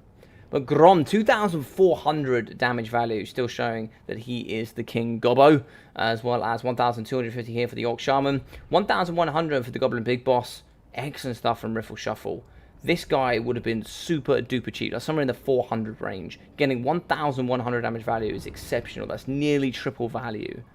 Awesome stuff. 133, 350 here from the Orc Boys, 800 from the 8 Peak Loonies with 850, 1,240 here for the Savage Orcs, so good in this matchup, 900 and 700 for the Black Orcs, 750, 600 here for the nice Orc Arrow Boys, 1,000 and 1,000 here for the Orc Boy Biggins, as well as 1,380 here for the Morgoth's Magnium Marauders. Now, if you want to build here that can beat the VC, and I have not seen this matchup in a very long time, but this here could be the build.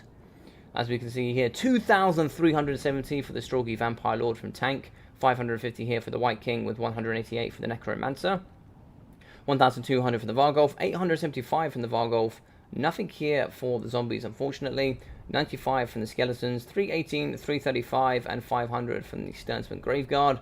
Very nice with Here We Go for the plus 40 melee attack, 200 for the Black Knights and 375.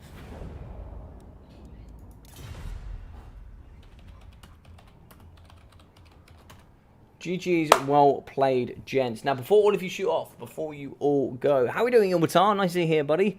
GG's indeed. Well played, Riffle Shuffle, who will be today's winner. So we'll very, very quickly just throw a 3 on that score. He will be today's winner of the BattleMania Season 4, Week 4. Now, let me just double check here whilst I do have all of you very, very quickly. Let's just see if anybody is. So Dame is going to be online. Okay. So let me just pop in with her. So if any of you guys do want to watch a stream, maybe watch a little bit more Total War, what you can do is you can pop over and see her after we're done here. So you can pop over and see her there on this. So she does do single player, but do pop over, see her, go say hello from Logic and check her out. But this is going to be the final. Thank you very much to everybody that did watch me. If you did like this, please smash that like button. Subscribe as well for all other Total War Warhammer content coming in the future. Join the Discord as well. You'll find it there in the description. And yeah, thank you very much for an awesome event, everybody. GG's and well played, Tank. You played really well today. You will be coming second, buddy. And I'm pretty sure there's a spot in the final with your name on it. So yeah, thank you very much for everybody that did watch. I really hope you enjoyed today's event. We have lots of cool stuff coming forward. On Sunday, we will actually be having the brand new Shorebid tournament. So it's for brand new players. They're going to come in, they're going to play a little bit and have some fun. So other than that, guys, take care of yourselves. I'll be seeing you very, very soon for some more videos. GG's, thanks, Logic. No problem, guys. I hope you enjoyed it. So yeah, go check out Dame, or if you don't want to go check out any of her stuff, what you can do here is I will point you to a video. So if we go into here, you guys can go see what's something you guys might like to watch. So here's a video. Hello and welcome, everybody. So here is going to be a video from me. You guys can go check this out. This is going to be High Elves versus Beastmen. Does Elite Beastmen beat Elite High Elves? Now this was before the patch. And then we will also have another live stream. If you guys want to go watch another live stream, I'll be sending you guys in this direction as well. So you guys can watch. This is going to be my patch notes. So these are going to be my updated patch notes for the new stuff. So go check that out as well. So you have lots to check out there. If you want to go check out Dame, say hello from me. That'd be absolutely awesome. There's a video from me, a live stream from me. Smash a like, subscribe, and I'll see you guys very, very soon. Take care of yourselves.